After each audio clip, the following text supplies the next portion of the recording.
Charlie?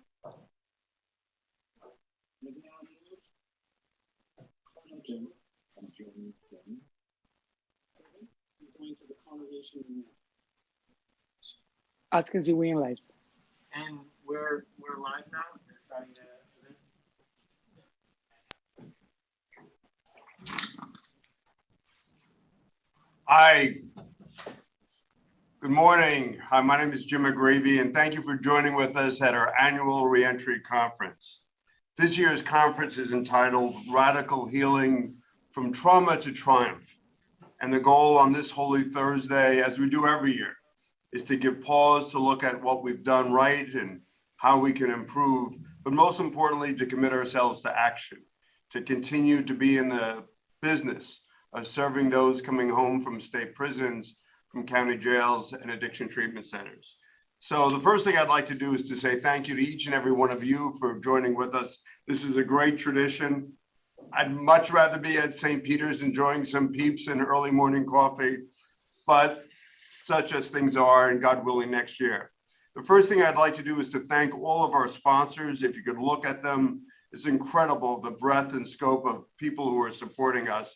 And then also say thank you to our speakers. We've got a great lineup for today. And then my friend Joe Hayden says I have to talk about all of our statistics in the past year. So I'll do that very quickly before we call into prayer. Just in terms of the number of persons that we served over 11,000 persons in the state of New Jersey. In a special way, during the course of the pandemic, the public health emergency, we served upwards of 1,400 persons that were directly released pursuant to the public health emergency. Of those, over 6,665 received clinical addiction treatment, about approximately 4,000 medical treatment, and over 1,000 medication assisted treatment. Rolled 8,000 in Medicaid, and it goes on and on. We did have a dip in our employment stats from a height of 63% down to 49.8%. And so obviously we're focusing in on employment. We'll talk a little bit about that later on. So as is our way, this is Holy Thursday, and whether it's Pesach and Passover or Easter and soon to be Ramadan, part of this is calling upon the beseechings of Almighty God. And Holy Thursday is a very special time, is obviously in the Christian calendar, Good Friday. It's the time when for all of us, for those that are Christians or even non-Christians, understanding that great passage when Jesus says, not my will, but thy will be done. So it's understanding the importance of surrender to God's will in our life. And for those of us who work in this reentry space, it's understanding no matter what the challenges of life, try to attempt to do the next right thing or God's will. And so with that, I'd like to introduce somebody who's very, very special. He walks the walk, gives a darn about our women and our men, is incredibly committed to the goals and the scope of reentry. Is the belief in second chances, which I believe is a profoundly, if you will, religious, spiritual notion. And so it's my great honor to introduce the Archbishop of the Archdiocese of Newark, Joseph Cardinal Tobin. Cardinal? Thank you, Jim, Governor McGreevy. It's wonderful to be with everyone who supports the great work of NJ Reentry. I've experienced it with some personal friends of mine that were emerging from the correctional system, as well as people that I've met along the way. You've done an extraordinary job this year in adjusting to a changing social scene. And I think that you must have felt that the sand was shifting under your feet. But boy, you and your team have really nailed it. Thank you. Thank you, Cardinal. It's a great honor to pray with you and everyone who's here. So let's quiet our hearts and seek the Spirit that dwells within us and among us. Loving God, creator of heaven, earth, and all therein contained, open our minds and touch our hearts so that we can be part of creation, your gift. Be present to all those in need in these difficult times, especially the poorest and most vulnerable. Help us to show creative solidarity as we confront the consequences of mass incarceration and a purely punitive penal system. Make us courageous in embracing the changes required to seek the common good. Make us courageous in embracing everything you ask of us. And now more than ever, may we all feel interconnected and interdependent.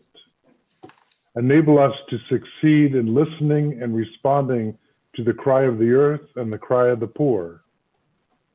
And may their current sufferings become the birth pangs of a more fraternal and sustainable world. Make us your instruments in setting captives free, proclaiming liberty to those imprisoned, sight to the blind, offering radical healing to carry your beloved daughters and sons from trauma to triumph. And even in this world's darkest places, may we proclaim a year of favor from you. Let the church pray. Amen. Amen. And thank you, Cardinal. And I just ask you to keep all those in prison and in jail and addiction treatment in your prayers. And thank you for your witness. And pray for everyone who's going to sadly pick up a needle today or sadly go in prison. And just that these people know, these individuals know that we're here and we support them in prayer. And thank you for being a great friend and a great supporter. Got it, Governor. Thank God bless you. God bless you too. And I'll be happy around. Easter. You Thank as well. you. Thanks, Cardinal. Thank you. I just want to say thank you to Cardinal Tobin, who's an incredibly special human being, and we're really honored to have him on our board. And now the next person, as is a tradition, we always start with prayer, is a welcome address. And this is a person who comes from a great family. I love her mom. She's someone who's always believed in second chances, always believed in the importance of reentry. Not only as Lieutenant Governor and working closely with the governor, but also as Commissioner of the Department of Community Affairs, making sure that we were able to do during the height of the public health emergency, when we wanted to house people in churches. She worked with us to change regulations. The LG, Sheila, worked with us to be able to provide foodstuffs and clothing. And so, and working with our women on the Women's Project. What I am so grateful for is someone who always walks truth to power, an incredible woman who comes from a great branch of a great trunk of a tree, and my dear friend, our Lieutenant Governor, Sheila Oliver. Sheila? Yes, good morning, everyone. First of all, I'd like to thank the New Jersey Reentry Corporation and particularly Governor James McGreevey. Jim, as you all know, took on with tenacity the growth and development of New Jersey Reentry Corporation. And I'd like to welcome all of you here this morning who have joined in to support this effort to create dialogue and a forum for us to continue to press a social justice agenda of doing all that we can to help people who have had the experience of being incarcerated gain their lives back and enter into the mainstream. You know, people often seek to stereotype those who have experienced incarceration. Unfortunately, in our country, the United States, we incarcerate more people than any country in the world. Obviously, we are doing something wrong. Incarceration is not supposed to be about punishment. It's supposed to be about rehabilitation and the opportunity for people to reset their lives. That's what this conference is about. And Jim has done a wonderful job helping people connect with educational opportunity, with housing, with support and social services. And all of us are committed to making certain that NJRC is a mainstay in New Jersey. On behalf of Governor Murphy, Jim, I'd like to tell you that we are delighted that you continue this work, your board and everyone that's engaged with you. I'd like to thank all of the sponsors that have stepped up to support the work of NJRC. I'd love to welcome Van Jones and Dr. Chris and Reverend Al Sharpton and all of our other speakers. We know that you are committed to this mission as well. And Jim, I love and respect your ministry. So thank you and great conference. And could you just, LG, I just want to say thank you, because during the height of the public health emergency, you were able to waive regulations that allow people that were coming home from prison and coming home from jail that didn't have housing to stay in church sanctuaries.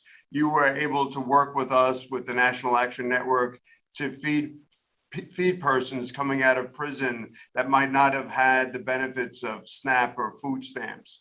And so I think when I look at your leadership as LG, Sheila, you've also made government work, and you've got a great team there. And could you just share, just for a second, how your years in Newark and your years in the legislature, how that has shaped your sense of action, getting things done? I mean, it's sometimes difficult with government, but you help to make change, which has a material result for our people. Could you just talk to that for a second?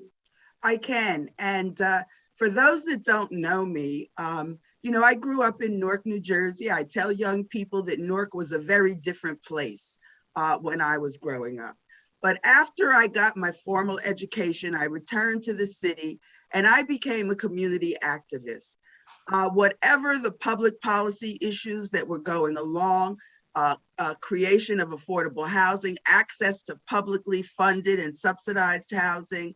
I worked with young people in the city, elderly, and I began to join with other activists in the city to really push up on government to do more for people. I think that ending up as an elected official, it was something the furthest from my mind.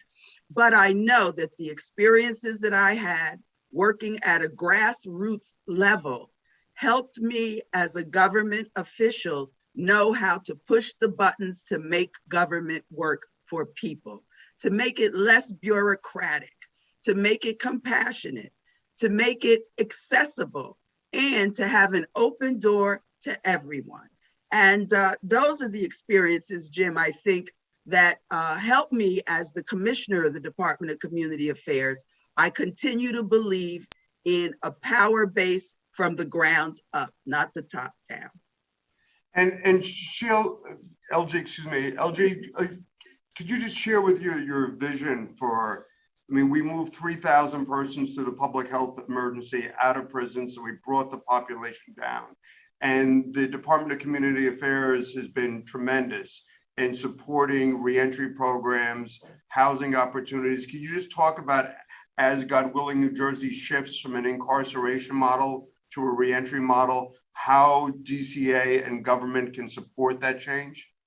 Yes, you know, DCA is going to be more important in this state over and above its statutory responsibility. We all know that housing and affordable housing and accessible housing is probably the priority for folks that are coming out of institutions and back into their respective communities. We have the opportunity in the department to create affordable housing. Last year, in the midst of a pandemic, we worked with our partners in the private and nonprofit sector, and we produced 5,500 new housing units. Through our federally funded programs, our programs at the Housing Mortgage Finance Agency, our programs at the New Jersey Redevelopment Authority, our focus is on creating housing for low-income people. And we feel that with Biden's American Rescue Plan, more than $300 billion in the American Rescue Plan is dedicated to the creation of affordable housing. So we are extremely excited because we know we can do more. We want to dedicate more Section 8 vouchers to make them available for people who are getting back on their feet and, you know, trying to get on with their lives. We fund a number of other support services through nonprofits. And one of the other things we want to do is support the families of those who have been formerly incarcerated. We want to support the children of those who have been formerly incarcerated. And we know that often there's estrangement from family, but we want to help our nonprofit network that we work for with you at NJRC also focus on reestablishing relationships. And we want to do that through our community services block grant funding and our community development block grant funding. You know, Jim, as a matter of fact, I'm working with a group of women who were formerly incarcerated. They were both in state institutions and federal. I've learned a great deal from those women about their experience, and you're going to be very pleased at some things you're going to see come out of DCA on behalf of formerly incarcerated women. So I just think it's also really important, and I'm really grateful because, as you know, LJ, that for many of people coming out of prison, that they're unable to be in federal housing because of the restrictions. And so it's so important that New Jersey provides some level of flexibility. Can you just talk to the barriers that literally prohibit persons coming out of state prison from living in federal public housing, and how that actually restricts their options? We have clients that, I shouldn't say this, but will go to public housing at night after 11 o'clock so that nobody sees them, sleep there during the course of the night and get out by 6 o'clock, because if they're found there, their mother or their aunt or their grandmother, whomever, or loved ones, will have their public housing jeopardized. Yeah, I think that was a horrible policy that was implemented during the feds by the feds, and it was implemented during a really horrific period of leadership in our state, in the country. I am aware of that policy, and I know of distraught mothers, distraught wives. It creates a lot of uncertainty for children because they can't understand. I think it's a horrific policy. But Jim, I have a lot of hope that former Congresswoman Marcia Fudge is now the Secretary of Housing and Urban Development. Marcia came up representing at a local level a disadvantaged community. I am hoping that through the leadership of Secretary Fudge, we can see some reversal of that policy because it is unfair, it is discriminatory, and it's unproven that it makes public housing unsafe. We have to get beyond that stereotype, and that policy must be repealed. Because, and I'll just leave you with these two thoughts. We talked, and I'm so grateful for some of the opportunities with the Biden administration, but through your office, is that if persons, say, for example, had to come out of prison and were enrolled, whether it's NJRC or VOA, that we could be able to show that persons were participating and that were enrolled. Because the challenge is that Sheila Oliver, DCA, can produce another 5,000 plus units, but if there's no access, it becomes a very difficult challenge to access those federal dollars. And then again, I just also wanted to say thank you to you particularly for allowing us to house our persons in churches and houses of worship, whether through the National Action Network for the Latino Pastors Coalition and working with people like Leslie McRae and my sister Sharon to help support these individuals. You reenacted many of the waivers that Governor Christie had done during Sandy to allow people to stay during the public health emergency. Just why was that so important? Because we knew that we wanted to expeditiously take people out of harm's way. We did move 3,000 people out of the state institutions, and we did that because it was the right thing to do, and we were in the midst of a global pandemic. Now, did we know a pandemic was on the way? Absolutely not. So we had to gear up overnight to figure out how we were going to let people leave the institution, but be safe, have a place to sleep, have meals, and to have some support. So it was a no-brainer. For me, it was no-brainer for my staff. I have a wonderful, wonderful staff at DCA. They are dedicated. Codes and Standards immediately began to work with me to write up a new policy regulation that permitted that. And you know, Jim, we are always open to New Jersey Reentry Corporation coming to us, telling us about a policy or a regulation that is impeding progress. And we are more than willing to examine that. And if necessary, going to the legislature for a statutory amendment. And I think that that's what you did. And I just want to, you know, we've just come through this public health crisis, and with 3,000 persons and so much support from so many organizations. But I think on a governmental level, without your leadership and DCA's flexibility, we were able to house people, we were able to feed people through the support of so many volunteers. And then also now, and I can't thank you enough, and the leadership of you, Governor Murphy, Senate President Sweeney, Speaker Coughlin, we are also vaccinating all of the NJRC our program participants. And so I want to thank Dr. Kasha, but I also want to thank the LG, because with the federally qualified health centers, we've made sure that everybody's vaccinated. And so Sheila, that would not have happened without your leadership. Thank you, Jim, and yours as well. And just know we're always here for you. No, thank you so much. And hopefully I'll see you at our grand opening of our new reentry training facility. And that's going to be on Wednesday, April 28th. And so I know it's on your calendar and your schedule. And I just want to say thank you. So in a special way, I also want to say thank you to your mother, who is, how old is she now? She's 93. And she still talks about you coming to her 90th birthday. She really she said, I love him because he came to my birthday party.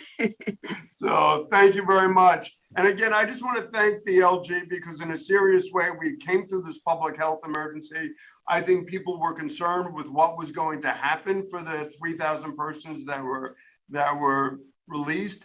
And thanks to your leadership, the leadership of the governor, the Senate president, and the speaker, and all the nonprofit community, people were able to come through in a relatively good place. And just also thanks to your leadership and Carol Johnson's, is move people into Medicaid, into SNAP, into general assistance, and to sustain themselves. So LG, you know, in the midst of a crisis, it's always good to have a friend on the other side of a phone, and things have calmed down. But during those initial months, having Sheila Oliver there was a game changer. So from my heart, I just want to say thank you. Thank you, Jim, and great conference day today. All right, thank you so much. Thank you. Ladies and gentlemen, our great Lieutenant Governor, I just want to say thank you to her and thank you for her time. And what I just mentioned to the Lieutenant Governor, and I just want to say thank her again, is that we're moving to have, and we're really excited about it, on Wednesday, April 28th, we'll have the opening of the first statewide reentry training center, and that will be in Kearney, New Jersey. And that's thanks to the generosity of the great Wendy New at Kearney Point. It'll be 9 classrooms. We'll be offering a wide range of programs from electrical, plumbing, HVAC, OSHA 10, OSHA 30, pre-apprenticeship program. We'll also be working with New Communities Corporation, Sansone Auto on mechanics. Again, I want a special shout out to our Commissioner of Labor, Rob, and his entire staff, Nick Toth and Assistant Commissioner Hugh Bailey, for making sure that our guys and gals have access to pre-apprenticeship training. And then we'll also be providing training as to solar. We'll be connecting people also to wind, and also making sure that people have access to these technologies. So in a special way, what New Jersey Reentry is doing, and I'd also want to give a special thank out to the great pastor, Keith Davis of the Camden Dream Center. Right now, we have 93 people enrolled in Cisco certification at some point along the line. So this is going to be on April 28th. We're going to be posting on our website, and I'm really, really excited. So I just can't emphasize that enough. And we've seen the downturn in employment. And so now what our goal is to provide for industry recognized credentials. Industry recognized credentials so that people can go to an employment office, can go to a prospective corporation and show that they have this sheet of paper, this certification, so that they're able to secure a job and employment. And again, this would not have been possible without the incredible folks that lead our board, including our next two speakers, the Reverend Al Sharpton and Governor Christie.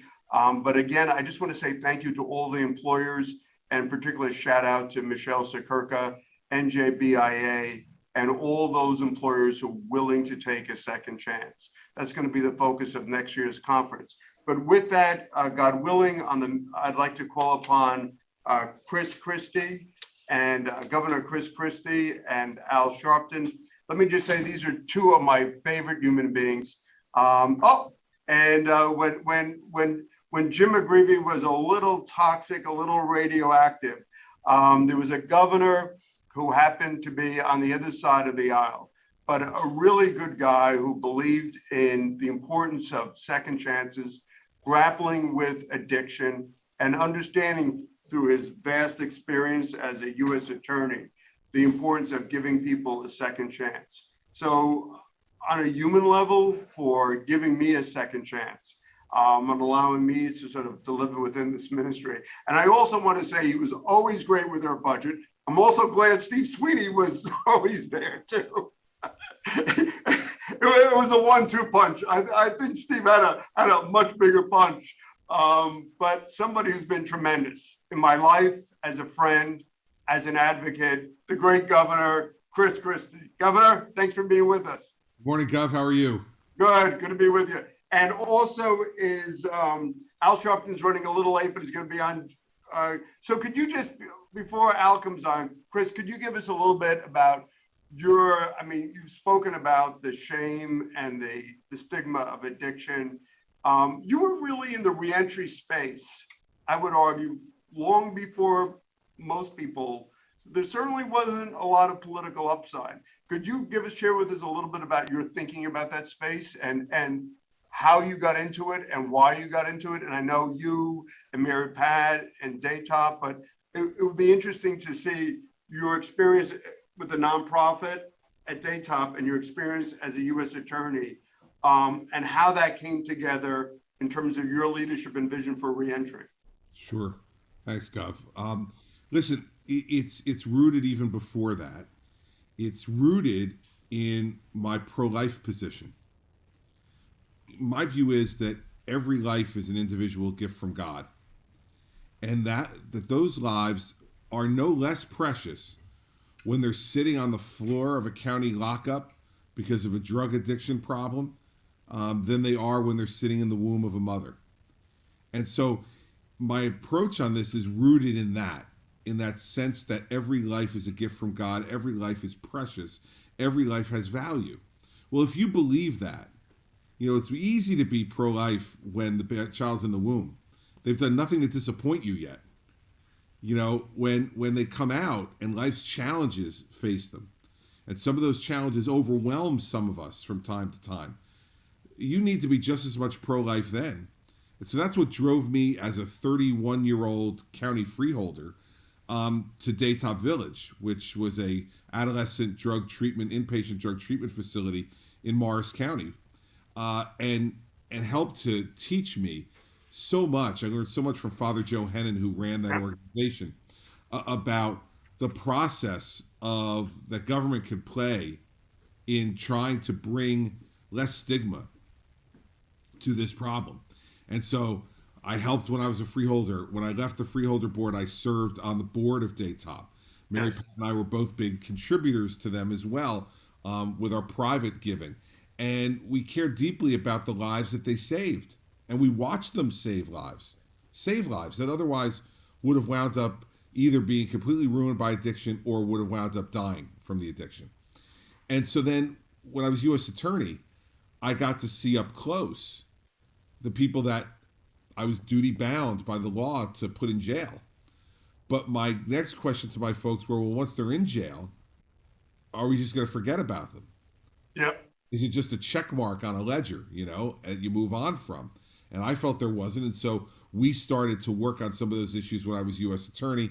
And then obviously, as you know, once you get the governor's seat in New Jersey, there is so much ability to do good that being able to work with you and others in this reentry space allowed me to marry all of those things, right? Take a smart approach on law enforcement because public safety is important, but also understand that these lives are precious and people who want a second chance deserve a second chance. And the last thing I'd say, Gov, is it's not always going to be successful. Some people will not succeed. Their second chance will turn into a third or fourth chance, and then maybe no chances left. But to me, that's never been an excuse for walking away from the one life you can save. And so, to me, when you look at what we've done in New Jersey, and I know we'll talk about this, we really were in the lead in the entire country in prison reform.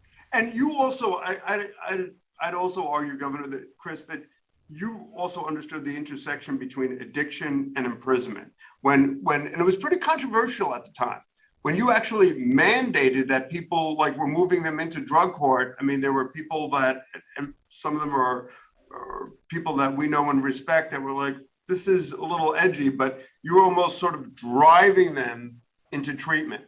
Yes. Could you talk a little bit about that? Sure, because there were people, especially on your side of the aisle, who felt like, treatment can't be forced upon anyone. We have to wait for them to ask for it. And, my view always was that if we waited for an addict to admit their addiction, we're going to lose a lot of people in the interim. And sometimes they need to be placed there to be with people who are suffering from the same problem, to inspire them to see that there was a better way to go. And so, yes, we made drug court mandatory in our law. And I'll tell you who else didn't like it. Some people in law enforcement didn't like it. Yeah. They wanted to lock them up and throw away the key routine.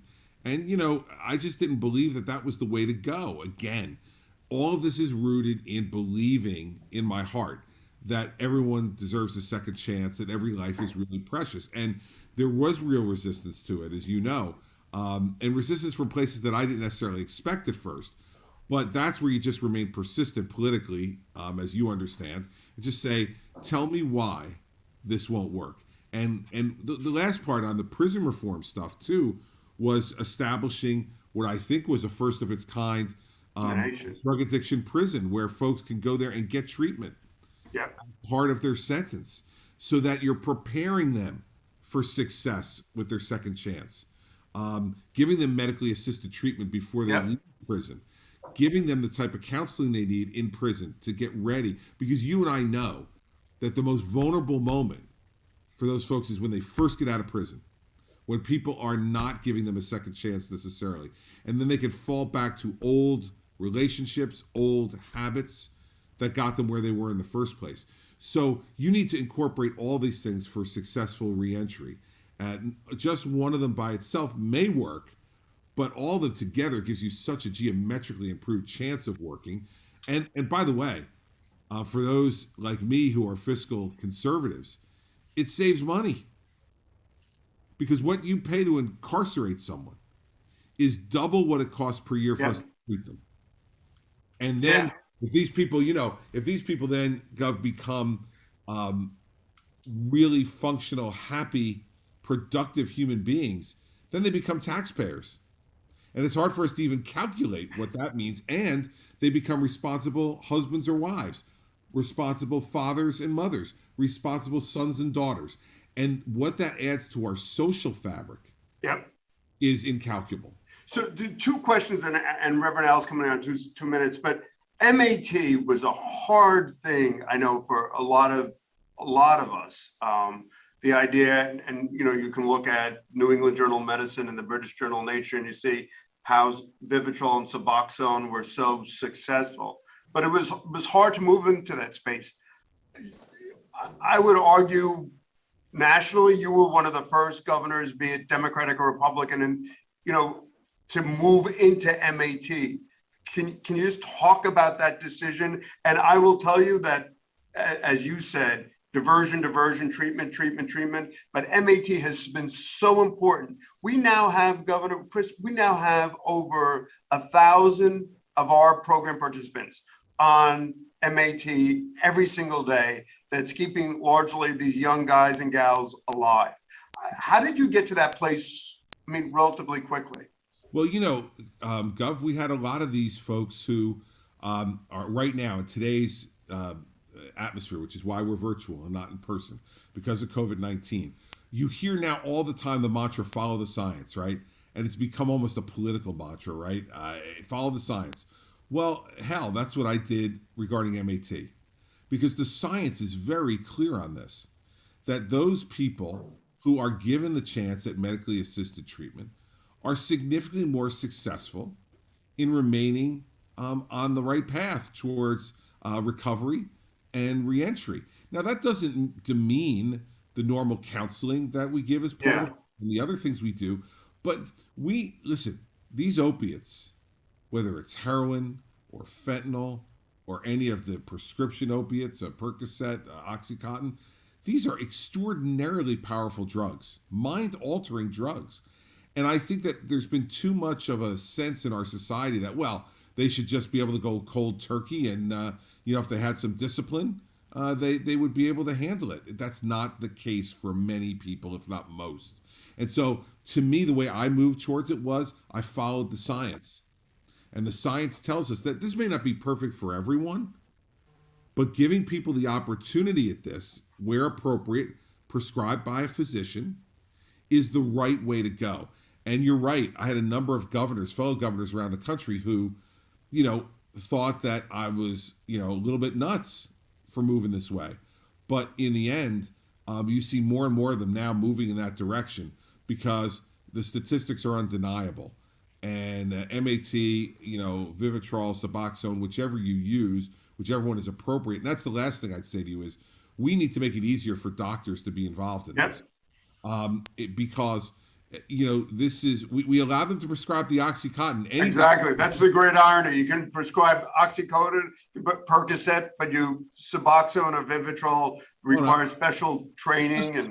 Special training. So we went at two fronts, as you know, in New Jersey. One, we now require people to get addiction training and training on those prescribing those addictive drugs. Is that required of our physicians in New Jersey? That was part of the law that we passed when I was governor. But by the same token, now we need help from the federal government. And this is where the Biden administration could be really helpful. I think that kind of training should be a requirement of maintaining your DEA license. And we should be permitting more doctors to be able to prescribe MAT, whether it's Vivitrol or Suboxone, because the fact that you can't find a doctor who can give this to you is another deterrent from people getting on it and getting better. So thank you. And with that, well, Reverend Al's with us, and I just like to call upon the great Reverend Al, who's our strategic partner. And one of the things I not only is he a great preacher and a great friend, but I want the governor to know that during the height of the pandemic, we were out there, thanks to the leadership of the National Election Network, feeding 5,000 reentry persons a day in the state of New Jersey, whether it was in Newark or Ocean County or Middlesex. And so I think he's with us now, the great Reverend Al Sharpton. Al, Rev? He's coming on. The one last question until he comes on, and I guess the technical guys deal with this. Chris, we still have a problem with young guys that are 22 or 23 years of age that somehow we can't get them into treatment because they don't want to listen and we don't have legal control over them. That's something that I'd love to see us be able to do. I think, ladies and gentlemen, Rev, you're with us. I am. Amen. Thank you so much. Thank you. How's I've the audio? I've waited a long time to have Chris Christie have to wait for me. Well, it is always the pleasure. Good to be with you again. Good morning. How you doing, Governor? Doing great. We're divided just by one nasty little river, Reverend Al. Otherwise, we're together. Right. That's right. Amen. So we were just talking, Rev, we were just talking a little bit, and before you came on, I just also want the audience to understand that what the National Action Network is, my dear friends, Reverend Bartley and Reverend Al, feeding 5,000 persons every day during the height of the pandemic for literally about 100 days. I just wanted to say thank you to the National Action Network. I should also mention that Reverend Al, of the three of us, is the best dressed. But in any event, things don't change. So while I get, clearly two major thought leaders nationally, and one from the governmental perspective, Reverend Al from the theological and from the religious community, and Governor Christie, Chris was just sharing with us, his experience in addiction, his experience as a U.S. attorney, working on some of these issues, and how he came to reentry. I mean, the other point, Chris, is that we always mention it costs $55,000 to keep somebody in a prison cell, but reentry is so much less. Why, Al, why do you think we have this love affair with prisons? And why don't we help? We're willing to spend so much for the concrete wall, for the barbed wire, but we're not really fully engaged the way I would argue Governor Christie has and Governor Murphy has continued it. Why don't we as a nation, and somebody, Sheila Oliver and Cardinal Tobin talked about, why is America's incarceration levels so off the charts, and why can't we get out of this and move to a more rational, as Governor Christie said, process where whether it's addiction or housing or job training, we're providing those skills? Well, I think it's driven by fear. I think that the public becomes afraid in all communities, I might say. And it's easier to try and lock away what you're afraid of rather than to do the more difficult work of trying to separate those that are redeemable and reformable and put in the time and investment in trying to salvage people rather than just lock away my fears. I don't want to deal with it.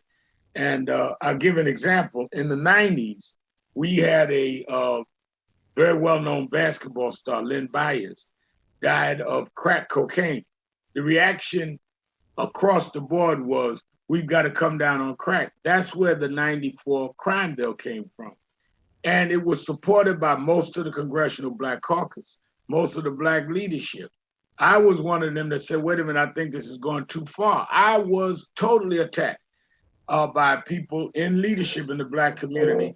And it became the thing that we ended up being right and incarcerated people for years. It was an overkill in many situations. And I'm raising that to say this isn't just a right wing, left wing thing. People are naturally inclined to give to their impulse of fear, and that leads to mass incarceration. So I think that we have to be able, as those of us that want to be thought leaders or influencers, to try to tell people that will not always be the just thing to do. And secondly, it is not salvageable for the community. If you have people doing 5, 10, 15 years for things that they could be redeemed, that's somebody's son, that's somebody's brother, that's somebody's father. We need to do that. And I think that's a bipartisan issue. Ed Koch, who was former mayor of New York, and I used to fight the whole 12 years he was in, had me arrested at every march. But we came together and formed the Second Chance program and did it until he died. And I think this is the kind of thing that responsible people on both sides of the aisle can say, this is what is good for society. Chris, Governor, do you see picking up what Reverend Al said, do you see it? And it's not really, I would argue that this is, during the Trump administration with the First Step Act, many people on both sides of the aisle saw that as positive. Is reentry or de-incarceration and moving people to the pipeline for job treatment, for addiction, for housing. Is there an opportunity here on both sides of the aisle? Well, sure, and the Trump administration showed that with the First Step Act. That was a bipartisan effort. We showed it here in New Jersey with what we did. I mean, imagine the horror of the ACLU having to give me an A on That was horrible for both of you. right? The only A in the entire country in terms of prison reform with the things we did. And what happened when we did prison reform smartly? Yep. The prison population has gone down significantly. We were able to close 2 state prisons Yep. while I was governor, but crime continued to go down. So what Reverend Al is saying is right, that, again, let's follow the facts of what's going on here, and then let's also follow our hearts about what we believe in terms of the value of human life. And so to me, those 2 things can bring the parties together. But let's be clear, 2 things about this. One, it won't bring everybody together, but no issue brings everybody together.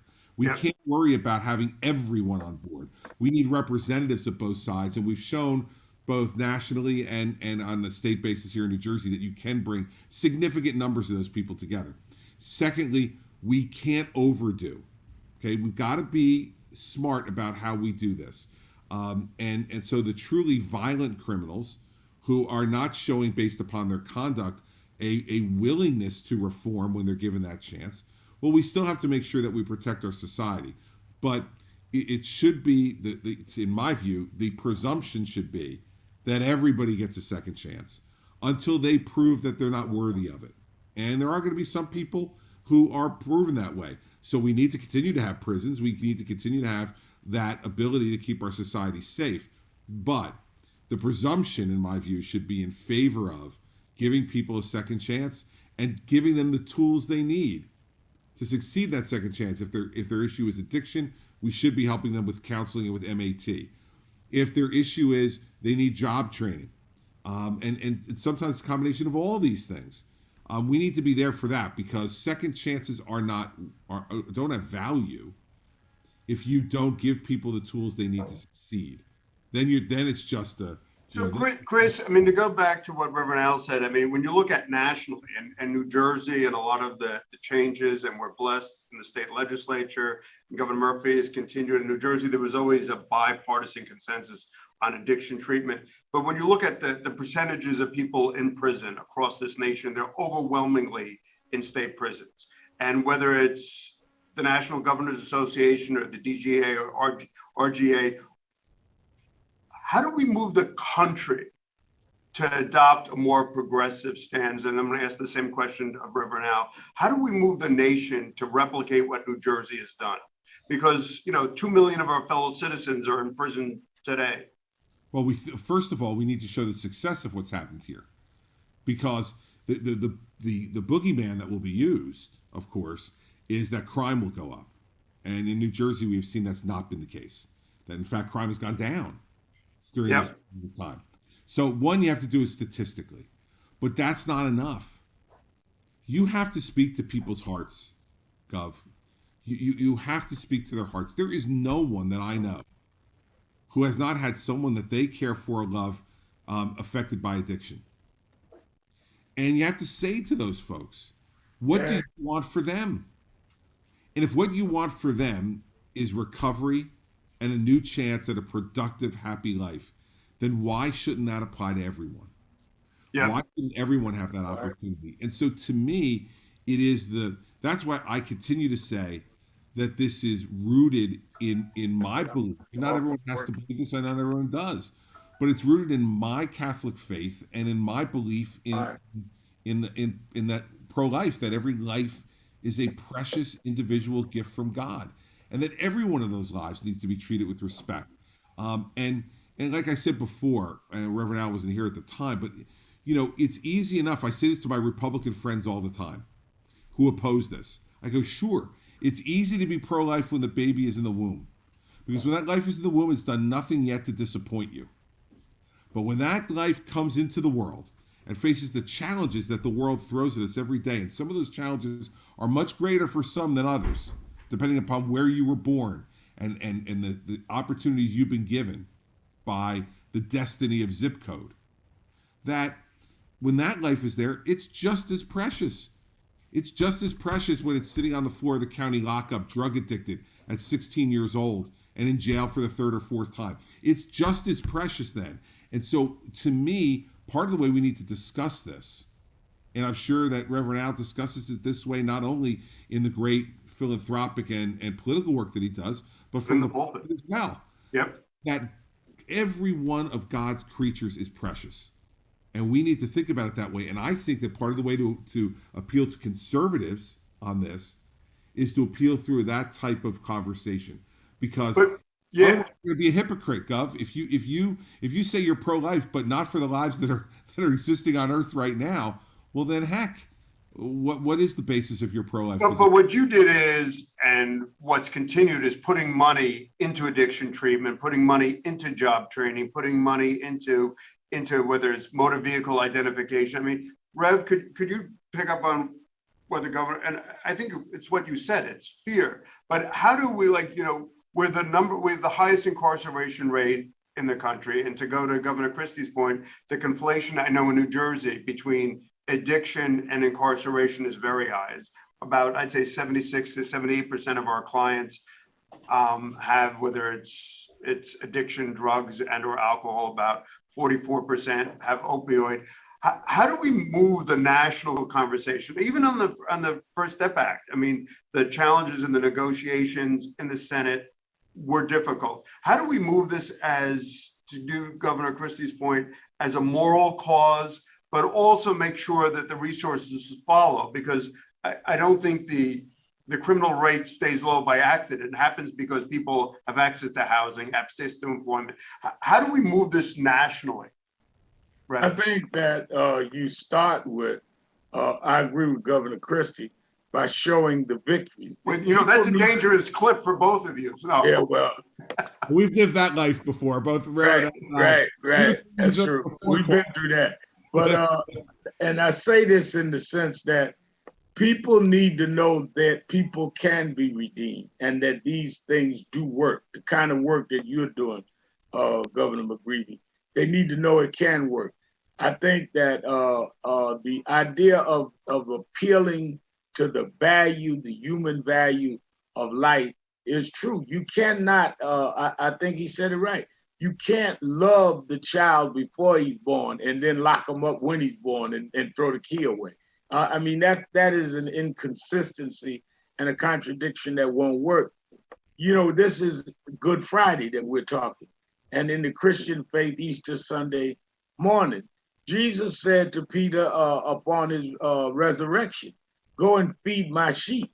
I mean, it is our job, those of us that claim to be faith leaders or those that claim to have any kind of moral compass, whether it's Jewish, whether it's Christian, whether it's Muslim or other, is that we value human life. Therefore, we should try at all costs to preserve the dignity of human life unless they are irredeemable by their own choice. And I agree with the case that's saying that, and I don't think that people on the left, where I'm usually on issues, don't expose a lot of the fact that we are not soft on people that do not decide that they don't want to be redeemed. They want to be violent. They want to be a menace to society. Then they ought to be dealt with accordingly, because they prey on our communities more than other communities. So we're not welcoming home people that want to be violent to grandma. The data shows that we are the victims as much as we are also the ones that are incarcerated. So there's no soft on crime here. I remember a friend of mine, I ran into maybe 4 or 5 months ago in the height of the pandemic. And he said, "Man, I see you on TV a lot, Al. We grew up in Brownsville, Brooklyn together." He said, I said, "Yeah, what happened to you?" He said, "Well, me and you used to argue about, you wanted to be a preacher, I wanted to be a thug. And, I got caught out there, and I'm just getting out of Rikers Island a year ago." I said, "Well, that's where thugs' address are, Rikers Island. That's where you wanted to be." And I think we've got to be able to say, I'm progressive, but I'm not cutting you a slack. If you want to be a thug, I'm not fighting for your right to be a thug. I'm fighting for your right to have a second chance if you don't want to be that. I'm fighting for you to be able to get out of your addiction. Nobody is fighting to glamorize gangsterism. It is gangsterism that has torn our communities down. And I grew up, my father left when I was young. I grew up on welfare, on the food stamps, the whole bit. But my mother used to make me walk with her to the train every morning when she'd go downtown Manhattan to be a domestic worker, saying, life is about choices. You choose to rise up. You may not be responsible for being down now, but you're responsible for getting up. And that's what we've got to preach to people. And we've got to be able to have those values intersect with people that we may not be comfortable. Last point on that, when the governor, Christie, was referring to what happened under the Trump administration, Cory Booker called me and said, look, it may not be comfortable, but this First Step Act, I need you to support it. I know you and Trump can't stand the ground each other walk on, but Jared Kushner called me and said, can you get Sharpton to support this? I said, I'll support it because it's a step in the right direction. And I did. And Van Jones and others did. They were criticized for it. I wouldn't go to the signing of the bill because I was not going to be photographed with Donald Trump, but I felt it was an important step. So sometimes if you're going to be real leaders, you got to step outside of your comfort zone to be about what you say you're about. Amen. And I think, I mean, to go to what Governor Christie said earlier on addiction treatment in prison.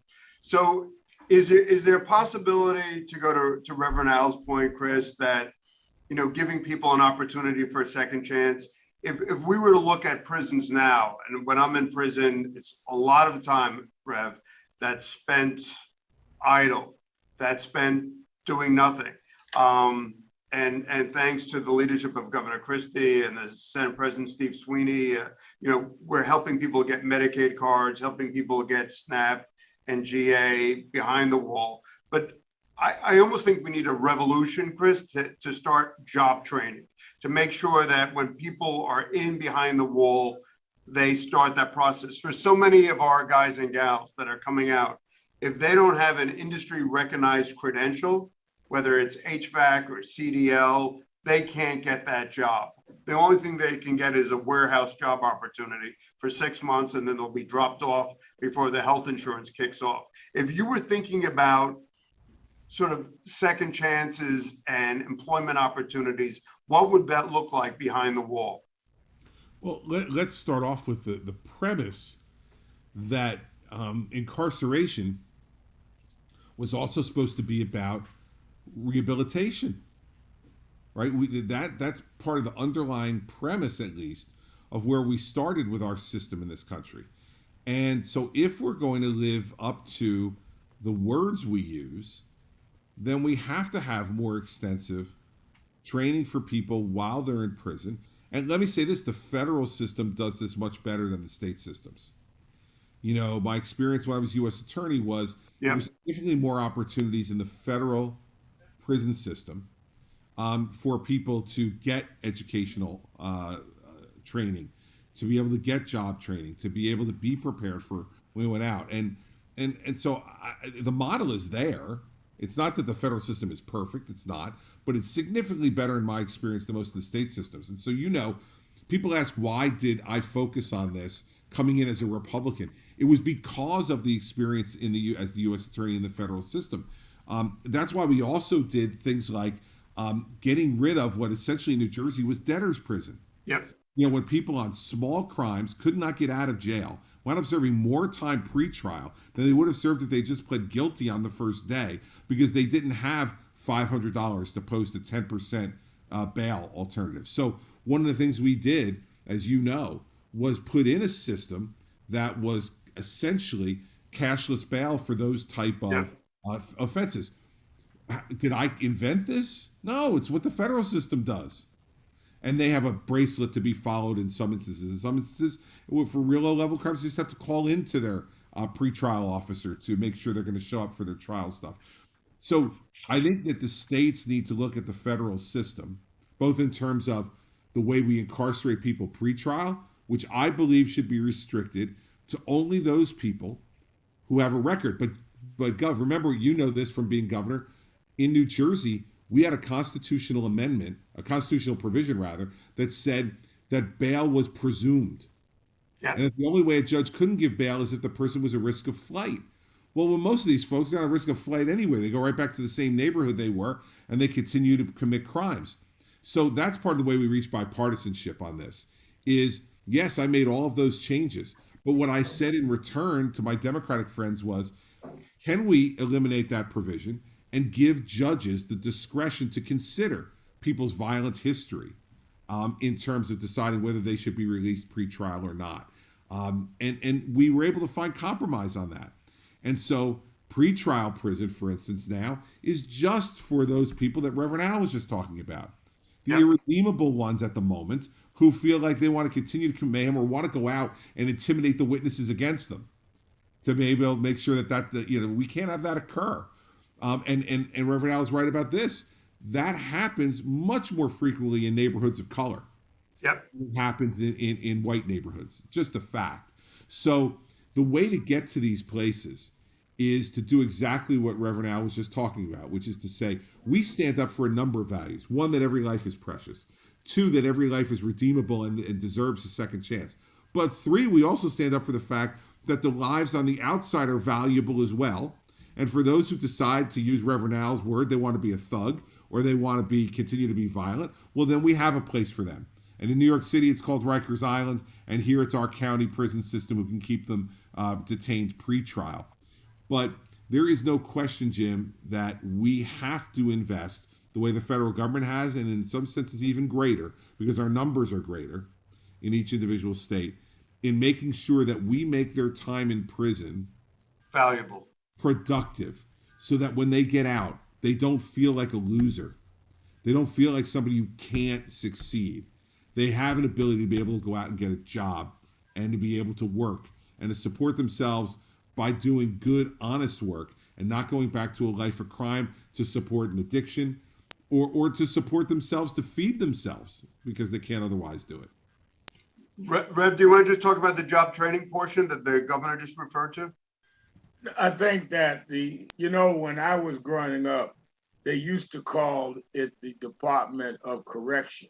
Right. Now they call it the House of Detention. I think we've got to get back to having the whole value system of the criminal justice, that part of the criminal justice system, geared toward correction and job development and job training while people are incarcerated or released in the job training is critical, because you need to have people prepared for entering the mainstream employment world with that kind of training. What inhibits a lot of that? One, people are mindful of the fact they don't have any skills. Rather than say that, they try to create some facade that compensates for the fact that they can't just come out and say, I want to work, but I don't know what to do. I don't have the skills. So you can use this as an opportunity to remove that insecurity and remove that shame and give them skills. They come in many cases out of areas that skilled apprenticeship was not available to them. I think that we should not just assume that we could let somebody out of jail or let somebody out of the system if they were doing trial, and that they automatically, based on a judge's sentence or based on signing up to a reentry program, get skilled. We have to train people with that. Then we have to have them become conducive to a work environment of working around other people, the socializing of that. All of that is a step-by-step process that again starts with what we've agreed with, that everybody's precious enough, so you have to reach people where they start and bring them the way you want to bring them, because they don't have these skills. I grew up with people that did not have job skills, that didn't know how to work in a work environment. So they created a different kind of personality that was out front to try and cover for what they lacked. When we've got to be able to say to them, it's all right you don't have that. It's all right you don't know that. Now let us help teach you that, not in a condescending way, but in a constructive way, because we see you as more valuable than that, and you can do what anybody else can do. if you're given the opportunity. It's how we reach it in terms of society understanding it and how we talk to the individual. So, I mean, just having this conversation with Reverend Al and Christie also changes the playing field. I mean, Al, one of the areas that, and we're grateful to do the work we do every day with 11,000 clients in terms of getting them employment and benefits and healthcare. But I just wanted to push a little bit. So we also confront there are guys in the prison system that may have committed, say, for example, felony murder when they were 18, 19, or 20 years of age, and psychologists say that their development is still proceeding, and they receive a sentence 30 years to life. They do the 30 years, and in the course of their time, they have no family. During the course of the time, they no longer have a community. Does it ever make sense to look at the idea of a judicial parole as opposed to just parole? So, I mean, to provide some level of review that if Jim McGreevy was, depending on the circumstances, at a crime or at a murder when I was 17 or 18 years of age, tried as an adult, had a 30 to life conviction. I've served 30 years. And in the last years of my life, I've been able to turn it around, but I have nowhere to go to. Does it ever make sense that the courts would review something called rehabilitative release? Rev? I think that it makes sense. The question is how you get there. I think that it could be a process that would lead toward where we ultimately want to go. And I think that you would need bipartisan support to get there. And again, I've talked and worked with some people in the criminal justice area on the bench, judges and all. I think we could get there if we are determined to do it in a way that has a moral tone and the values of what we supposed to represent. I think we can get there. I think it'd be very helpful. And Chris, just in terms of closing prisons, and you talked about that, how do we move in that direction? How do we, it's almost as if you have a prison, it's going to be full. If you have a prison, it's going to be, how do we get from where we are to a system that's more community-based in terms of support? That, you see, it's interesting because it doesn't need to be the case. I mean, think about this, Gov. From the time I became governor to the time I left, our prison population went down over 35%. Yep. In the state prison system, which is what permitted us to close 2 prisons. I would argue this to you, that running those prisons, if you don't need to, is one of the most non-productive expenditures of money we do in state government. And quite frankly, that's a high bar, right? I mean, Yep. We spend a lot of non-productive money in government, in my opinion. And so, the way you talk about it is, I think, exactly what Reverend Al just said. It is got to be not just a fiscal issue. It's not going to be just a crime issue. It's got to be a fiscal issue, a crime prevention issue, and a moral issue.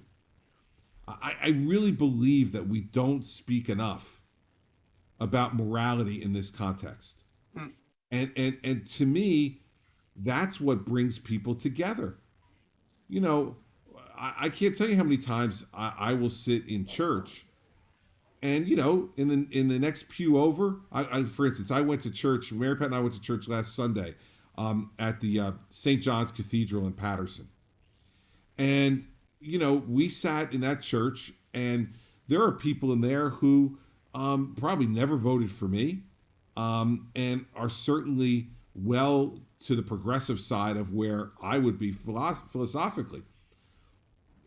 But we stood up and made our profession of faith together. It is those moral issues, as in my instance as a Catholic, that brings us together. And so we forget sometimes in politics, and sometimes we're reluctant because, people misunderstand the constitutional provision of a separation of church and state, with there being no role for religion and morality when we talk about how we govern ourselves as a society. I know Reverend Al disagrees with this because of where he comes from. There's got to be a way to bring it in, and that's what touches people's hearts, Jim. And if you really want to move people, you can't just appeal to their brains, you have to touch their hearts. And so to me, on the issue of prison closings, it's about why would we want to pay for all that? And think about when we closed the state prison at Fort Dix, we didn't close it. We refurbished it and made Repurposed a it. facility for drug treatment of prisoners when they're in their final year of their sentence. Well, my God, if people don't believe that's a much better use than the warehousing of people, Yep. then you haven't touched their hearts. And You, that's what you know, you're do. so right, Governor. And Craig Haney is going to come on after this panel. And he was part of the Stanford Prison Experiment back years ago, where they literally took ordinary people, made certain people correction officers, made certain people guards, made certain people prison, and how people reacted. And Craig's going to share that. But I think you just touched a really important chord. And I remember the quote in high school that Lincoln said, Harriet Beecher Stowe and Uncle Tom's Cabin did more to end slavery than any other single factor, because people understood we're ripping apart families. And it was the emotional, ethical, moral response. And so to Rev, we talk about we talk about prison reform, criminal justice reform, the strong advent of Black Lives Matter, and the fact that reentry is the tail end of that criminal justice pipeline. So when we hear from Governor Christie and we hear from you as to the possibilities of a moral change and legislative change, how do we the way this country has embarked upon so many national changes?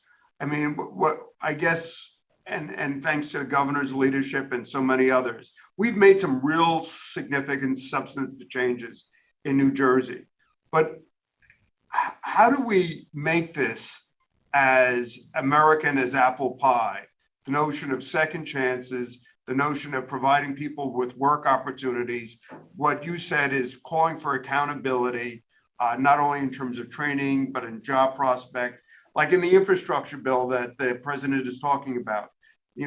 Can there ever be a set aside for court-involved persons to hire them? I mean, we grapple every day, and the governor knows this. Tom Calcagni would help us out with people trying to get licensed, whether it's a barber, a beautician, whatever it was. There are so many barriers, to go to the governor's point, either in terms of shame or bias or legal. But how do we create this as a national movement so that we change lives? And we just, today is important, really is important, with Reverend Al and Chris Christie talking about material changes and moral change. But how do we make this a national cause? I think that you have to have policy and legislation to do it, but I think it has to be driven as a moral movement. I grew up in the North, but I was mentored by people from the South of Dr. King's movement. And one of the things that Mrs. King used to be very hard on us about is that she said, I understand you don't come out of the South, Al, and that you come out of the hard edge, way you talk in northern urban streets. But if you do not have a moral movement, you cannot pass the laws you want, because it will be too politically expensive for those that you want to do that, which is really what I thought about when Governor Christie was talking about, you got to change people's hearts. People will operate based on what they believe. The magic of the King movement, there were other movements out there that were more abrasive. They were right, but their style was more abrasive and more, let's say, pointed than Dr. King's was. But King's way of preaching this moral, righteous kind of thing, the same thing that you referred to when you talked about Harriet Beecher Stowe, the difference between a Frederick Douglass and others then, is that they were all after the same thing, but the approach was different, because people want to feel that they are good. People want to feel they're doing things right, not that they are just bad. So it's one way to come and say, you guys are bums and you're doing so and so and so. or another way to saying that you know that we as a people, as the people in this country, we as Americans, believe that every child born is a child that God decided to bring in this world as a value. We're better than that. That's a different approach. And it's going to the same place. And I think that we've got to fine tune an approach that people from different parts of the political spectrum can say together. We're better than throwing away people. Some people have thrown themselves away, but we're not going to throw anybody away that wants to be redeemed. Now, if you want to throw yourself away, we will accommodate that. But we are not going to deal with those that sincerely prove that they want to be a redeemed individual. Now, we're going to give you steps to show that you prove that, because we're not going to have grandma as your prey. But those steps are going to be toward really because we believe in salvaging you. We just want to believe that you're there to salvage yourself, or that you may have gotten a bad break. You might have been the one that the system messed up and you shouldn't have been incarcerated. So therefore, it should be easier for you to prove you're not a bad person, because you claim you were never that in the first place. You're a casualty. So you ought to be the easiest one for us to be able to bring through these steps. Amen. That was Chris. As we wrap up, I mean, I'm just so grateful on so many levels for what you've done for our guys, and starting in, one center, and now we've got 9 centers and 11,000 people and changing lives. And to go to what Reverend Al said, it was always for us a moral, if not a religious calling at ministry. And it's been your vision. Just as, I hear you and Reverend Al, and I think, my God, this is such a conversation of possibilities. And, to close prisons, because my fear is if you don't close prisons, we get too comfortable with what is.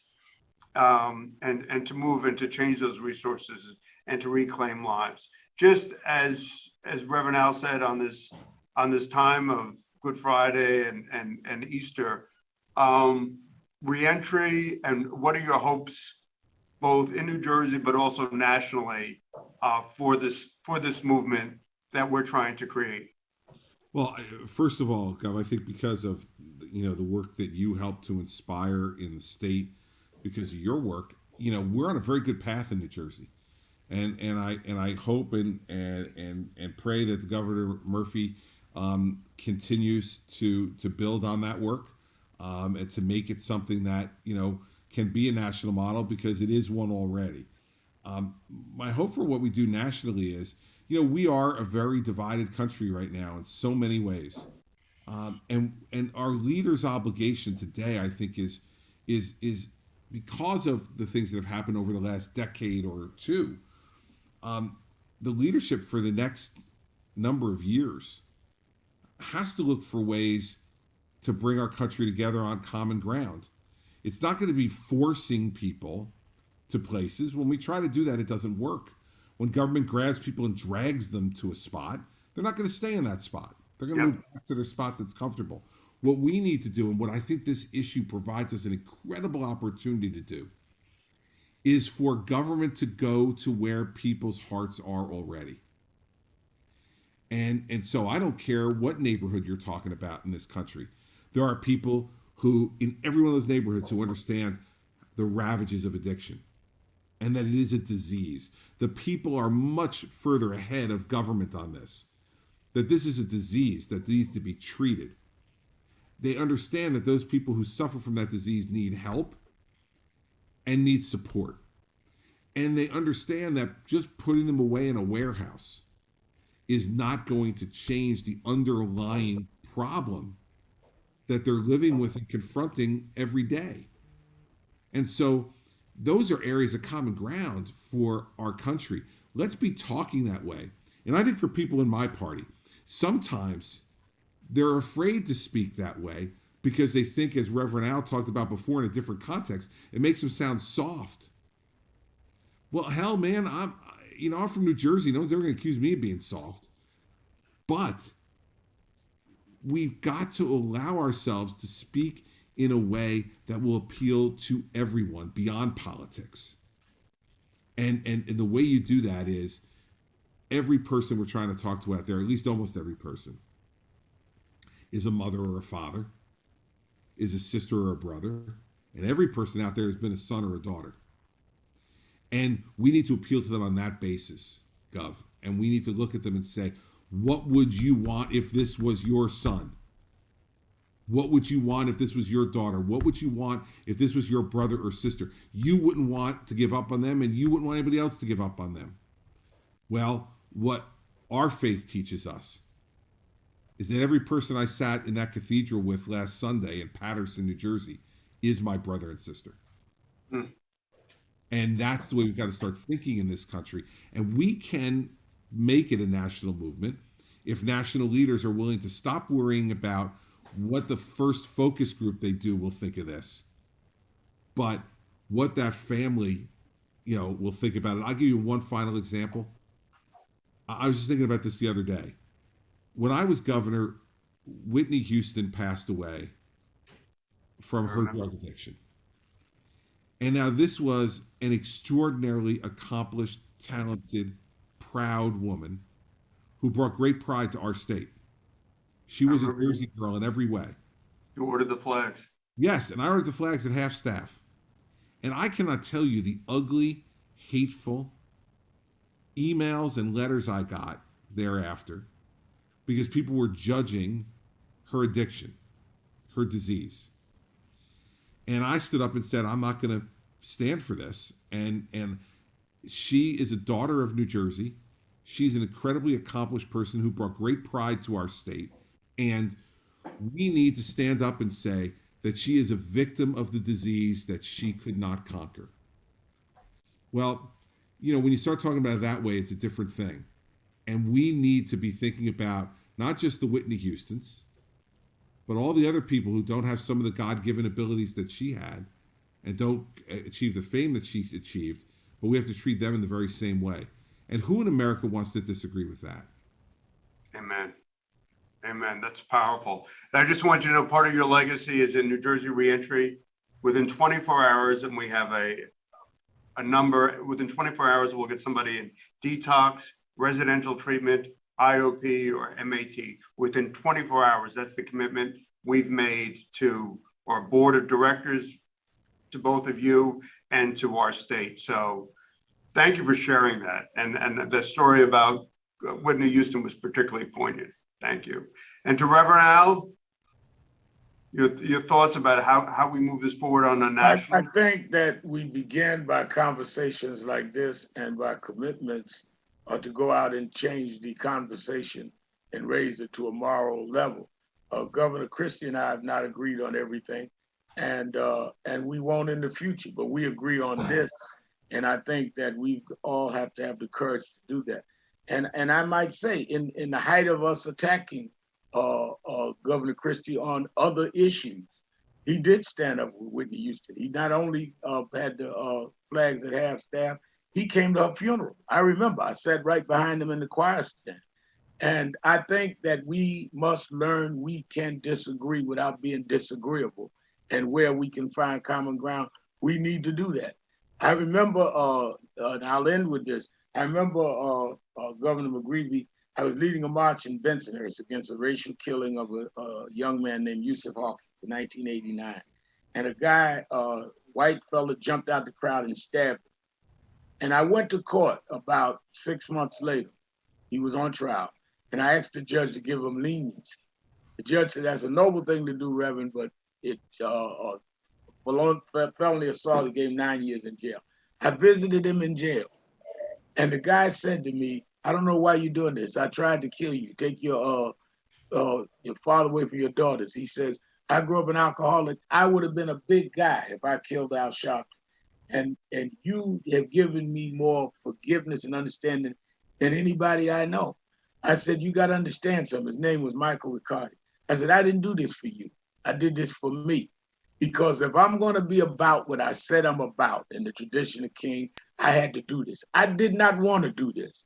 It takes a lot for me to even walk in there and look at a guy that tried to kill me. But I've got to do it for me.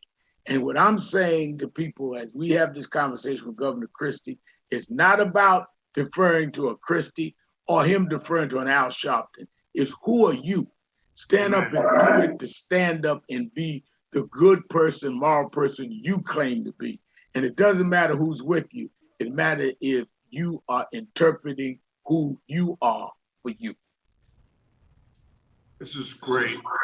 I just want to say thank you to Governor Christie. I want to say thank you to Reverend Sharpton. It's not only talking about the common ground, but it's also recreating or revisioning reentry as a moral cause, to use your language, Chris, and to use and to Reverend Al, your point is it's about us individually, who we are as a people, who we are as Americans, who we are as people of faith. So I just humbly want to say thank you to Governor Christie for all of his support. I want to say thank you to Reverend Al for his daily support, the feeding, and just you both here today speaks, I think, largely to America and to all those in prison, to all those struggling, that there are people on the national level that believe in your dignity, your worth, and the hope of a second chance. So to each of you, thank you very much, my friends. Thank God you. bless Thank you. you. Happy Easter. Same to you. Good to see you, Al. Good to see you. Happy Easter to you and your family. Thank you for the work you do, Governor McGreevy. We with you. Amen. Thank you, gentlemen. Thanks, Chris. Thanks, Rev. Well, those are two incredible individuals, and I'm so grateful for everything they do. And they're two thought leaders that are looking towards the future and how we have to build this movement. I mean, it's not only everything we do every day and all of our actions with our clients. And again, I want to say thank you to everybody out there for your support and your encouragement and your prayers. And most importantly, what you do for our clients through our ambassador program. I want to shout out again, Leslie McRae and my sister Sharon. They're great volunteer coordinators. But part of it is like rethinking, all right, how did America get into this place? Why are we locking up so many of our fellow citizens? And with that, we have somebody who really knows this stuff really well. Professor Craig Haney, and he was involved with the Stanford Prison Experiment, and he's on that fancy white couch. Professor, how are you doing, my friend? I'm fine, Governor. Nice to see you. Likewise. So what did you think of that last conversation? Well, it was a tough act to follow. I'll tell you that. It was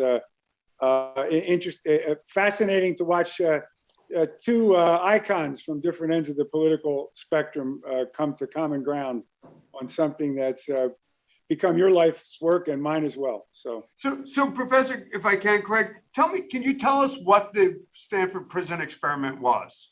Yeah. So 50 years ago, Phil Zimbardo and Kurt Banks and I wanted to understand the dynamics of prisons, what the environment of prison, the setting, the structure of prison did to people who entered it. And you can do that in a number of different ways. And most people up until that point had done it by going in and looking at prison and interviewing people who lived and worked there. But oftentimes those kinds of analyses were subject to an explanation in terms of the nature of the people. So an argument was made, well, of course there's brutality in prison because people who work there are brutal people. Or of course there's violence and conflict in prison because the people who go there in the first place are aggressive and violent. And so when you put those two groups of people together, it's a volatile mix, bad things happen, it's not the prison's fault. We thought that was simplistic at best. So we decided to test the proposition of how the environment itself affected people who were put inside. And this was at Stanford University? We created a prison-like environment in the basement of the psychology department at Stanford. We got people to volunteer to be in a study. We put an ad. So can you explain to us, just for everybody watching, I mean, the Stanford Prison Experiment is famous in psychological circles. It's famous in prison reform circles. Could you just tell us just 30 seconds, like literally, what did you do and how did you arrest people and how did people fulfill their roles? So a prison environment is created in the basement of the psychology department. It looked really like a prison. We put bars on doors and so on and so forth. We had volunteers. We randomly assigned them. So we picked people who were normal, psychologically healthy, resilient college students. We randomly assigned them to one role or the other, literally a flip of the coin. Half of them became guards, half of them became prisoners. We worked in conjunction with the Palo Alto Police Department. I and the police officers went and arrested the prisoners. We brought them to the Stanford County Jail, as it were. The guards. So I saw tapes of this. You literally went out and would go to somebody's house, knock on their door, and take them out the same way somebody would be taken out of their home in any community across this nation, and arrest them in front of their neighbors, and then put them in the back of a car. So that there was almost that you replicated the psychological experience, if you will, of being arrested, of being imprisoned. Yes. We wanted to replicate that experience as best we could under the limitations with which we were working. So obviously these were guys who had not committed a crime, and they knew they hadn't. We told them to be prepared to be in prison for 2 weeks. We had anticipated the study would go for 2 full weeks. So they cleared out their schedules for 2 weeks. The prisoners and the guards did this. And we arrested them and we took them to the Stanford County Prison. The guards were already on duty. They brought them into the prison. They stripped them. They put them in prison-like uniforms and put them in their cells. And the study began. It began on a Sunday afternoon. We anticipated it would go for 2 full weeks. We were set up to collect data for 2 weeks. We had the food set up and everything ready to go for 2 full weeks. My job was to collect the data and eventually to analyze the data. I thought I would spend months teasing apart the subtle changes and differences that took place in the prisoner and guard groups. To our shock and dismay, the prison turned into a real prison literally overnight. The guards almost immediately became abusive. The prisoners reacted against the abuse, and conflict ensued. The guards subdued the prisoners and took total control of the prison. Within 36 hours, I had to release the first prisoner from the study. Can you go a little slower? I mean, so I think what's so powerful about this experiment is to show that the roles that people play literally changes our behavior, and that how people understand their function, their narrative, whether I'm a prisoner or I'm a correction officer or I'm an administrator, how that shapes how I understand. I mean, the other day, in any event, that there are some good things happening with policing, people starting to understand new ways and new opportunities. But I think what's so critically important here is, could you just talk about on the punishment level what you saw people doing with the dials? Well, the role, you're quite right to point to the power of the role that people are placed in. And also it's a power of not just an abstract role, but it's a role in which the prisoners and guards were surrounded by the characteristics of a real prison. And real prisons, I know you go into prisons all the time, as I do. Prisons really are designed to dehumanize people. They're designed to emphasize the difference between the guard group and the prisoner group. So correctional officers have a certain amount of unbridled power in this environment. And prisoners come in an already derogated group with relatively little power. And when you create that dynamic, whether you do it in the basement of the psychology department at Stanford or you do it in the Trenton State Prison, you are setting in motion a set of psychological processes in which those two groups are in opposition to one another. And the prisoners bear the brunt of it. They're not the only group that's changed by it. Correctional officers are very much changed by their experience on the job as well. But of course, it's prisoners who are there day in and day out and who are on the receiving end of the dehumanization, the degradation, and the deprivation. And the consequences of that, of course, are what you're dealing with all the time when you work on reentry. The trauma that is inflicted on people in prison is created in part by the nature of that environment itself. That's so profound what you just said. I almost would love to blare that the trauma, and our focus today is from trauma to triumph, but the trauma is almost, I don't want to say automatic, but it's almost endemic to the design of what it is that we're doing. And could you delve a little deeper on that? So when Jim McGreevy or whomever is in Northern State or any particular prison in America, in New Jersey, Why is that a traumatic experience? I mean, it's not only that I don't have my family there, I'm not working, I don't have joy, I don't have sunlight, I don't have the things that nourish me, whether it's the dead tulips for Easter or whatever it is. But why is prison a corrosive event in the soul of the person? Well, I tell classes and I tell audiences when I talk about prison that prison can break your spirit, it can break your mind, and it can break your heart. It attacks all aspects of humanity. Prisoners are denied autonomy in prison settings. The most mundane aspect of their existence is controlled by prison authorities. And why is that bad? Well, why is that harmful?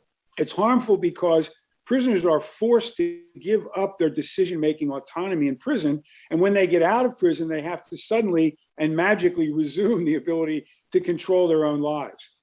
In prison, as you well know, you don't control even things as mundane as how much toilet paper you have, when you can, what time you eat, how many envelopes you can have, how many phone calls you can make.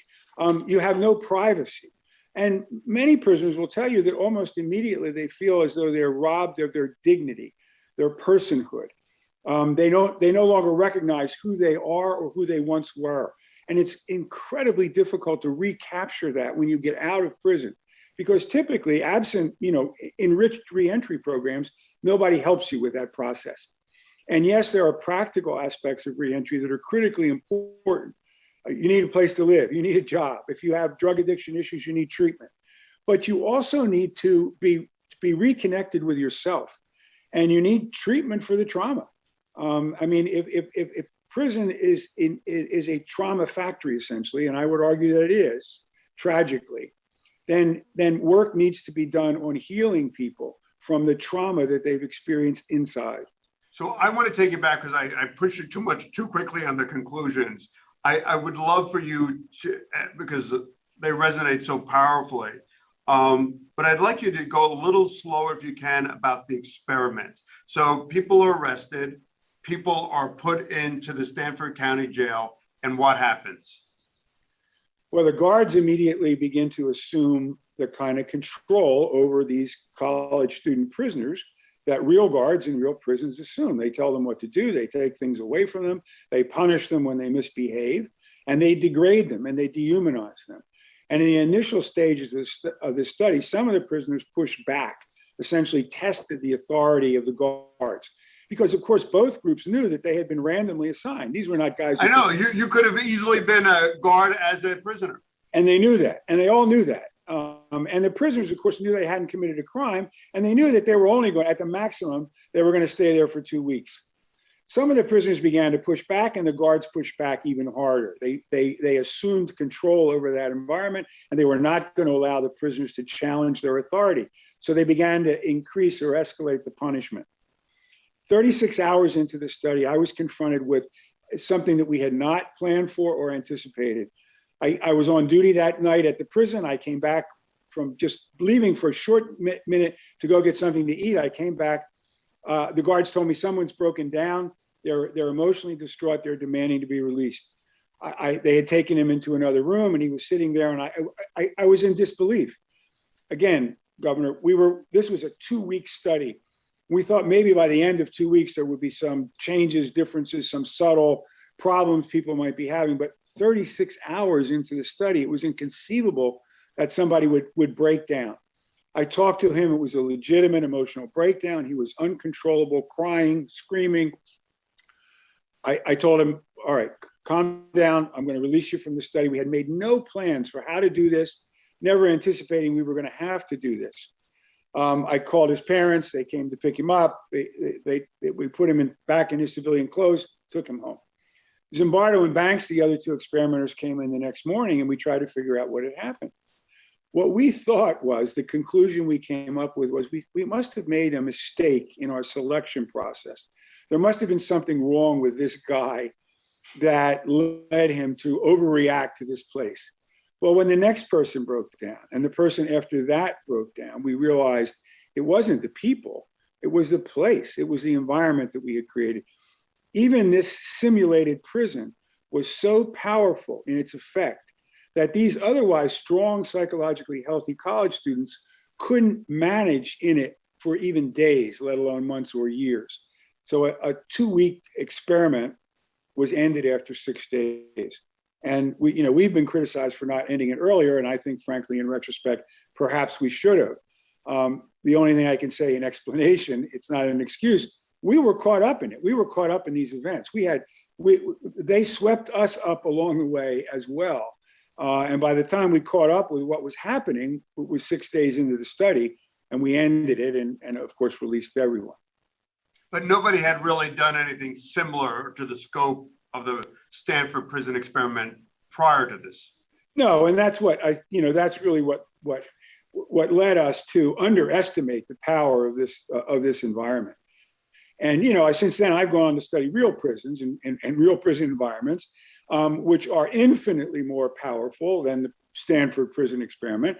But that basic lesson of how traumatic it is for somebody to have their personhood taken away, to be dehumanized, even in a simulated prison environment, that lesson has stayed with me. And I want to talk about real prisons in a second, but what did, the Stanford, sort of in the basement of the psychology department of Stanford University, with Stanford professors, with Stanford students being correction officers.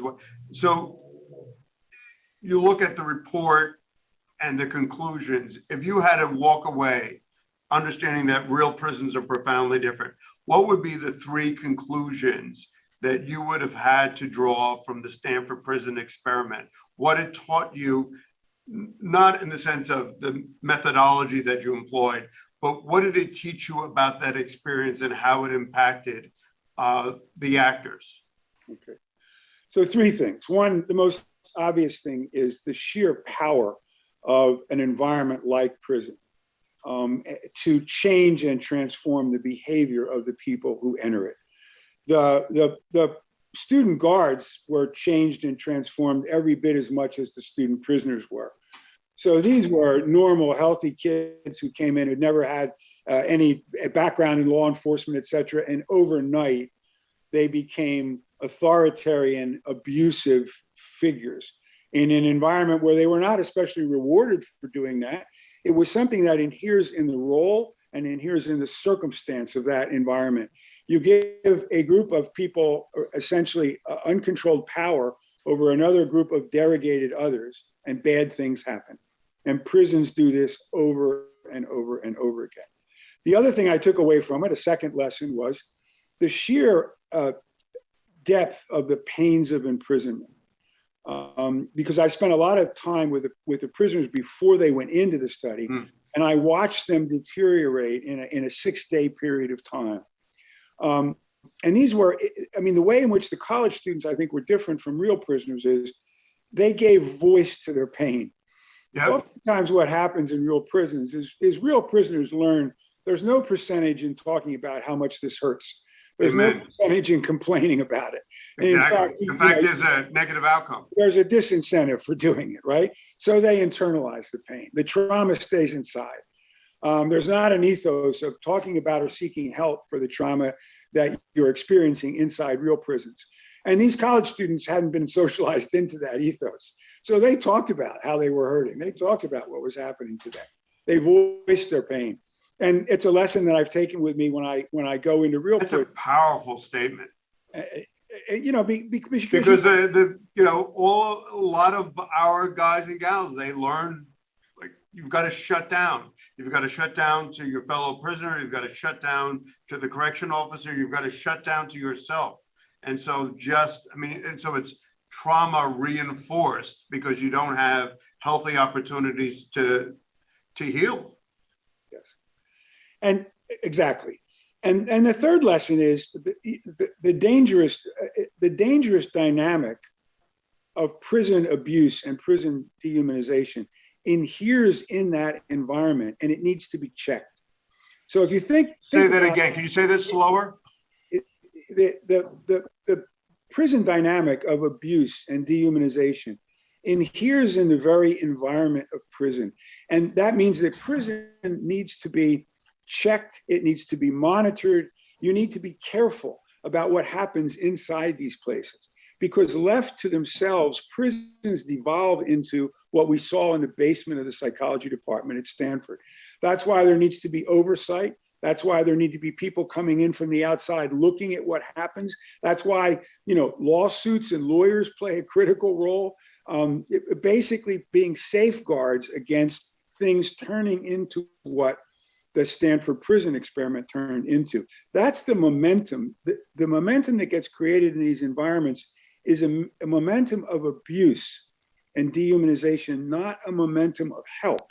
If you're going to turn these places, and I was listening to your earlier conversation with Governor Christie and Reverend Sharpton, who both, I think rightly, were talking about turning prisons into places of rehabilitation. Mm-hmm. In order to do that in more than name only, you not only have to have programs, but you also have to look at the nature of the environment itself. You have to change those environments so they're not dehumanizing, so they don't elicit abuse and mistreatment and depersonalization. So, Professor, this isn't fly. I mean, you're a national leading scholar. Your team, Stanford, why? 50 years later, we're doing the same rubbish. I'd say something else, but we have all these people watching me, but it's the same crap. And it's just why haven't we learned? We're a good nation to go with what Governor Christie said, what Reverend Al said. I mean, this is a moral cause. Why don't we do, well, not only does it not work, right? When you look at recidivism rates coming out of prison, where people aren't supported, but what's the psychological about, now this is what Reverend Al said, it's about us. Why do we as a nation, and I should ask you this at the end, but in any event, why do we keep doing this? Yeah. Well, that's the question of the day, right? I think, there are a lot of explanations for it. Part of it is it's our history. Part of it is that, this is one of the presents that the United States gave to the world, really. We didn't invent prisons, but we invented the proliferation of prisons in the 19th century. So many, countries around the world followed the American model of imprisonment that we perfected in the 19th century. There's there's a prison in every town, in every county, in every state. It's instead of a house of worship, it's. But before I get to the conclusion, I should do it the way my note said. So talk about real prisons and how that is how they actually exacerbate the tensions and the chronic conditions precipitated by trauma in real prisons that you've studied. And you've studied prisons all around the nation and the world. Well, I touched on this, in talking about what happened in the Stanford experiment. I mean, real prisons do what was done in the basement of the psychology department 50 years ago at Stanford, but with much more force and power. Yeah. These are places that are premised on punishment. So you go to prison to be punished for wrongdoing, but once inside, the punishment model is ramped up. So prisons really only have one way to deal with deviance, only one way to deal with misbehavior, which is to punish more. And so that dynamic gets created where people who have a difficult time managing in prison, and as you well know, many prisons are filled with people who are mentally ill, who really are there because we don't have a functioning mental health system in this society. Yep. So they're there, of course, because they've committed some kind of a crime, but they've committed a crime as an extension of a mental health problem that has gone untreated for so long. So how can I just jump in and ask you, who's doing this right? Who's doing, not prison, who's correcting people? I even loathe to use that word, but who's helping people come back as healthy? And to hear what Reverend Al said and Governor Christie, that small percentage, but we're 5% of the world's population, 25% of the world's prison. So we're not inherently more malevolent. We're just doing this wrong. Who's doing this right? I mean, the Scandinavian countries or who's doing this right as well in America? Well, the European Union is doing it right. Scandinavian countries are doing it right. The last 5 years, I've spent a lot of time in Norway studying their system. They're doing it right. And what does that mean? It means that they put far fewer people in prison than we do. They keep them there for far shorter periods of time. While they're there, they expose them to a fundamentally different life. If you were to go to the maximum security prison in Norway, it's called Halden Prison. If I put you down in the middle of it, you would be convinced that you were on a college campus. And you would be hard pressed to tell who was the staff and who were the incarcerated persons. And this is a maximum security prison. They begin with the assumption that people who commit crime are just like everybody else. They've simply committed a crime. And one day they are inevitably going to come back into the community and be your neighbor. So what are they trying to teach them? They're trying to teach them interpersonal relations. They're trying to teach them human dignity, because many of them have suffered, before they've come to prison, they've suffered from trauma and deprivation. So they're trying to teach them their worthiness as human beings. They're trying to teach them job skills. They're certainly trying to do that, but they're also trying to do that kind of basic rehabilitation in an environment that doesn't work psychologically against rehabilitation. So they're treated as full functioning citizens So they're teaching them actually good behavior. and in good interpersonal relations. So they're treated with dignity. They're treated with respect by the staff. They have autonomy. So can I just push back and play the devil's advocate from the other side and says, well, all right, Haney, McGreevy, and it sounds like a Celtic conspiracy. I mean, this doesn't really work. This is magnanimous. This is gracious.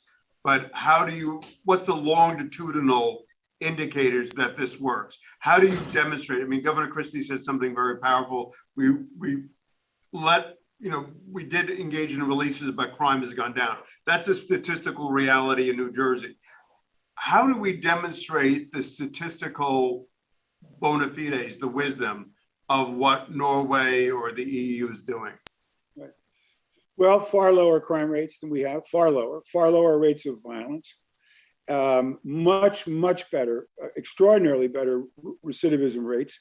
So, we, depending on the system in the United States, half to 2/3 of the people who come out of prison in the United States go back. In Norway, it's 20% or so. So why is that, Doctor? Now I'm asking you as a psychologist.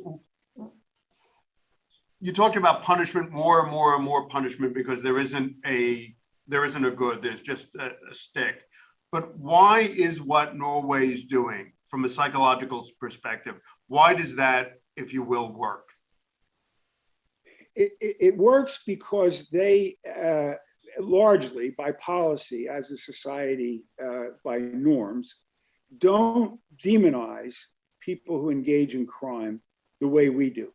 So we have an ideology in the United States, and it's run rampant in the last 40 years of mass incarceration, that people who engage in crime are fundamentally other. They're fundamentally different from the rest of us. And we demonize them. This is so good, yeah. We demonize them. We really see them as in many instances, they're portrayed even in the media as not fully human. And when people when someone is not fully human, then they don't have to be treated in the ways that we would treat human beings. I heard Governor Christie last hour talking about, he talks to people about how would you want a member of your family, treated if they got in trouble or they had a drug addiction, et cetera. What we've done in this society is we have broken that connection between people who commit crime and the rest of us. And we've acted as though they're somehow a different species, when in fact, they are our brothers and our sisters and our parents and our children. But we have an ideology that suggests that they're not. And so it allows us to implement punitive policies against objects rather than people. The Norwegians turn all of that on its head.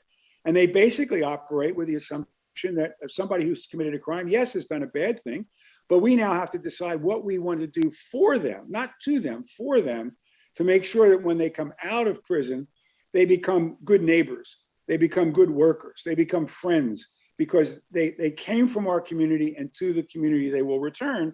So what do you want to do in the meantime to make sure when they return in a better place than when they left? And they take that seriously, and they implement it in every way they can, including reentry. They understand that even coming out of Halden prison, you have to make a transition from being in prison to going back into free society. So they have enriched programs of reentry as well. But all of it is designed from beginning to end, designed to reintegrate somebody in the community, not just at the point at which they were released from prison, but the point at which they enter prison. The issue of reentry is taken very seriously. Do we get to this place? I mean, what you just said about the prisoner being someone not from the community, which is, I remember reading this book about, pre-colonial times in America, and people saw crimes as sin, and you would go into the stockades, but then you would come back into the community after having served your time, and you were a full-fledged member of a community. Like, you had committed your sin, but you had done your penance, and then you're rejoined. So what happens with America? Do we get to that place? I mean, I almost feel like, how much more sick and suffering do we have to engage in as a body politic, as a nation, before, we've quote unquote bottomed out? I mean, when do we get this? Yeah. Well, this is a topic for a much longer discussion, but, we have a history that many other countries don't have. We have a history of slavery. And in a nation with that kind of history, in a nation whose criminal justice system has often been targeted against certain groups of people of color, then humanizing the population of people who engage in wrongdoing is a greater challenge. And I think that, that explains a bit of what happened in the last 40 years. It explains a bit of the era of mass incarceration. Many people view it as a reaction to the civil rights movement, that rights and privileges and opportunities were being— Michelle Alexander, yeah. Yeah, the Southern strategy. We're going to channel resentment and fear about civil rights into resentment and fear about crime, and we're going to massively expand our prison system to imprison, yes, a lot of white folks, but disproportionately a lot of black and brown folks along the way. And we're very slowly, very gradually coming out of that period. We've made a lot of progress. We got a long way to go. The conversations you were having last hour with two people, again, at the opposite ends of a political spectrum, is promising. It's hopeful, but it's not the end point. It's the beginning of a discussion that we need to engage in for a lot longer. So, looking back and your distinguished, academic career, your experience, if you were, and you are, talking to New Jersey Reentry and hundreds of people, what's your takeaway from the Stanford Prison Experiment? And what is your hope? What do you call each of us to do? Well, I call each of us to engage in a process where we recognize, we acknowledge the damage that prisons are capable of doing. And when you fully respect that trauma, it means several things. Fewer people need to be put in prison. We need to change what prisons are. So even with a group of people that we collectively decide do need to be put in prison, we can't continue to put them into places that are structured the way these places are. Because even for the people who need to go to prison, they don't need to be treated the way they're being treated in prison. That's not going to be good for them, and it's not ever going to be good for the rest of us in the larger society. And yes, we need to do the work you folks are doing. We need to understand that no matter how good and better we make prison, it's a different environment, and people coming out of it need help reintegrating back into the communities from which they came. So that work is critically important. It's, Professor, and I'm a fan and looking at your work, and it's almost that the wisdom that night when you stopped that experiment out of a sense of compassion and decency. It takes, one person, one man, one team. And that was profoundly instructive. At some point in time, Craig Haney had to say, is this the right thing to do? And is this making sense? And it's just in this greatest nation, to go something back to the Lieutenant Governor Sheila said earlier, 25% of the world's incarcerated. It's just, it's like people like Craig Haney, people like Chris Christie, people like Reverend Al, Sheila Oliver saying, and Cardinal Tobin saying, no, this isn't right anymore. So I just want to say thank you to you. I want to say thank you for your leadership, for your words, for your academic research. And any last words for New Jersey? Well, as you know, that's New Jersey is my home state. I was born in Trenton, and I'm proud of all the things that you folks are doing. I'm proud of the work that started a while ago. You know, New Jersey prisons weren't always a model for the nation, and they're becoming it. They're on the path to providing that kind of a model. You've passed some great laws, sentencing reform, solitary confinement reform. Yep. And then you and your folks have been doing just extraordinary work with reentry. So thanks for the opportunity to have this discussion with you and to participate in this important event. No, thanks. And the big thing that I walked away with is, and it was great to hear you say it, is not only fewer people in prison, but don't lose the fact that we need to change how prison is done. And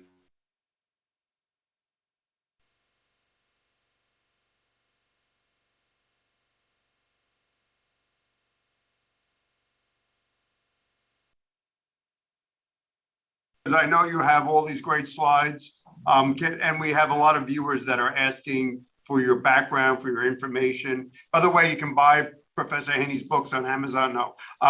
But can we put your slides on our website? Sure, of course. I'd be happy to. All right. Touch with your folks afterwards, and I'll do that. Yes. Very much. Thank you very much, Professor Craig Haney. Thank you, Governor. A virtual applause. Thanks for a great conversation. Thanks, Professor. Thanks.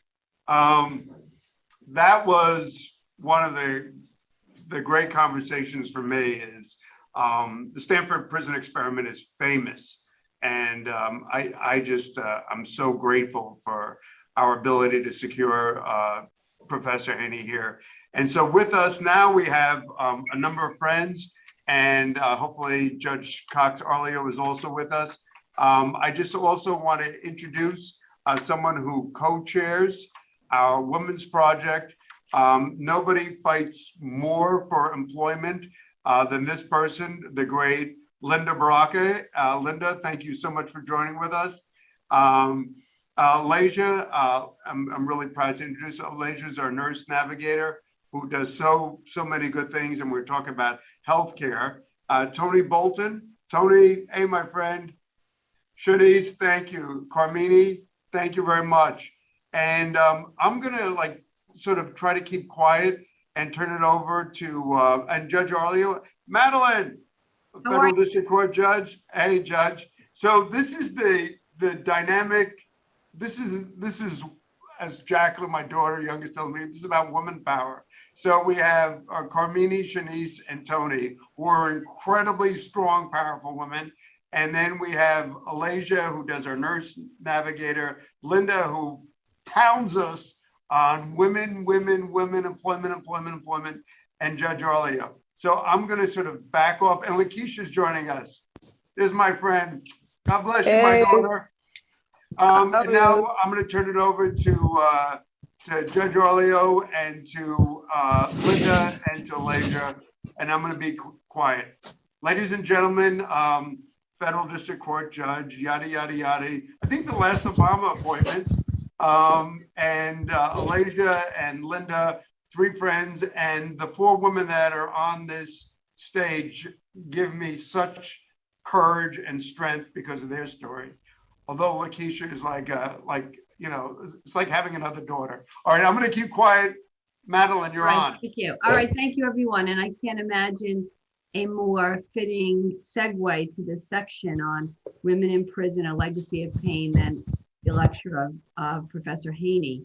And unfortunately, we only have 40 minutes to share some stories and experiences and to offer hope for women in prison and incarcerated in New Jersey. And I like to think about how we're going to spend our 40 minutes. I like to hear from, at the end, for the hope section, to have Linda share with us some of her hopeful experiences and reforms through the NJRC with respect to employment. and our nurse navigator to also it's Aguirre, is it Alasia Aguirre? Am I saying your name right? Yes. Also to share with us some of your hopeful experiences and lessons working with NJRC. But I'd like to begin with asking the remaining women on our panel. I know that not everyone is here, but there's at least 4 of us here, to really focus on sharing, if you can, your experiences, your personal experience at Edna Mahan. And I'm going to hold everyone else about 4 minutes so then we can end with our 2 NJRC panelists, but to share with your personal experience at Edna Mahan, and also following up on what we heard from Professor Haney, what should we be doing differently? And what kind of support do you need when you return? So why don't we begin? Who'd like to start? I'll start. Okay, thank you. Hi, my name is Lakeisha Jones, and I served 17 years, 9 months in Edna Mahan Correctional Facility. And in the process of me going down and doing time, I was a little scared because I didn't know what I was entering into. It was like entering into the unknown. So my experience in Edna Mahan Correctional Facility was like a nightmare. It was like the judge punished me, the officers punished me. It was like I was in a messed up situation. It was like I did something terrible, like really terrible. But to just share my story with you guys, is like when I was when you enter inside this facility, you are entering into, it's like demonic. The officers is like, they come at you and they harass you. And I'm not making any stories up, they beat you. And in 2002, 2006, the prison was supposed to be overcrowded. So they sent us to Trenton State Prison. It was 48 women, and everything is documented. And they sent us to Trenton State Prison. And in the process of them sending us to Trenton State Prison, because of the Fed said that that man was overpacked. So they tried to do take us to Trenton State Prison in 1EE unit. And when we got there, it was like we had to strip in front of men officers. And when we would go to the doctors, we was on camera and the men could see us as the doctor was examining us. So we put in a lawsuit to get out of the facility, and the judge in Haney County and Mercer County, the judge was like, had compassion, and she remanded us back to Edna Mahan Correction Facility. And in the process of us coming back to the facility, it was like the officers was upset that we was coming back to the facility, and they treated us harshly. It was crazy that they was just like so mean to us. They were let me ask you a question. How old were you at the time? At the time I was 20, at the time I was 31. Following up with Professor Haney, any services, anything that they did for you to prepare you for re-entering society again, anything? In order for you to want to do good and re-enter into society, you have to do it yourself. Like the prison doesn't give you those type of programs to help you to return back into society. If you want change, you have to want it for yourself. So what I have done, I took up so many courses, classes. I was into New Jersey STEP. Is a college class where you go and you earn your liberal arts degree. And they gave us the classes, and I was prepared to take college classes so I can use that degree when entering into society. But while I was in there, I was coming up with ways of helping the women with different, like coming out here and being activists and being a voice for them so that people in society can see what they really need in there. They need classes to rehabilitate them so they can't go back into that system again.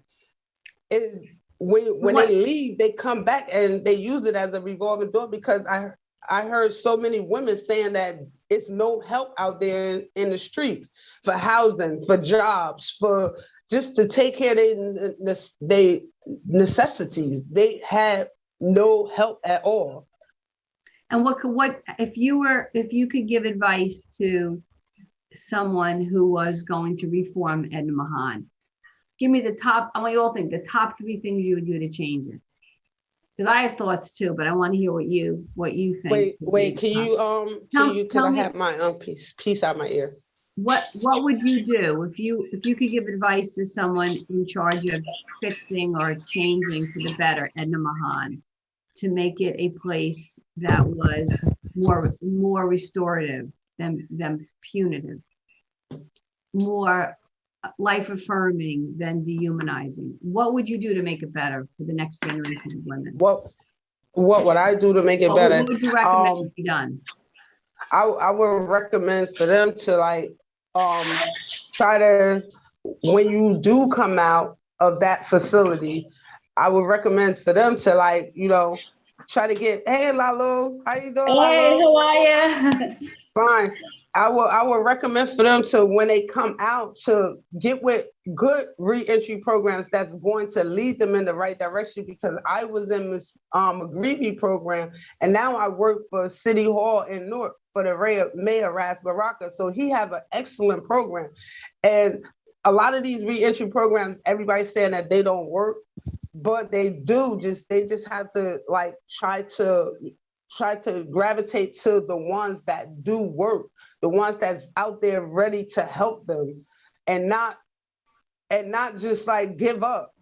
Half the women just give up. They don't want to do the footwork.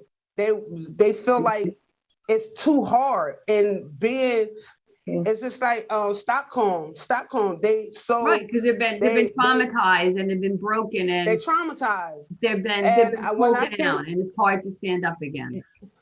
Yeah, but when I came home, I was diagnosed with PTSD and anxiety, because I was so stuck. I'm like, yo, should I go back to prison?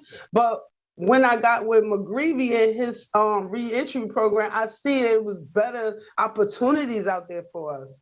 So it's just like, for the women, I want to be their voice. I want to fight for them. I want to make sure that they need all what they need in prison. They're not getting everything that they need. They're not getting programs to stimulate their minds. They're not getting that type of help to even the smallest things, like the sanitize stuff for their hygiene. They're not getting that. They're not getting none of that. So it's bad. It's really bad in there. I just want to be their voice. Thank you. Let me just pause you for a moment, because we have a lot of wonderful panelists today. Let me ask Shanice, same question. Just if you can share with us some of your experiences at Edna Mahan and how should things be done differently. And a topic I'd like to have everyone touch if they have a personal experience. How are pregnant women treated, and how are transgender women treated? So I'm going to ask you that. We'll come back to you. Lakeisha, thank you for your wonderful comments, but those are questions that I think are so important and fundamental to our persons as women. And I'd like to ask Shanice to really start the conversation. Continue. Well, as far as transgender women, I was not around a lot of them, so I don't really know whom was or wasn't. However, I was offered a program where if we were able to show that we wanted to be rehabilitated and go back into society, we were given the chance by doing programs like a drug related program. Kind of like, if you knew that you didn't want to be using or abusing, you can go to, it's another tier, and you will be able to be with groups of women and they offered yoga. They offered different types of programs. Now, I was in Hudson, so this wasn't available at the time. I was still in the process of dealing with going downstate and stuff. I was still going back and forth to court, so they had me housed in Hudson instead of moving me all the way downstate and having to transport me back and forth. So that was one of the opportunities that was afforded to me. And with that, we had yoga and meditation. There was also something similar to NA or AA, but they didn't put it as a title because we were still in prison. And, you know, that is a really, it's an open congregation to all women of all types of things. One of the main things that I heard Lakeisha, I believe her name was, who shared before me, pointed out was the availability of things that we do need coming back into the community. We need classes. A lot of the ladies who were in there didn't finish high school. They didn't know how to be women. They didn't not how to be women, but be women in an active society because it was a revolving door. All they know is people before them going to jail, doing what they saw doing, and that's how they ended up in jail. Instead of trying to show these young ladies how to be productive citizens, they just put them back in jail. Then push them out. They don't teach them, oh, here, take a typing class, or here's a nursing book. Try reading this. It's small things that will help us women because we run this world. We are the world. We reproduce, we make things. We're the reason a lot of these things exist in this world. So instead of trying to teach and inform the women who are in jail, they just lock them up. Here's an hour of rec, or here's a few hours of rec. Instead of giving them books and stuff to do, they let them come out and then they push them back into cells. Isolation is a really bad part of it. I went through a really hard time with the isolation. The person who shared before me mentioned she has PTSD. I went through that from experience prior to being in prison. I was imprisoned in my own mind. So it was worse when you put me in a jail cell with no one to be with or around. And yes, I have family whom came to visit me, but that didn't change the fact because we were behind a glass door. I wasn't able to give them hugs. I wasn't feeling as loved as I know I am today, but it was really hard. And so one thing that I learned is that my freedom is important and I love it. But if I didn't learn the things that I learned with reentry, I wouldn't have this remaining freedom. I would be back where I was in that jail cell. And it doesn't take an actual steel metal bars to be in a jail cell. All you have to do is have that stuck in your head. Right. I know plenty of women who have been in the system who are still entrapped in the system because they don't know how to grow from it because no one's teaching them. Right. I hear you. I see Tony. Thank you, Shanice, for sharing some of your story. Tony, I see you nodding. Anything you'd like to share and add to this conversation? Hi. So my name's Tony Hey, Bolton. Tony. Hi, Keisha. How are you? Hi, Lalu. Hi. I think it needs to start with, well, first and foremost, just like Keisha said, I too suffer from PTSD and anxiety. And like I have an 11-month-old right now, and it's so hard dealing with that on a day-to-day basis because just like Keisha said, we're not offered the basic necessities to evolve and to grow. I feel like there should be, like, yes, we come home and there's these reentry programs, but it should start within the prison. You know, it shouldn't be like we come home and we have to look for ourselves and find out through hearing through from a friend and just getting lucky of hearing through it through someone else. You know, no, everyone should be offered this from within the prison. You know, I also feel that, and if it was in my own hands, I don't feel like prison should be the first thing you send a woman to. I mean, but that's my own personal aspect of it. There's also situations where there's women who don't know how to be a woman. And what I mean by that is they weren't raised that way. You know, you have children who are going there, you know, when they're growing up in prison. So they don't know the basic things of how to take care of themselves and just how to be a lady in general. It doesn't matter if your sexual orientation or whatever. just how to be a woman and how to take care of yourself. Because you got to also keep in mind where we're treated inhumanely with our sanitary needs. You know, you only get a certain amount of sanitary napkins a It's month. so ridiculous. It is the most ridiculous I've ever heard. Yeah. And You have to sit and you have to budget. If men had menstrual cycles, it would be a different story. That's the thing. Like who on this earth budgets how many pads they use a month or at a time? Like that's it blows my mind. Tony, talk about how when you ask the officer for a roll of tissue or some sanitary napkins, they're mad at you and only give you one. Absolutely. I mean, if they do, definitely. When you get your housing supplies, you got to give them 2 rolls back. Right back. So that's exactly. And I thought the state supplied this, and they tell us that it's their tax money that pay for this. Exactly. So they give you what they want to give you. So you have to roll up some tissue and put them in. Sorry, excuse my French. My English, you have to roll up tissue and put them in your underwear to make sure you don't, bleed on yourself. And it's sad. That goes to a bigger point, which is dehumanizing women. Yes. And that's we can all relate to the horror of that story. But it goes to the point that our professor made, Haney, about how these are all actions that do not build human beings. It devalues us. And that is an example of devaluing only women. Only women. I was actually I came from Union. I came from different counties, but I was in Union County with a transgender who went to Clinton with me. Her name was Star, and I remember how they treated her. Like it doesn't matter what's in between your legs, whether you had a sex change, whatever. We're all human beings. Right. And they treated her like she was like the most grotesque person on the face of the earth, and that's not okay. She's so sweet, because at the end of the day, she had the we all have a heart. we're all human beings, no matter of our charges. At the end of the day, we're still someone's daughter, someone's children, someone's mother, someone's aunt, someone's niece. We're still human beings. Can I say one thing for 1 second? I was working in the package house in Edinburgh Correction Facility, and I forgot her name. She changed from Trenton State Prison, and her name was Angelina, if I'm not mistaken, Angelina, and she's transgender. And I had to go through her things because we had to separate what she can have and what she can't have.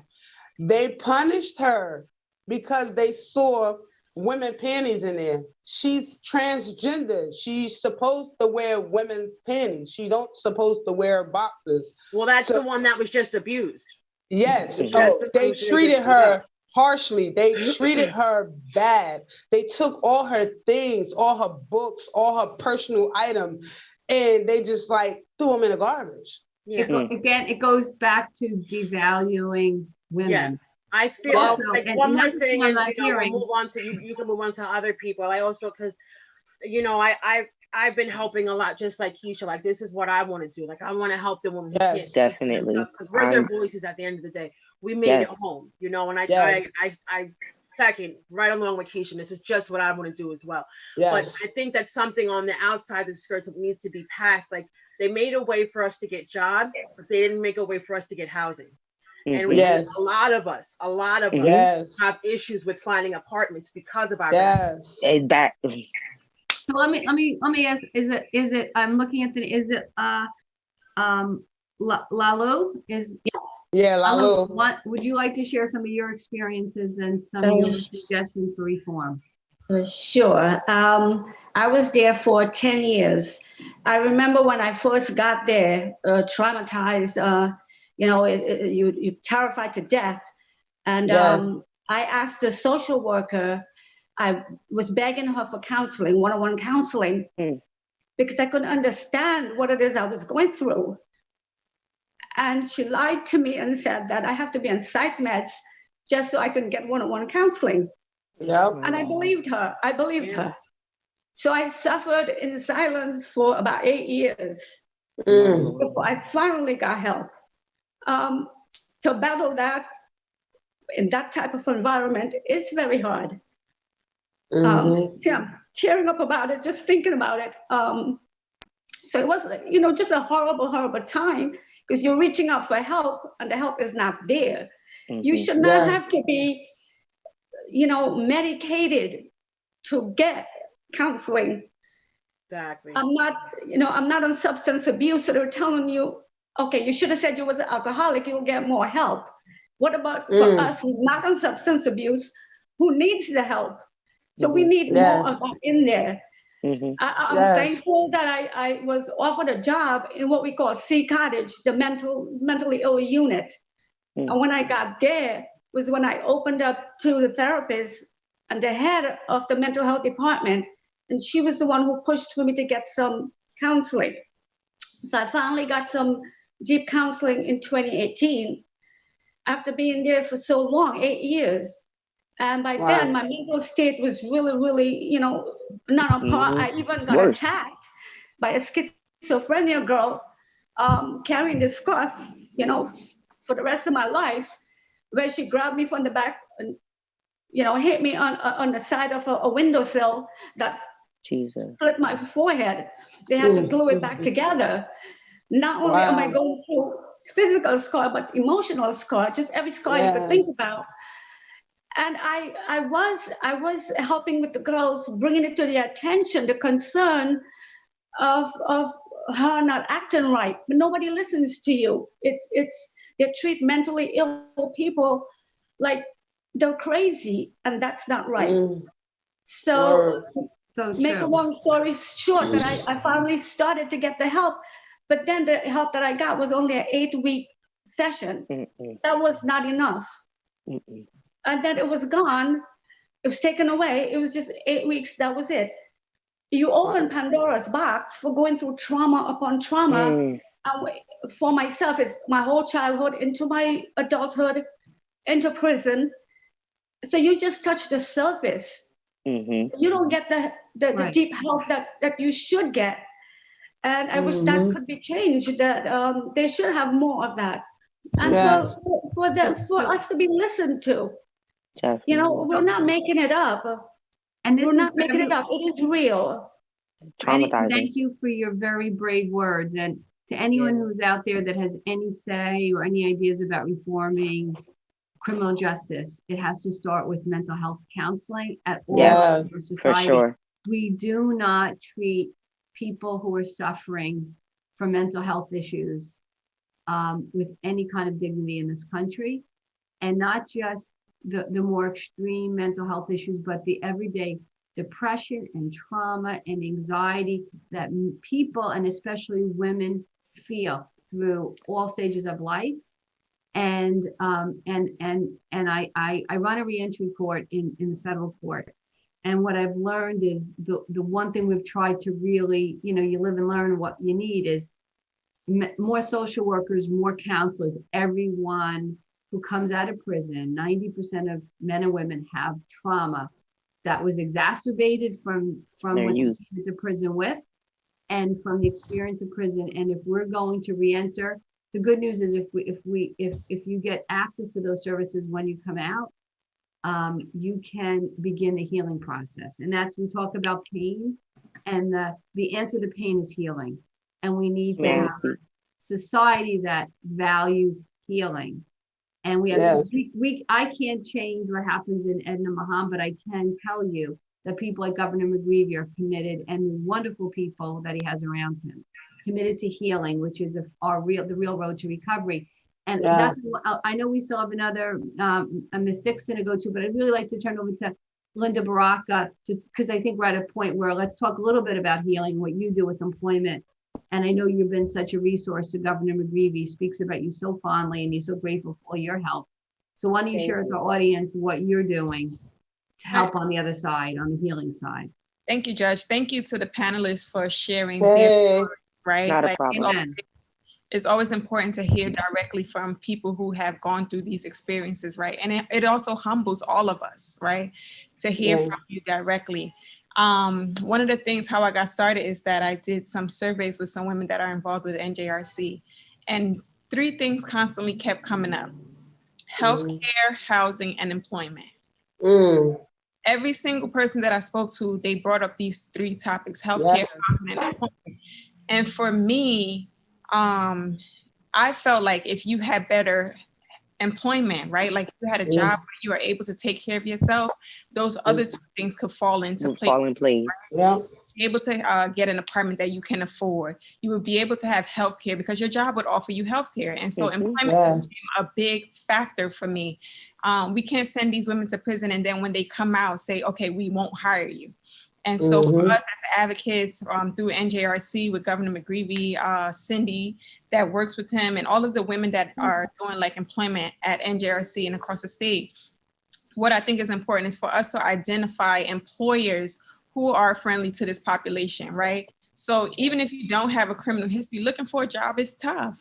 Going to interviews is tough. Now imagine compound that with your experiences being in prison and then coming out and having to go to an interview just for someone to find out that you have a record or a history and then you're denied, right? Rejection. It's very heartbreaking. It's very heartbreaking. And so what I think could be, would assist is to find employers who know already, these are the women, these women have a history. Are you friendly to this population? Can they do the job? Because at the end of the day, that's what it boils down to. Are you able to do the job? Can you trust us to do this job?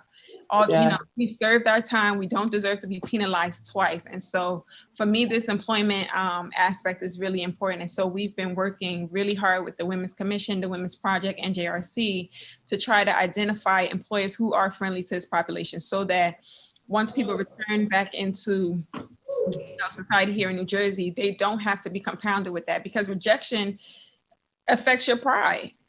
It affects your pride. It affects your ability to come out positively into society, right? Then if you keep going on interviews and they're not even looking at you, you consider your past ways and that's really a hard point for me. And so the employment is a really big aspect and that's what we've been doing through NJRC and the Women's Commission and the Women's Project.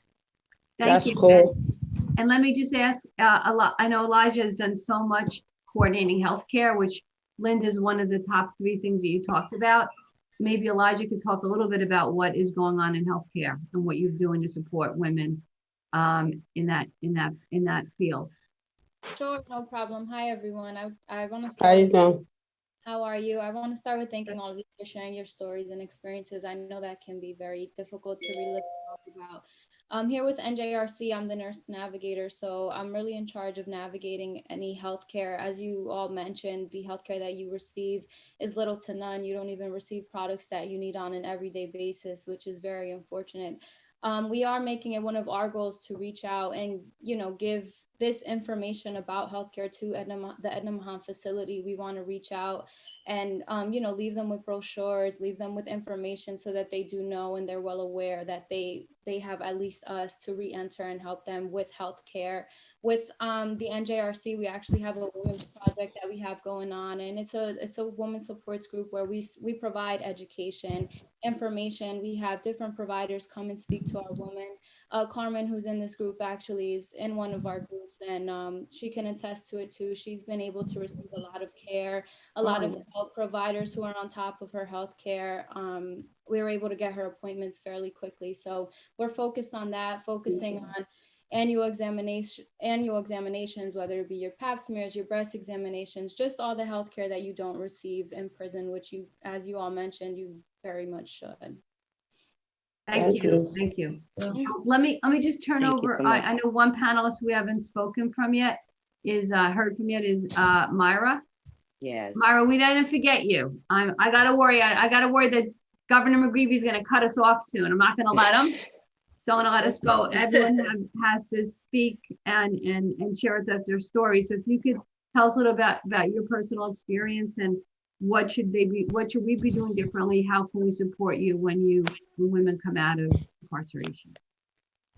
Well, what I found is a lot of the staff isn't as attentive. What I mean by staff, thank God for the New Jersey Reentry Program.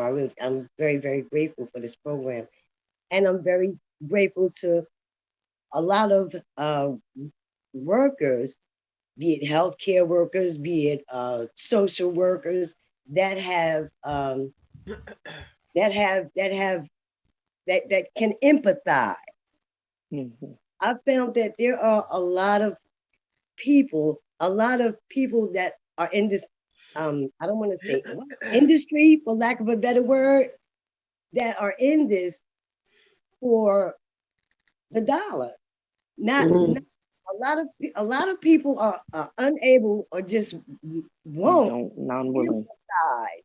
We need more empathy in this community. We need more empathy. We need people to make it, at least make an attempt to see through our eyes.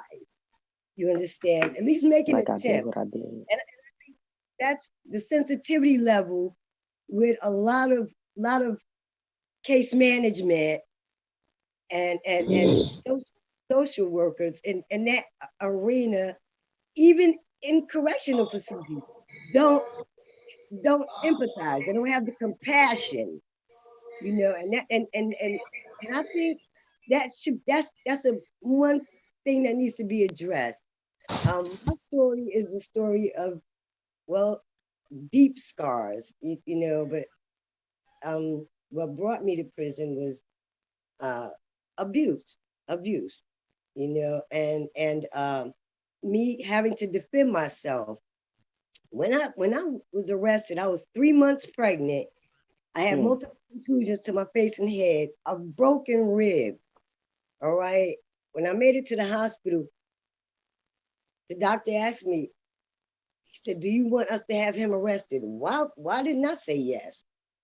You know, but I had no one to come talk to me and to show empathy, you know, not sympathy, empathy, to give me my alternative. So once I was in there, I still didn't receive, like, I was handcuffed to a bed, to a hospital bed. Was only allowed to see my son. I had my son while I was locked up. Tell me, Myra, share with me, if you don't, it sounds like you had your son when you were incarcerated? Yes, when I was incarcerated, and I was actually handcuffed to the bed. Terrible. The staff didn't have, there was no empathy. It was like, oh, like, you know, like I was a piece of meat. Like an animal. It made me really feel bad. It did. I was handcuffed to the bed while having a C-section. How about that? Then a week later, when I returned back to prison, fortunately, my family came and got my son. They had a DIFUS worker to come visit me in prison and ask me to give up my maternal rights. Was there anyone there counseling you or giving you advice for you or for your son, how to keep your son in your family? Was there anyone giving you that advice, or was it all about giving your son away? No. Sign your son over to the state. Yeah, I mean, but they trying to what they're trying to do now is open up a section in Edinburgh Correctional Facility so that the women that have kids can have their babies with them for a few years. I don't think that's a good idea for that. Not in the prison. Because there's too much abuse in there. Traumatizing. And if just, oh my God. Too much violence, too many rapes that shouldn't. I would not want a kid to be raised in Edinburgh Correctional Facility. I would never want my son to be there. It's very unhealthy. Okay. It's very unhealthy. It's very filthy. The prison is so messed up. So much mold. Okay, I would love to speak on that. I'm sorry, Lakeisha, let me just ask you, Myra, thank you. Let me ask Myra to finish up. Yeah. And what I'm basically saying is we need more empathy in these social arenas, and in these help arenas for not just for women, but teens too. We need more help, and not to be so quick to how should I say it? To throw away the star in the apple. Because if you cut an apple sideways, there's a star inside of that apple. You get what I'm saying? Like, there's some good. There's good in everyone. In the core, yes, ma'am. Some people you have to peel away the layers, but there's good in everyone, especially women who have been traumatized and a victim of the system. You know, like what victim of the system. Victimized. When the state hires people, when the state hires a specific person to do a specific thing, they should make sure that that person has some more humanity than I'm just in it for a paycheck. You understand? I mean, be it welfare, be it diapers, be it the prison system, make sure that they're in it, be it the police, be it the correctional officers, social workers, however you have it. There are women that are really, really scarred and abused because we trusted a system that failed us because we had no other alternative. Some of us, like myself, have a wonderful family, that supportive family. My children are so supportive. I have friends like I gotta say, my mom Rose Nelson, so supportive. That's my role model. She's my mentor. You know, she's like my mom. She's an awesome individual. She's been through it. She came through from trauma to triumph. You understand? She came from the welfare system to being a retired registered nurse right now. So perfect example. My daughter, Naya, my oldest daughter, Naya, my son, Paul, a few very good friends that have been in my corner through my trauma. You understand? Like I said, New Jersey Reentry Program. And it started with Judge Pratt. You know, which was a wonderful thing. So let me just stop you for 1 second. Let me turn it back over to Governor McGreevy for any final thoughts and comments. Yes. Sure. Well, one, I just want to thank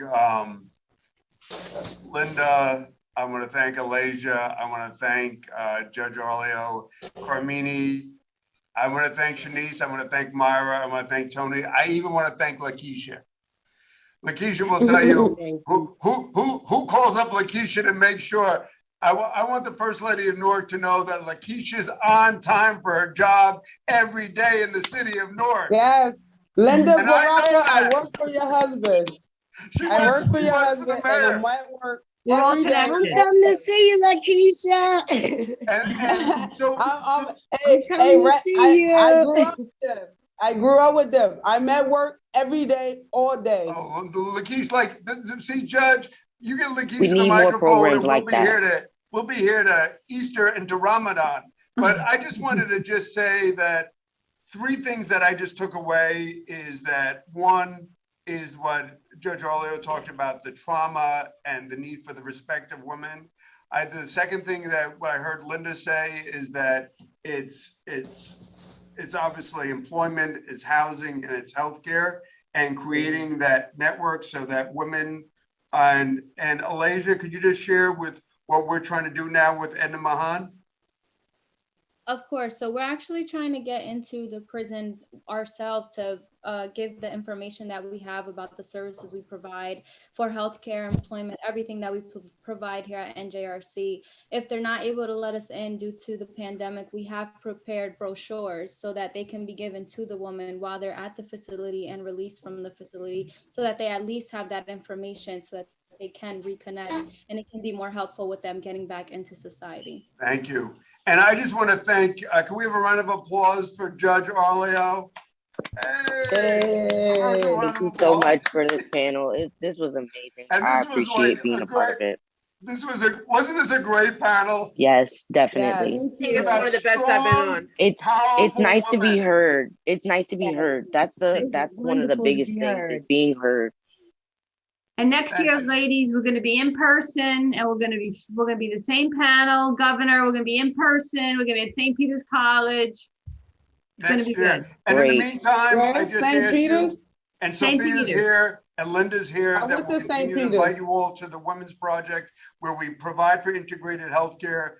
Linda's doing great things on LinkedIn in terms of making sure people are linked to jobs and professional career responsibilities, and whether it's Cisco certification for networking technology or our new reentry training center is having people working together. So with that, to Myra, to Tony, to Shanice, to Lakeisha, to Linda, to Carmini, to Alasia, and to Madeline. This is a blessing.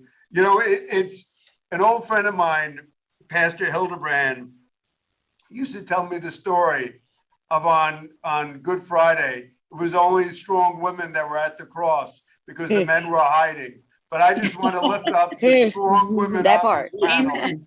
So thank you Yes, very much. Thank you. Godspeed. Thank you. And now we're going to move on to another strong woman, Congresswoman Madeline Dean. So thank you to all of you. Thank Thanks. you. very Thank much. you very Good much. meeting Thank you for Happy having me. Easter. So, you know, and Judge Orleo, you should stay on just for 1 second, I will. because Madeline was to the dear Congresswoman, and when you look at the Congresswoman's background and her family. Oh, and I also want to thank Regina Thomas, my dear friend, for her notes and the support for Reverend Regina Thomas, everything she does for women.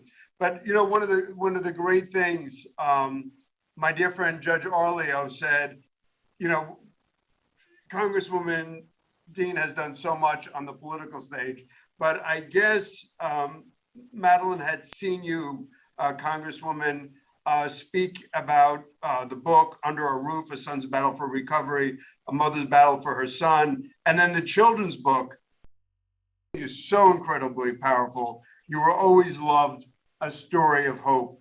And so, you know, the woman we're just talking about, you know, the struggle with addiction, with domestic violence, with sexual abuse, in their lives. But the focus of our conference this year is From Trauma to Triumph. And 78% of our clients suffer from addiction. We have probably 1,200 persons in MAT, 6,000 persons in some type of addiction treatment, whether it's detox, residential, IOP, or medication-assisted treatment. About 40% of our clients suffering from opioid use disorder. So there's a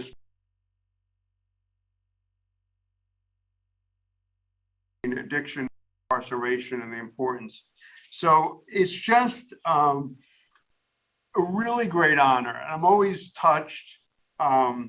If for those of you who want to look to the Congresswoman's personal story, her faith, what motivates her, Reverend Al and Governor Christie talked about values, talked about moral courage. Here's somebody who has real moral courage, for she as well as her son. And I'm just really honored.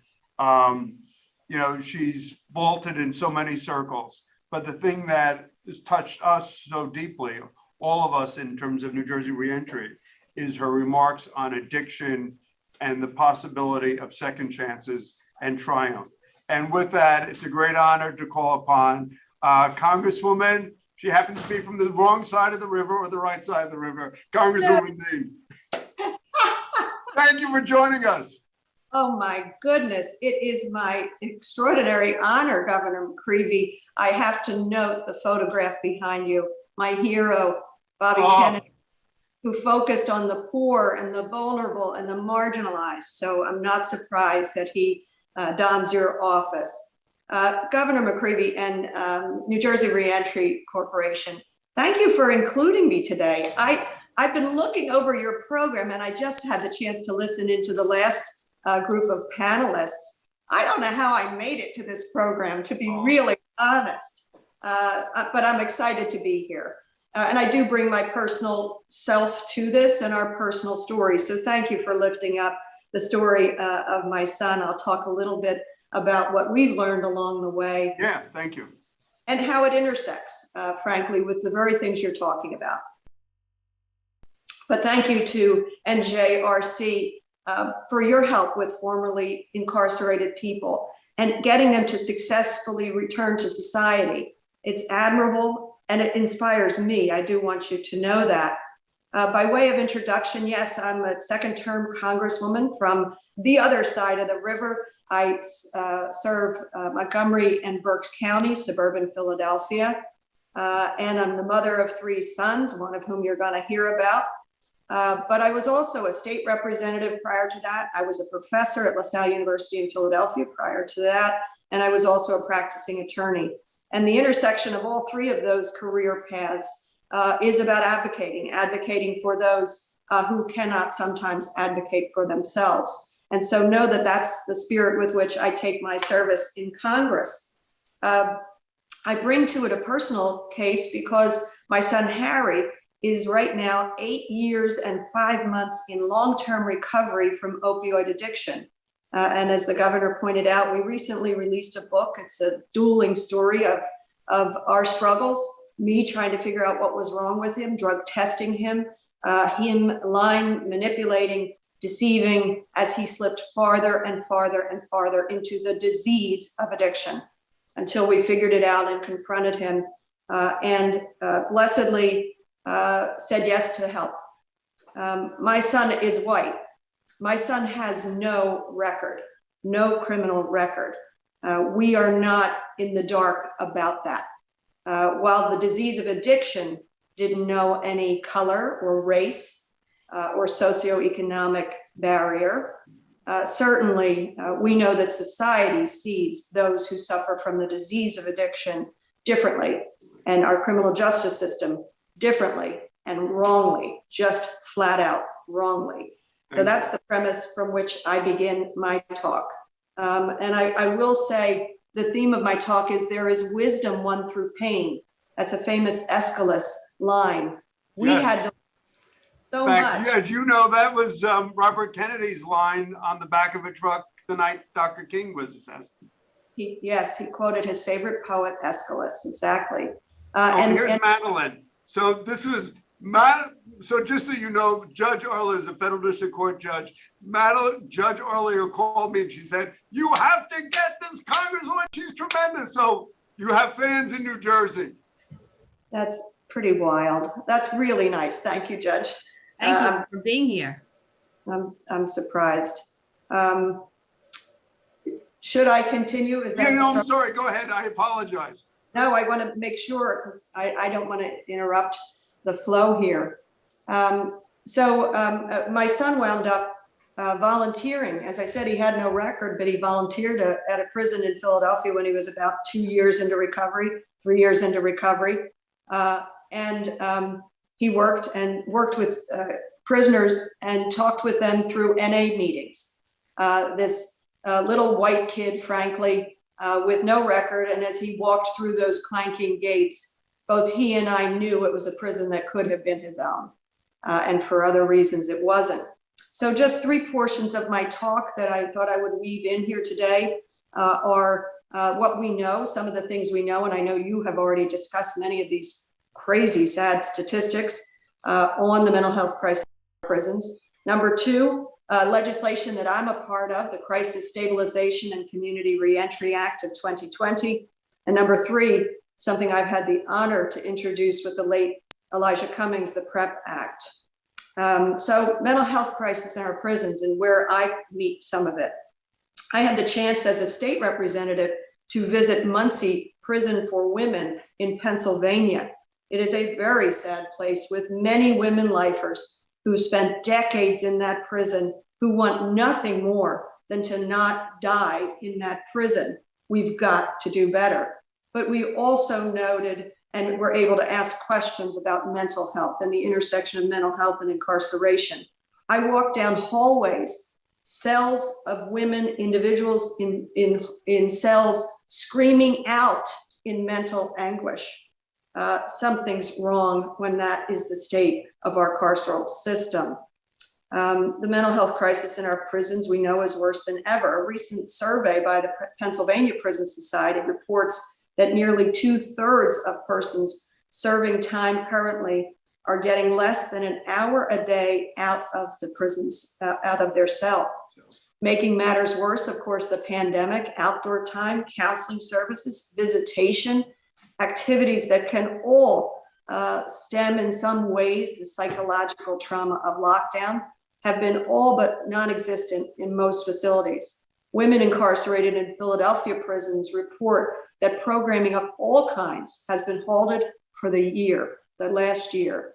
Before the pandemic, approximately 20% of inmates in jails and 15% of inmates in state prisons were estimated to have serious mental illness and many substance abuse disorder. The numbers are even likely higher now. Other facts that we know, in a mental health crisis, people are more likely to encounter police than get medical care. Walter Wallace was shot dead in Philadelphia last.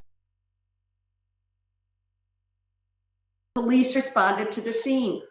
In a civilized society, that's not how that's supposed to go, and that's not how that's supposed to end. As a result, 2 million people with mental illness are booked into jails each year, nearly 15% of men, and a shocking 30% of women have serious mental health conditions. As I said, I visited Muncie State Prison. I visited prisons in Philadelphia because, as Brian Stevenson says, you have to get proximate if you want to understand a problem and do something about it. Tragically, the number of suicides in Pennsylvania prisons in 2019 was at its highest in our memory, at a rate of 42 deaths per 100,000 people, the highest it had been in 25 years. And as you know so well, after leaving jail, many no longer have access, if they had it at all, to needed health care and benefits, making it harder for them to get a job, to get housing, to get a stable life. Many, especially without access to mental health services and supports, wind up homeless, in emergency rooms, or reincarcerated. Jailing people with mental illness and or substance abuse disorder creates more problems and does not protect the public. These people who need help are being ignored, which brings me to my second point. I have been just delighted to be a partner on the Crisis Stabilization and Community Reentry Act. I work with Representative Trone, Rutherford, Rushenthaler, Scanlon, Armstrong, and Senators Cornyn and Blumenthal. As you can see, a bipartisan bill. It would authorize grant money for law enforcement in order to partner with mental health providers to provide support for mental health services for incarcerated people and for those returning to society, partnering both the mental health system and law enforcement. We have to re-envision how we treat people with mental illness. I'm dedicated to increasing awareness around the mental health toll and what it takes on our communities, and to bring into mainstream medicine mental health services, to bring it out of the stigma, to bring it out of shame, along with ending stigma on substance abuse and addiction. And third, a little bit about the importance of that bill, because, you know, for so many of our clients, upwards of 40% co-occurring mental illness, and then, you know, mid-70s, even higher addiction. I mean, part of the reality is, and for the police, it's also a challenge that traditionally, the county jail was the largest provider of mental health, and it's sometimes actually addiction treatment. Could you talk about how your legislation and will coordinate the interrelationship between and policing to provide a better outcome than the criminal justice system? Yeah, absolutely. It's number one, the very thing you just pointed out, which is a recognition of these coexisting disorders, and that the carceral system isn't the way to go about it, whether while the person is incarcerated or as they come into reentry. And so it's about resources. This would drive grant monies to Police departments. Yep. To police departments to say, we've got to do this better in order to connect people to the desperate mental health services. Because that's what, I mean, we just see that, you know, whether somebody's having a challenge, or it's an episodic concern, or it's addiction, or it's a withdrawal, that the answer isn't the criminal justice system. And the answer is, you know, appropriate treatment, whether it's mental health or addiction. So I'm just very grateful for your legislation, because it for a lot of our clients, I mean, Congresswoman, it's tough when they're on parole or probation, and this happens, and they get reintroduced, whether to the county jail, and they can violate parole or violate probation. And it's because of what I would argue, a health issue as opposed to a criminogenic issue. And then Right. it's like all the work you've done to get them an apartment, to get them a job, healthy relationship, addiction treatment, it just goes in a flash, when really what it needs is a little patience and a more appropriate setting, if you will. Yeah, and I wanted to add to that, as a result of writing this book, people are writing to us, to my son and to me from across the country. A young woman wrote to me that her mother, who struggles with substance abuse disorder, has been in the criminal justice system, in and out and in and out and in and out, and is in right now in a Western state with no treatment for substance abuse disorder. And how is that person to get better? How is that person to recover and come back into society? So that's why to drive grant programs to law enforcement, police departments, and to our Bureau of Prisons to get people treatment. And once they're out, to get them the treatment they need, the continuing treatment. We know the barriers in a pandemic and the number of people who are not involved in the carceral system, who are struggling to keep themselves in treatment and in recovery. I thought I would add one last piece, which is the PrEP Act, and then I'd wrap it up and get out of your hair. I'm very honored. I had the chance to introduce with Elijah Cummings, the great Elijah Cummings, one of the consciences of our Congress, along with John Lewis, who we lost this past Congress, both of them. And the PrEP Act is about education. And I'm a former teacher, so it really appealed to me. And I was honored when he allowed me to work with him on this bill. And I'll continue to push for it now in his memory and in his honor. We know that educational opportunities make all the difference. The legislation will ensure that incarcerated people receive education so they can successfully re-enter communities instead of just being dropped in and, good luck to you, but by providing resources for education. So what it would do is it would establish an Office of Correctional Education. Wouldn't that be a smart thing for us to be doing? Amen. Yeah, within the Bureau of Prisons, an Office of Correctional Education. That's the direction we need to be going in. It establishes the federal correctional educational program instead of a patchwork of what systems do better and what do not. It trains and assists state and local correctional institutions, and it would notify, importantly, veterans of their eligibility.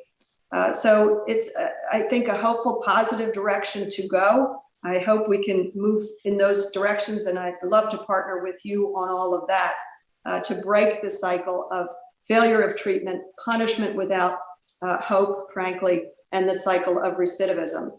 If you don't mind, I'll end on a story about my son. And it has to do with your neighboring city, Philadelphia. Governor, you remember in September of 2015, Pope Francis visited Philadelphia. Sure. I watched with I couldn't get a ticket. Well, I'm sorry. You should have called me. I was a little state representative. And I volunteered. I did whatever I could. And when I saw his agenda, the important place he visited. He chose to visit a prison. He went to Curran Fromhold Prison in Philadelphia. And so I was so excited, and I was working with the organizers, and I said, is there any chance I will hold the door open? I will do whatever it takes to visit with the Pope in prison in September of 15. And the organizer said, oh no, this is really intimate. It's for the inmates' families, and it's just a very few people. In any event, I called her and I said, you know what?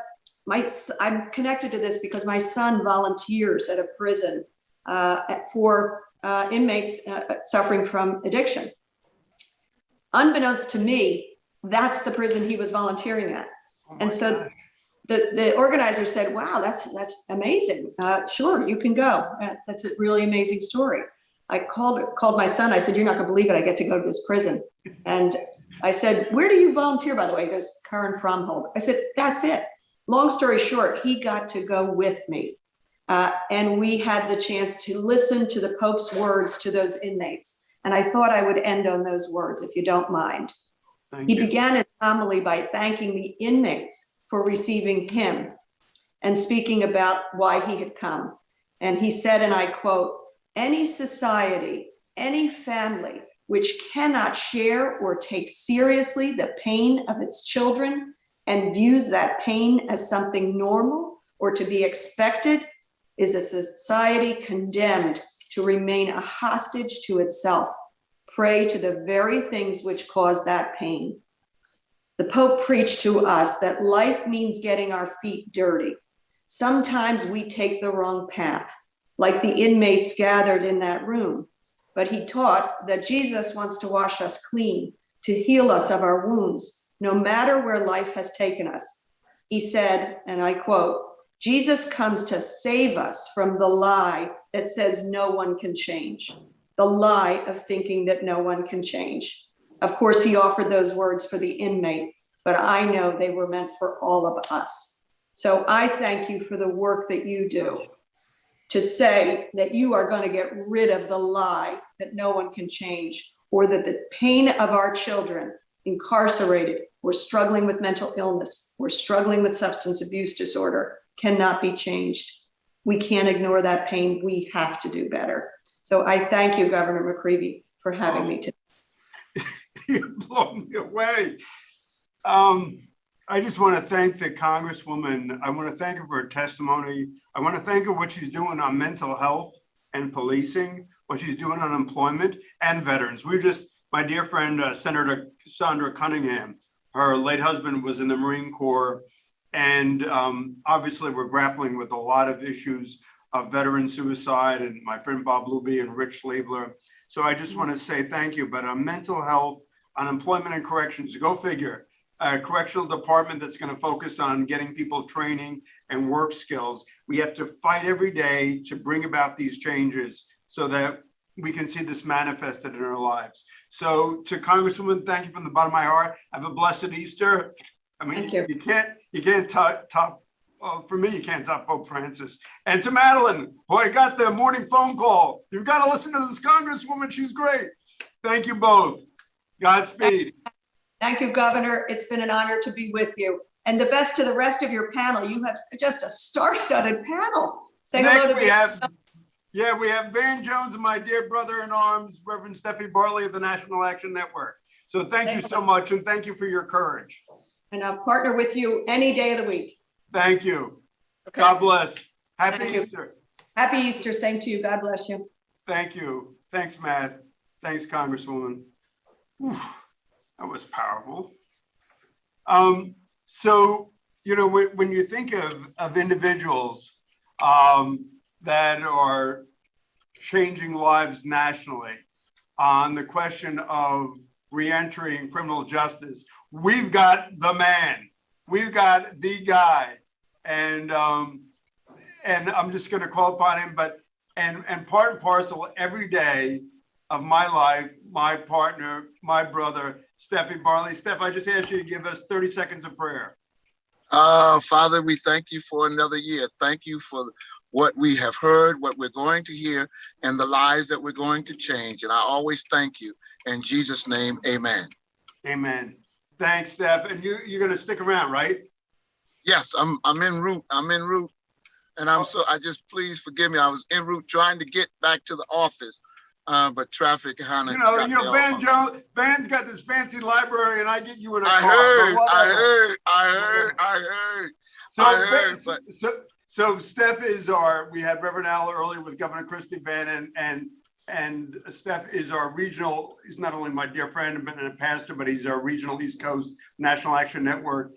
So Van, thank you very much. It's a great honor, and I just. You know, when it's the McGreevy Steffi show, the turnout is here. When it's Van show, it's like off the charts. So it's like you've taken us to a different level. So Van, could you just I know, we had Professor Haney, we had Reverend Sharpton, we had Governor Christie, we had the Congresswoman. And there's so many good people on both sides of the aisle, and we're blessed with Steph to help work. And you heard my dear friend Judge Arlia with the women. I mean, really change people's lives, and it's proof positive. We've got over 11,000. We've got a reincarceration rate of under 10%. I mean, why are we here? I mean, I know why we're here, But like, why is the country here?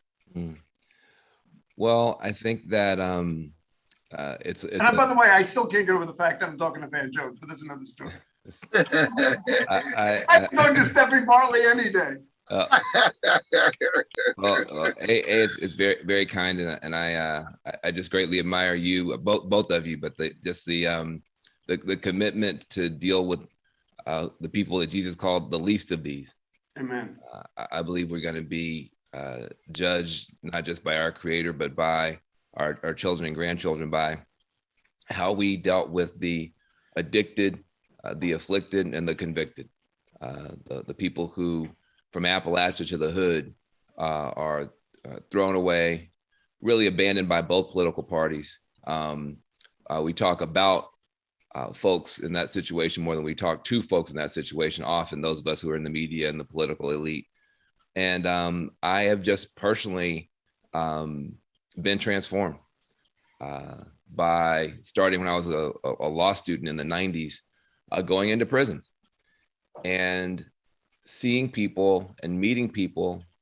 And here I am, a Yale law student, and I'm meeting people who are definitely smarter than I am, no doubt, definitely stronger than I am physically, mentally, and otherwise, definitely better leaders, much more entrepreneurial, and yet they're never going to have a chance to come out and compete on a level playing field because they made a bad decision.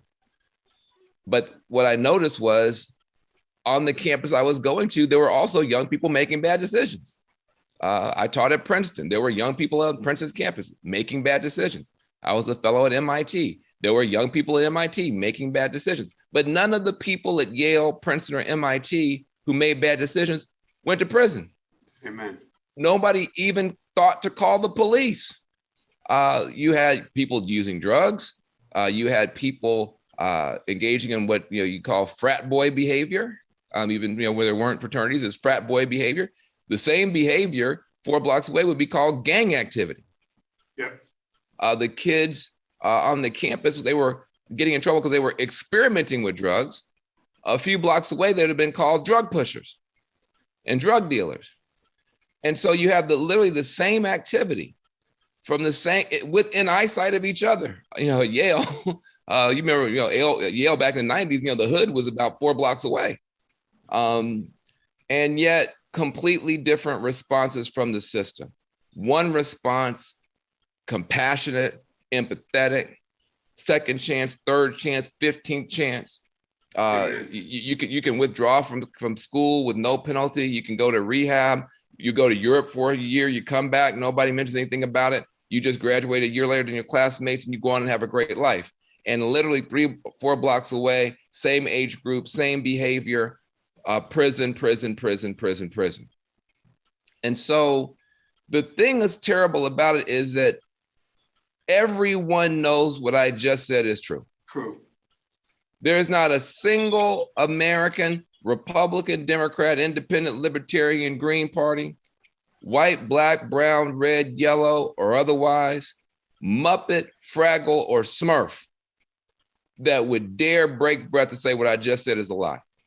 That would say, no, it is true that if you use drugs on an Ivy League campus, in a country club, at a yacht club, the cops come in, they kick in the doors, they drag you out in your underwear and put you in prison. We know there's a double standard.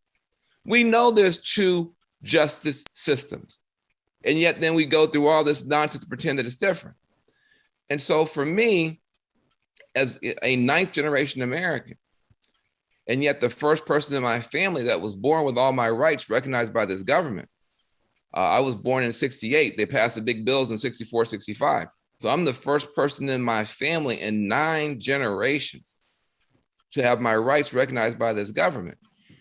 I come from a tradition. I come from a people who, as soon as they took the shackles off of our wrists and off of our ankles, picked up a book called the Bible, picked up a piece of paper called the Constitution and read it and said, you brought us here under these documents, let us read them to you.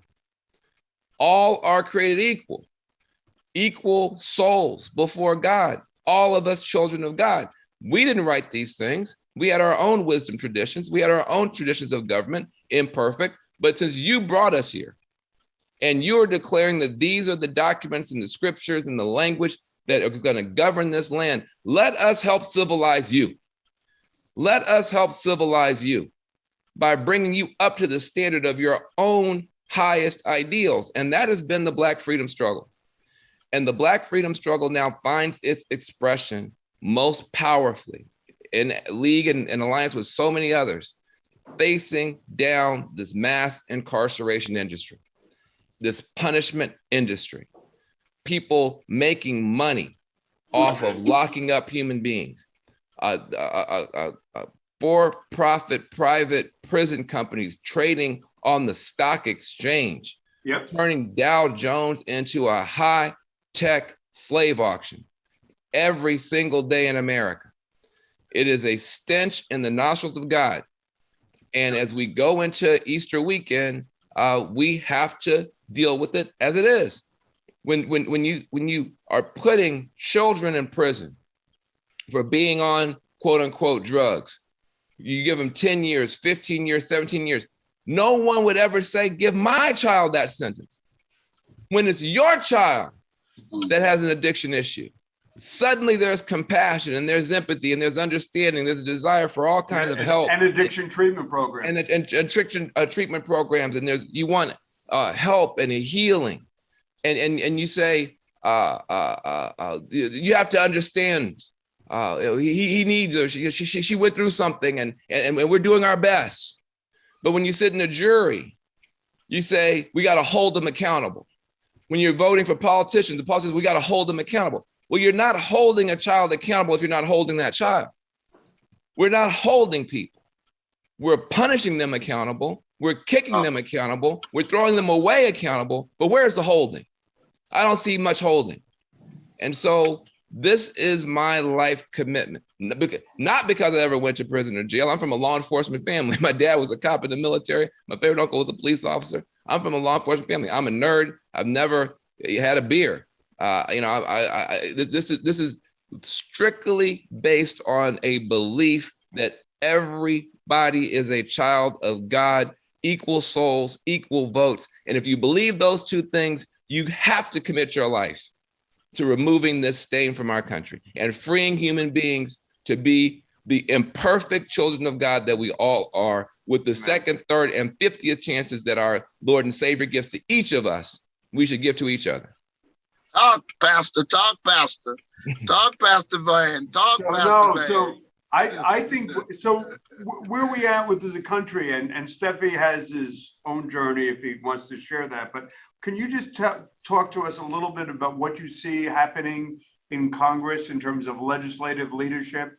We obviously have close relationships with Senator Menendez, Senator Booker, and our House representation. But where do you think, after the first step, what do you think of the legislative enactments that will come through this Congress in this session? The good thing is that this particular issue of the need to change our criminal justice system, both parties who were stuck on stupid for decades, both parties driving the system in the wrong direction. Yeah, both parties, and I think that needs to be said. No, both parties. In fact, what nobody wants to admit or acknowledge is that for a long time, the best way to be an electable Democrat was to be liberal on every other issue, the environment, what have you, but be quote unquote tough on crime, which means pro-prison, pro-incarceration, pro-punishment.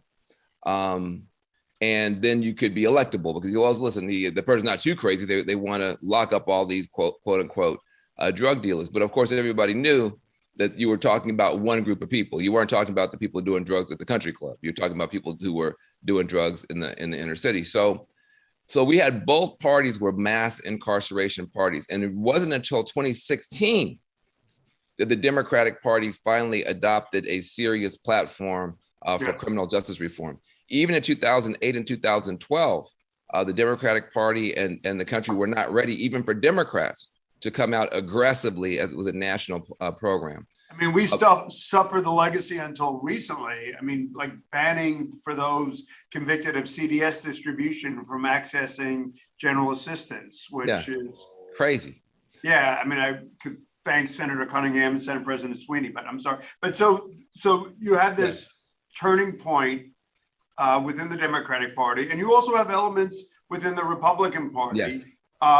We had Governor Christie on earlier that beginning to see that, saw that addiction and reentry. So where does that trajectory, where does it lead us? Where does it separate, and how far does it carry?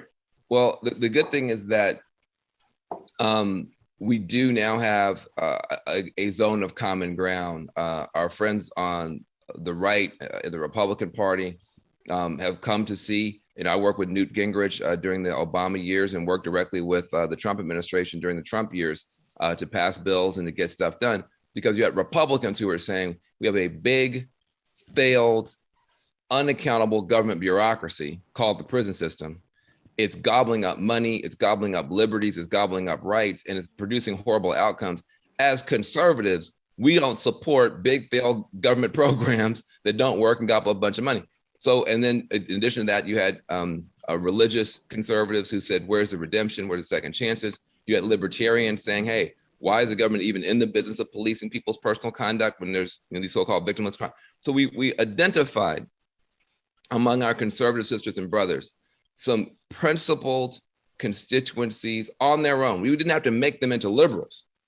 We said, just be better conservatives, just be consistent conservatives, and stand on the basis of the failures of the criminal justice system. On the basis of if your own ideology and your own value system says that you do not want to support failed government programs with taxpayer dollars, there's not a bigger failed government program than this prison system that's producing bad outcomes every day and costing, and costing a ton of money.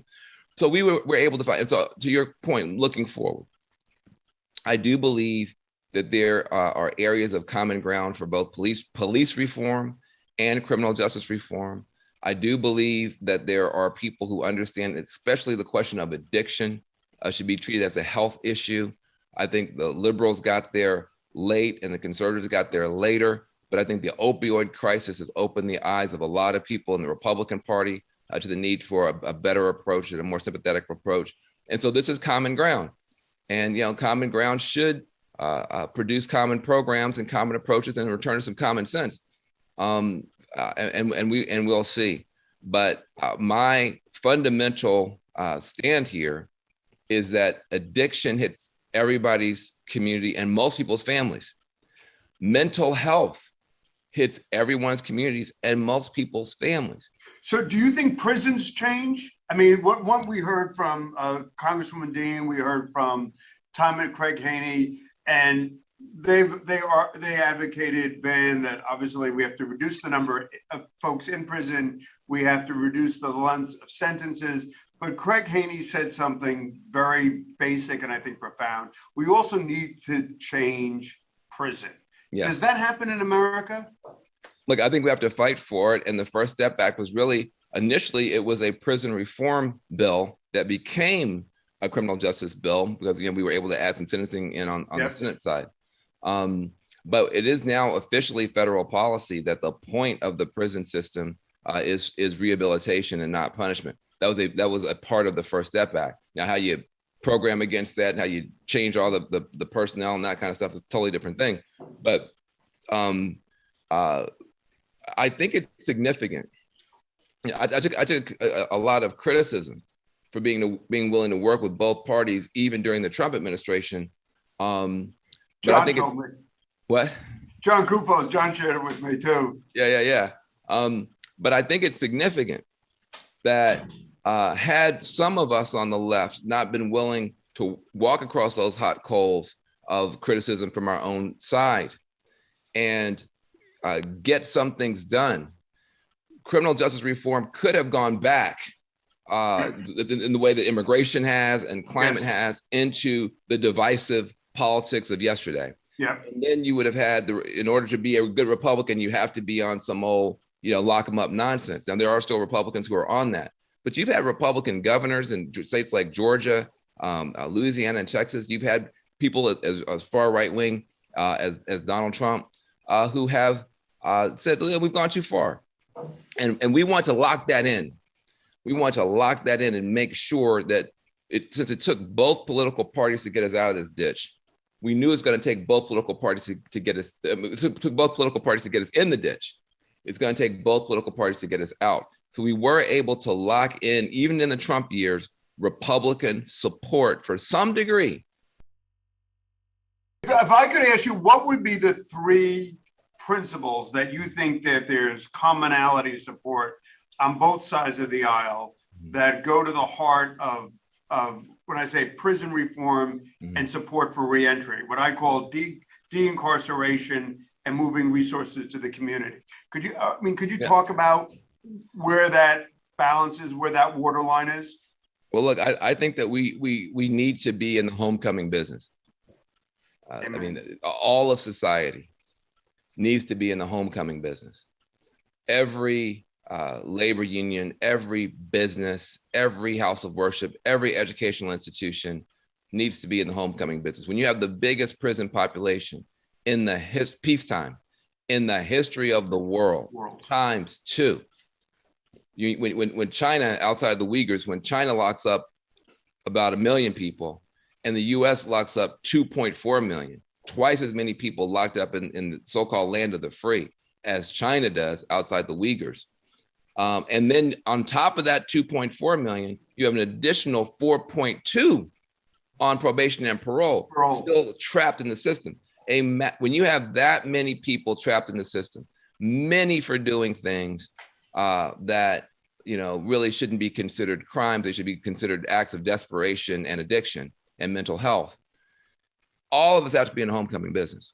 We have to do everything that we can to give people springboards to success and not trapdoors into failure. That means you have to fix the probation and parole system to make it shorter, more supportive, and less punitive.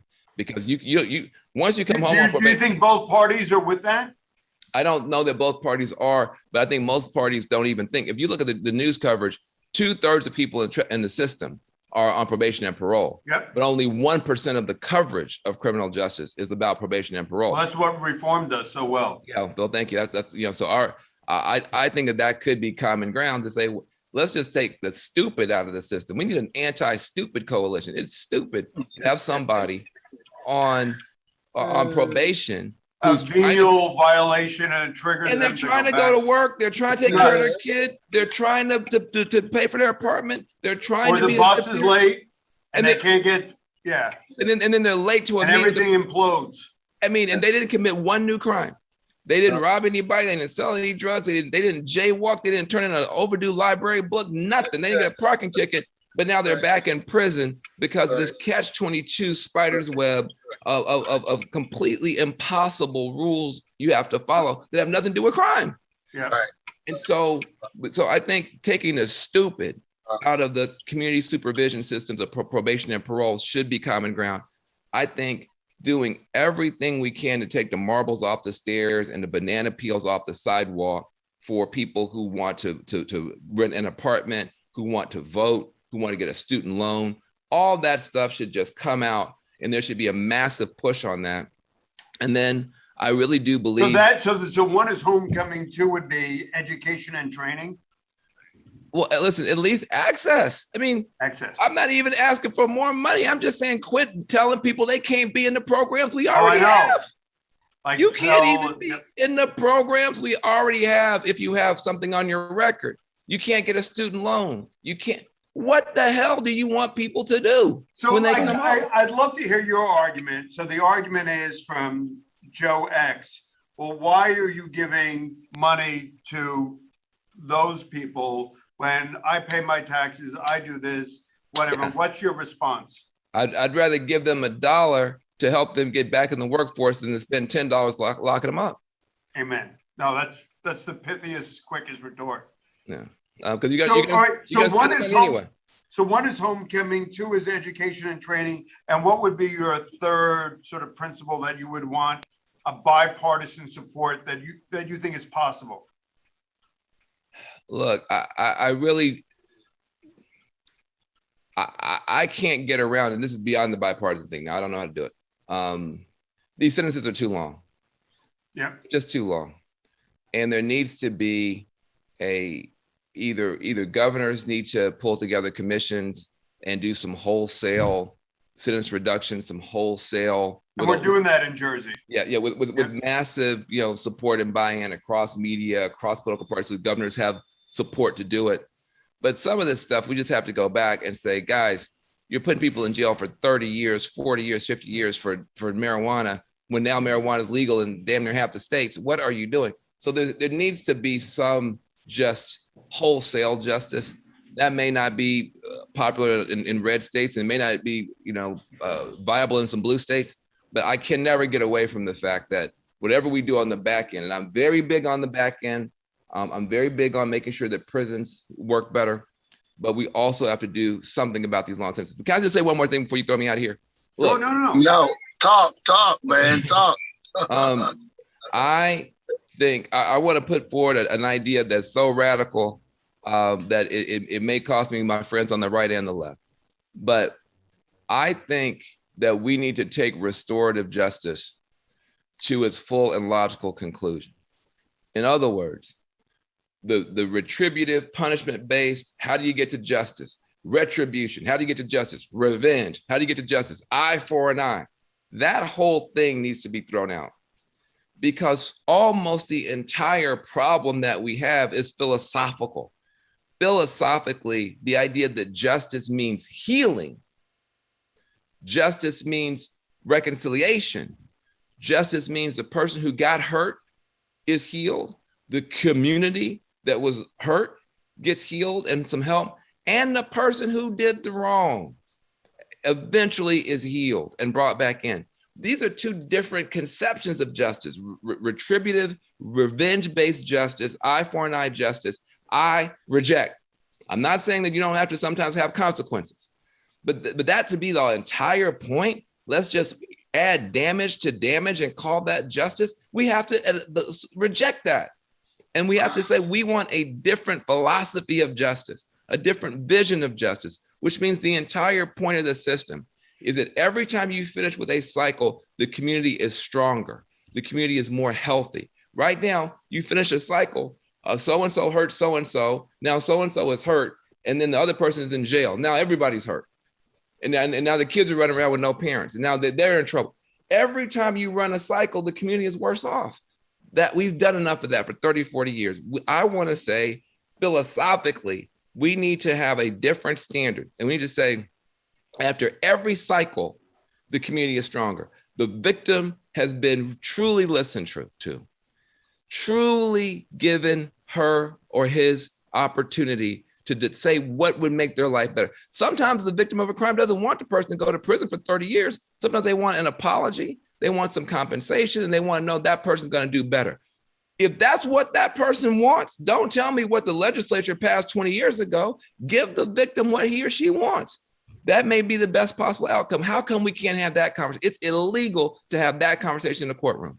This doesn't make any sense, I'm saying.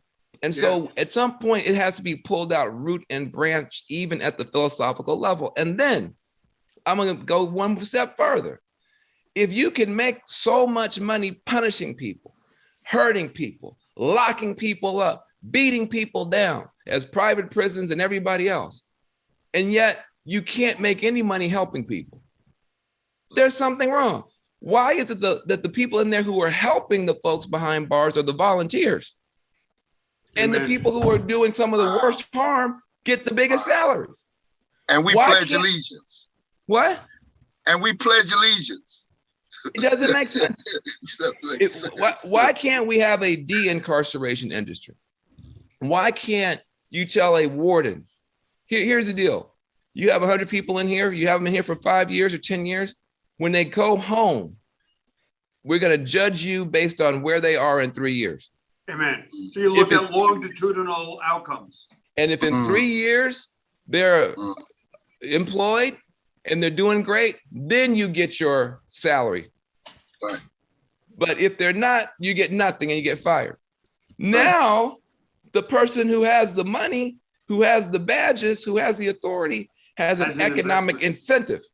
Right. Every one of these people in here, if there's a dollar sign on their forehead for me and my family, What do you need, ma'am? What do you need, sir? And guess what's going to turn out? You know what will really turn people's lives around? Meditation, which is cheap. Prayer, which is free. Yoga, which is, there are cheap, powerful literacy programs. Yeah. If I know that I'm going to be judged based on how this person does in 3 years, I'm going to go find low cost, smart ways to get that person job ready and transformed. And now my taxpayer dollars are actually creating a de-incarceration industry. People still making money, but they're making money helping and not hurting. These are the kind of radical ideas. You know, that point that you just made is so powerful and so simple, and so obvious. But the fact that you look at, you know, the volunteers, the groups, the nonprofits, the mosques, the schools, and it's all, but it's, you know, it's what you said on the outset of this conversation, and is that we invest substantial amounts of federal and state money in an emergent circumstance, namely prisons, and Reverend Al said it, because of fear or whatever reason, Michelle Alexander, the legacy of racism, of slavery, but then yet we don't do anything to transform. So I just want to go back to 2 points. One, I'm just listening carefully to what you said is, so on sentencing, that means you do away with mandatory minimums and you move towards empowering the judiciary. Yeah, look, we tried an experiment. We said, we don't think judges are fair. We're going to snatch away all discretion from judges. We're going to make judges treat everybody terribly. The problem is that the prosecutors and the police don't treat everybody the same. So the only person with handcuffs is the judge. The police discriminate on who they arrest. The prosecutors discriminate on who they charge, but the judges can't discriminate on who they give a break to. And so we crippled our bench. We need to let judges judge. And if there's a little bit more discrimination than we would like, it can't be any more than what we're seeing right now. So I would say, yeah, I'm not for mandatory minimums. But what I'm also saying is the sentences are just too long. We went through a whole period where people were afraid. It was 3 strikes and you're out, 2 strikes and you're out, 1 strike and you're out. People were afraid to vote for common sense, wisdom, and compassion. And so I would just say, somehow we need to just revisit all that. These sentences, when you look at the rest of the world, these sentences are just way too long. And no matter what I do to make a prison better, no matter what I do to make the homecoming work, if your people are doing 20 and 30 and 40 years, it's, you know, for stuff that doesn't make sense. So that has to be revisited. And on retribution and moving to restorative justice, you know, so the whole system, and Van, you know this better than Steffi and me, but the whole system is binary. You're either guilty or innocent, innocent or guilty. And I started out my life as a young assistant prosecutor, and that's all that it was. I mean, you could look at, God bless Governor Kane had something called the Fields programs, young people, he would get them into training and alternative housing. But how do we, you know, with our history of British jurisprudence and 200 years of the system, how do we move from this retributive model to a restorative model? Well, look, I think part of it is that we just have to, begin to make the case. There are some youth programs and stuff to lift up. I think we should go to some red states where it's tough and, you know, do some of the experiments there. I really believe that it's because Texas ran into some financial problems, and Governor Perry set in motion a process in Texas where they closed 8 prisons in Texas, 8, and crime went down.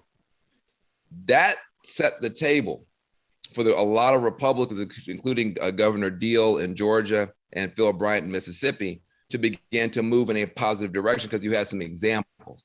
A counter example is always better than a counter argument. And so what I think we need to do is build some counter examples, find some, and don't do it in Berkeley, you know, do it, you know, in Kentucky, find some counter examples that where we can lift up. And then, you know, culture changes when Hollywood and these other people step in. You saw that with the LGBT struggles and other struggles. We don't even have an imagination for a different system of justice, even though most indigenous people never had prisons and they still were able to raise good children into adults and hold people accountable. But it was sit in a circle and say, now you already know that, you know, Johnny's, when he was 3 years old, you know, something happened to him. And so we're going to deal with Johnny as an individual. And we still don't want Johnny doing what Johnny just did, but there's some community wisdom that was able to have a voice in indigenous justice systems.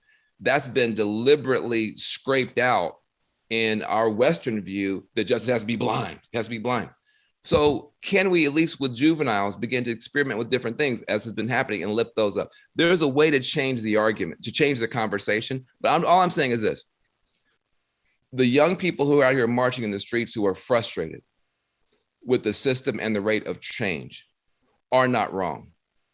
And when they say things that people don't like when they say, abolish all the prisons and defund the police, and then people want to chastise the young people for their pain. You got people sitting on a white hot stove and you're going to lecture them about how to holler. No, listen to what they're saying. And then if we can take the best of both, of course we need community safety and we need good police, but we need a whole lot more. Is there another way? And I believe that restorative justice for real, as a complete break philosophically with what we've been doing, can bring a lot more brilliance and good ideas and innovation and stuff like that, and give us a way out. And so I'm saying we may not agree with all of the slogans from the young people, but their pain is real, and we need better answers that we've been giving them. Do you ever see a place that Craig Haney talked about in Norway, when you stopped and go into a Norwegian prison and it looks like a college campus? Because you're trying to teach people good values, good behaviors. You're trying to normalize them back. Do you see a time in America that when you walk into prison, you see people in housing that looks like college campuses in order of a way to try to get them, not everyone, but the vast majority, to get them into different places? Do you see that? Do you see that time in our lifetime? Well, we have to. Well, if we fight for it, in other words, yeah. If we fight for it, look. Usually, when we fight, we win. That's usually the case. Maybe not tomorrow, but the day after tomorrow. We have to be clear about what we want. We want way fewer people in prison, and we want the prisons to do a better job with people when they're there, and when they come home, we want to set them up to succeed and welcome them home. That's the vision, and I think that's reasonable. And the things that get in the way are fear, racial stereotypes, a lack of imagination, and people and politicians scared of voters rather than scared of God. Politicians are afraid of voters more than they're afraid of their own conscience or the judgment of history. But I believe that all of the innovation and all the things that are going. Your cell phone right now has probably been upgraded 4 times since we've been talking, and we're still doing 17th century punishment to people, isolate people, humiliate them, estrange them from their families, send them home branded with the scarlet letter of an F for felony. This is 17th century stuff, 18th century stuff, all brain science, all behavioral economics, everything that we know. Now, if you said, hey, you got this problem, this many people are on drugs, they're dysfunctional, the system you would design to create safe communities, safe, thriving communities, would look nothing like this stuff. And so why should this be the only part of American society that never evolves, never changes? You're going to be driving a car powered by sunlight in 10 years and won't think anything of it. And it might be self-driving and come to you based on an app in your eyeglasses or maybe implanted in your brain in 10 years. And you won't think anything of it. You'll just think, I need a solar-powered self-driving car, and it'll be there in 10 minutes, and you won't even think anything about it. And you're still have, am I right? Yeah. And you'll still have dungeons. I mean, so think about that. And you'll still have dungeons. You'll be driving past dungeons and homeless people in a Jetsons, technology. That's what racism will do to a society. That's what fear will do to a society. That you'll have a society that insane, that you'll have that level of technology in every other area, but in this area, you'll still be having dungeons and homeless people. It doesn't make any sense. No, So and that's a powerful point. Let's innovate everywhere. And that's a powerful, and I'm also just curious, one thing that we're focused on, and I'm just gonna ask Steph, is that for young guys that went into prison, and we have friends, Stephanie and I have friends that went in when they were 14 years of age, actually, and 17 and 18 and 19 for felony murder. So, some of these guys were just present, and they got 30 years to life. I mean, one of the real struggles is, and we've got a great relationship, and I should say, acknowledge Sam Plummer, the chairman of the parole board. We work cooperatively. But for many guys who've been there for 30 plus years, they don't have a home, they don't have a family, there's no one to go home to. One of the things that we're looking to, and Steph and I have been working on is, Steph, I don't know if you wanted to comment, is rehabilitative release. That if Jim has been in there, I went in there when I was 17 or 19 years old. I did my punitive aspect of my sentence, my 30 years. And now we're looking to the idea of the court releasing persons, working cooperatively with the Attorney General's office, the prosecutors, the public defenders, and they're coming to New Jersey reentry instead of spending their last lives in prison. It's recognizing that people that were in there that were sentenced 30 years ago or 35 years ago on a different set of laws, how their lives, to go to your point, Van, earlier, particularly on CDS, that changed the trajectory of their lives, whether it's felony murder on so many crimes, and looking at something called rehabilitative release. Steph, I don't know if you wanted to say something, or Van? I'm sorry, Governor. I just was once again just taken with all of the knowledge, the wisdom that I'm going to start calling him Pastor Van Jones because he preached today. First time I had an opportunity of meeting him, Governor, was when we did the Triumph Award at the Apollo Theater. And I opened up, and it was like, you know, a little kid just seeing their hero as I listened to him talk about Reverend Sharpton. As I'm listening to you, you have been my hero. Everything that you said makes so much sense. And you're right, when these kids are going in as juveniles, murder convictions, and then trying to come out, that's the good thing, I think, about the reentry program that we're doing in New Jersey, because we're trying to make sure, even before they get out, that they're getting some type of training, whether it's technology, whether it's just basically how to use a phone. Because you're right, when they come out, they've been in the Stone Age for so long. And you're right that everybody is making money off of everything other than helping them. Yes. And I think that as you just spelled it out, I'm just trying to absorb it all, Governor. Forgive me. I done lost what else I was gonna say because I want Van to just keep talking. No, but like, and Steph, you had your own journey, and I did. And you came, and our beloved friend, God rest his soul, Ron Christian. Yes. I was. But you had a father who, Sure, you had a father who loved you, and you had a father who was a pastor, and he pulled you up.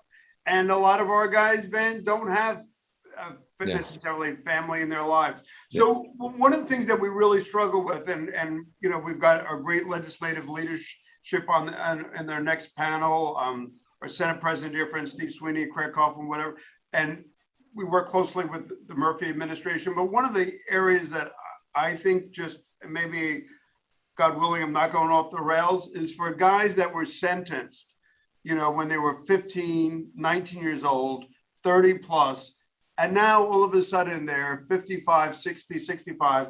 And if you look at rates of recidivism, there are 1% rate of recidivism in terms of murder, and there are less than that, you know, when you look to people over the age of 60. I mean, what do you think as a nation about the idea of rehabilitative release? Well, I mean, I think it's critical. It's pre-kindergarten in terms of, like, yes, I mean, like, literally some of this stuff. And by the way, when you say now felony murder, I saw with my own eyes 10,000 people break into the nation's capital in the middle of a joint session of Congress, interrupt the most sacred moment in a democracy to move forward with the people having spoken for the presidency. 10,000 of them, and kill a police officer. And not one of them has been charged with felony murder. And then can you also mention that what just happened in Georgia when the governor signed the bill? Yeah. One person knocks on the door and she's in handcuffs. Yes. And so again, if 3 kids are in a car and one kid jumps out of the car, the 2 kids are listening to their music, they don't know what's going on. The one kid jumps out of the car, runs into a grocery store, pulls out a gun, somebody gets killed. All 3 kids go to prison. All 3. Even the kids who were sitting in the car didn't know what was going on. They had their headphones on, they were chewing bubble gum, they were doing whatever they were doing. They're tracking their little TikTok moves. They're going to prison for 30 years for murder they knew nothing about. Everybody thinks that's okay. And yet the whole world saw literally thousands of people participate in something that resulted in a police officer being killed in broad daylight, and not one white person has been charged with felony murder. So hold on a second. It's either this or it's that. Either all 10,000 of those people need to be in prison on felony murder, or let out everybody else who went in on felony murder. You can't have it both ways. All I'm asking for is be consistent. I read your Bible, I read your Constitution. Now be consistent in what you said. Now, if you say equal protection under the law, either all 10,000 of those people need to go to prison for felony murder, or let out everybody else who's in for felony murder, because either it's a real thing or it's not. And so you're now having the system on trial. You know, you had, for a minute, it looked like the system was trying to put a generation on trial with all these prisons. But now you got this young generation putting the system on trial. They're putting the system on trial, and they can see on their smartphones the complete lack of justice and fairness and equality. You don't have to tell them anything about slavery. You have to tell them anything about critical race theory. They are looking at their cell phones every day, their smartphones every day, and seeing that we do not have a fair system. And so, yes, I believe in rehabilitative release, but we've got to re-examine all this stuff. I can't. I mean, it's so outrageous to see them. Well, we're trying to put this video with that video, and we got to find the person, and we're not quite sure about. So much care for these 10,000 traitors who tore up the Capitol and killed a police officer, and we're trying to kill the vice president. And no care or regard at all. You go at 8:30 in the morning to any hall of justice in America and look at just the wholesale contempt for life from our bench. And so, I mean, like, Van, you sound like when I look at Purdue Chemical, or I look at when people were selling oxycodone and deliberately pushing it, and then I look at kids in whether Essex or Hudson or any county that are going to jail for 3 to 5 for pushing, and I'm just like, really? Who are the drug pushers? Like, it's just like, why do corporations just walk with complete abandon, and some kid who has, God bless him, is actually trying to make a buck with the only way he knows how to make a buck, because he doesn't have access. But anyway, I won't get, as my daughter says, I won't get on my rant. So look, I think that the country's potentially better than this. I think that I would love to create an incentive structure for. I took away that, yeah. Yeah, let's, and I believe it's somebody's actually trying this experiment in New Zealand, where they're paying the warden based on the success of the people who are locked up. It's a simple idea. No, looking at outcomes, the same way you look at outcomes, we look at outcomes in terms of rearrest. We use Salesforce to determine our success or failure. Look at outcomes, change that for corrections. Yeah, and the thing about it is just align the financial incentives. In other words, if what you want is for people to come home and do a good job, then pay for that. In other words, quit incapacitating people and then being shocked that people have to come back to the prison. Actually capacitate people and align your financial incentives. In other words, I'm radical enough that I want to use market-based tools and incentive structures and competition and innovation to get me the safe, thriving community that I want. My problem is it's Lucy in the football. You keep coming to my community saying you want to make us safer, and then you spend all the money making us less safe. And at what point do we call BS and say, listen, I guarantee you take one kid who's in prison here in California, it costs $120,000 to $130,000 per kid to keep that kid locked up. Now, hold on a second. If you took one child and $130,000, and you give it, and what's the outcome? 80% of those kids wind up going to adult prison anyway. What did you pay for? You paid for more tattoos is all you paid for. That's all you paid for. You got $180,000 worth of more tattoos. You're running you're running a prep school for adult prison at $130K. What if you took one Black grandma, gave her the kid at $130,000? That kid's going to Harvard. What are we doing? You aren't fooling anybody. You can't, that grandma would say, hold on a second, son. We're going to buy a hybrid car. We're going to drive to the airport. We're going to fly to Paris. And then we're going to plan your future from there and still have $100,000 left over for 1 year. Okay, you can't mess up $130,000 a year and not help a kid unless you never planned to help the kid in the first place. That's the problem. You never planned to help the kid in the first place. You wanted to warehouse them. You wanted to monitor them. You were never trying to help. And so at some point, how stupid are we going to be? If you got $130,000 for that child this summer, well, how come last summer when we wanted to have a scholarship, you had no money? Last summer when we wanted to have healthcare, a counselor or a coach, you had no money. You only have money when it's time to hurt the kid. You never have money when it's time to help. And so I'm saying we have to pull it up root and branch. And I'm saying I want people to get rich helping kids, not get rich hurting kids. I want people to make a ton of money being the meditation instructor for the kid and not only being the prison guard for the kid. I'm saying, can we imagine using this much money to lift up our helping professionals and make folks better rather than lifting up our hurting professionals and making folks bitter? It's the same money. It's the same community. Well, but why are the outcomes so terrible? What you're dramatically doing differently is what you said is one is encouraging people to responsible, healthy behavior as opposed to maintaining the status cycle of violence. Prison industrial, exactly. So we're sort of coming to a close. So fast forward the end of the Biden administration. What does the federal system look like? What changes do you think happen? And what, if anything, happens on the state level in addition to the good things that New Jersey's doing? Look, it's in our hands. It's in our hands. It's just like the preacher used to tell us when we were in Sunday school. It said, the little boy tried to fool the preacher. And he told his friends, watch this. He got a little bird in his hands. Got a little bird. And he said, hey, preacher, you tell me, is this bird in my hand dead or alive? And the little kid was a trickster kid. So if the pastor said the bird was dead, he was going to open his hands, let the bird fly away. See, pastor, you don't know anything. But if the pastor said the bird was alive, he was going to crush the bird and then say, see, pastor, the bird is dead. So the pastor is tricked and he's looking at this child. Is the bird dead or alive? And the pastor was very wise. The pastor said, well, son, all I know is one thing. It's in your hands.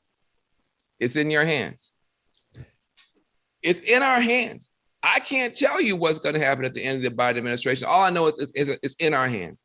If we want to fight for the vision that we've been talking about all day long, all the way back to my mentor, Al Sharpton, and Reverend Al Sharpton, and everybody else, we can have the future that we want if we're willing to fight for it.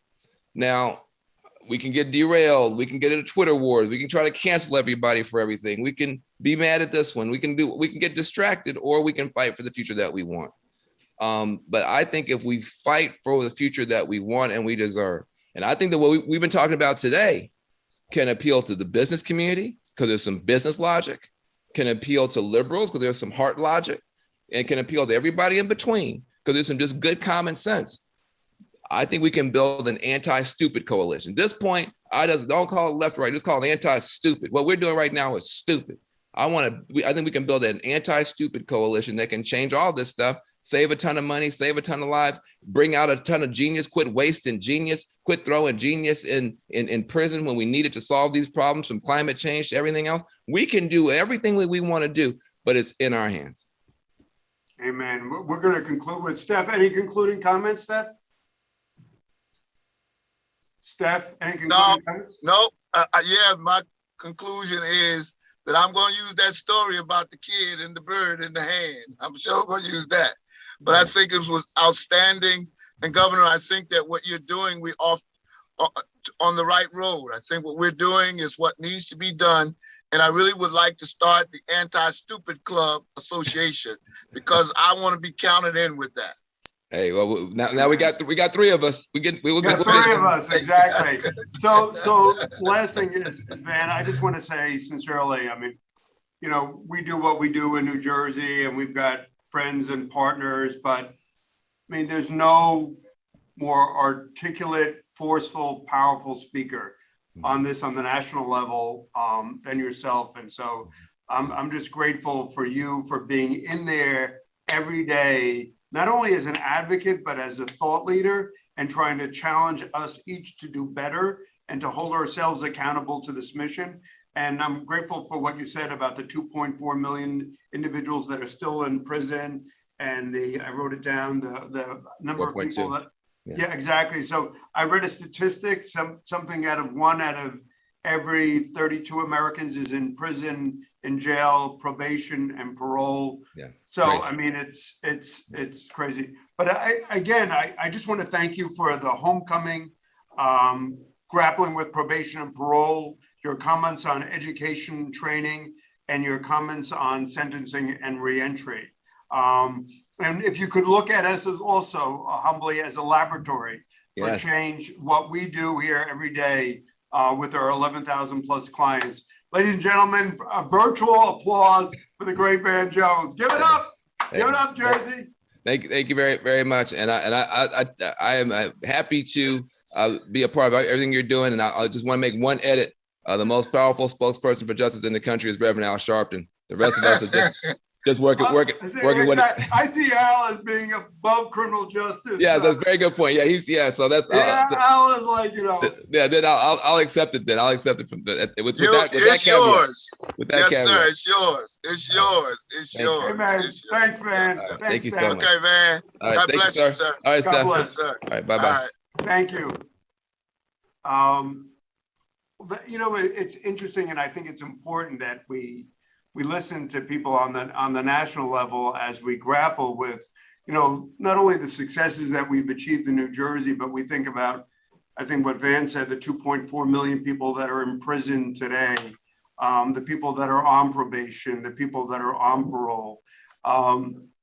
And also the fact that overwhelmingly 96% of these individuals are going to come home. They're going to come back into their community. So the importance of education and training. And so the next, and I see a lot of dear friends on, Senator Poe, and I see Joe Cryan, I see Senator Cunningham, and Yvonne. And so, Senate President's joined with us. I'll say his green tie is a little late. St. Patrick's is come and gone, but it's always good. It's for Joe Cryan. Oh, it's for Joe Cryan. Thank you, exactly. Steve. I appreciate No, it. he doesn't understand, Joe. He doesn't understand. So, Troy, and so the great Larry Lusberg, and so I just wanted to. So there are a lot of people that are coming on here, and I just wanted the Senate President to know I used his name in vain when I had Christie and Reverend Al, and we were talking about budgets. But somebody who's really special, and Larry's going to introduce, and I can't thank Senator Cunningham enough, and Joe and Nellie for all that she does, juvenile, and Vaughn for women, and Troy on training and certification, and the Senate President on being our cornerstone. But James is here, and James is really special to me. And James, 30 seconds before I get in trouble with Larry Lusberg. James, tell your story, 30 seconds, and then I'm going to jump to Larry. Good afternoon, everyone. My name is James Brown. And he's blessed. Yes, my story is that I've been addicted to heroin, cocaine, pills for the past 40 years of my life. I've been in and out of prison since I was 12 years old, starting from Jamesburg, left Northern State Prison 2019. And I heard about this corny program called Reentry. But I went inside to check it out anyway, and it has truly been a blessing to me since the day I arrived and I graduated. I come in and out of reentry all the time to share, hope and strength and encouragement that you can make it out, because I made it out after 40 years. I did it through the blood of Jesus Christ and the program of Jim McGreevy. I really respect the program. 1 out of 500 that I've been in, none of them never helped me the way reentry has helped me. And I appreciate it. I appreciate it. Well, James, thank you. Oh, Ileana, and one of our favorite. By the way, I want the Senate President to know that I literally have a memo from Reverend Flores, who's my boss, saying, stop saying so often. So in any event, we all have a higher power we answer to. So, ladies and gentlemen, I just want to say thank you to Senator Singleton, Senator Cunningham, Senator Cryan, Senator Poe, Assemblyman Lopez, Chairwoman Ileana Pinto-Marin. I have to be very nice to her because she's good with the Portuguese, and with my daughter, I have to clean up my act. And to our dear friend, Senate President Steve Sweeney, who's always there, and particularly to James. A member of our board, Larry Lusberg, he's like, I know when I'm in the room, he's the smartest guy, and he fights the good fight. The greatest is that we know when Senator Cunningham and I and Larry have lunch, we all know that Larry's going to pick up the tab. I just want to introduce a dear friend, a fighter, somebody who believes irrevocably in second chances, the great Larry Lusberg. And I'm off. Hey, Speaker. How are you? Hey, thank you. My pleasure there. Hailing from Woodbridge, Governor. the sacred soil, the New Jerusalem. All right, you're on with Larry Lusberg. I'm getting off before I get thrown off. Hey, everybody. Greg. Hi, everybody. It's great to be back with you again. I can't wait for this to be live next year when, I can hug all my friends and we can really experience being together. But for now, this will have to do. I've done this for 5 or 6 years, this program with Governor McGreevy, and I typically start off by talking a little bit about what has been accomplished on the legislative front since the last time we met. And one of the reasons I do that is because you all who are watching this are seeing a number of legislators, of politicians, but people who really get things done. Because last time, a number of these people, I'm looking at them, were with us. And between then and now, so much has been accomplished. This doesn't mean that there's not more to do. There's more to do that's pending. And we'll talk to Senator Singleton about that, for example, as we go along. But really what this is a celebration of is the incredible job that the people that you see on this screen have done to affect real criminal justice reform. What I'm going to do just really briefly now is give you just a little sense of what that reform has been over the past couple of years since last we met, since we didn't have this last year. And then to talk to the people, give each of them a chance to talk about why they did what they did and what we can see for the future. So let me just map out a couple of things that have happened since last time we were together. So Senate President Sweeney appointed a Reentry Services Commission, among others. I think Speaker Coughlin, you appointed some people to that as well.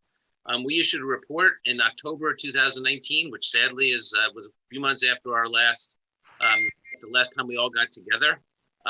That report talked about healthcare and addiction treatment and licensing and welfare and education and housing and homelessness, and made recommendations for reforms. And it is an extraordinary thing to look at that report, which is, a lot of reports we all know that are done by commissions gather dust.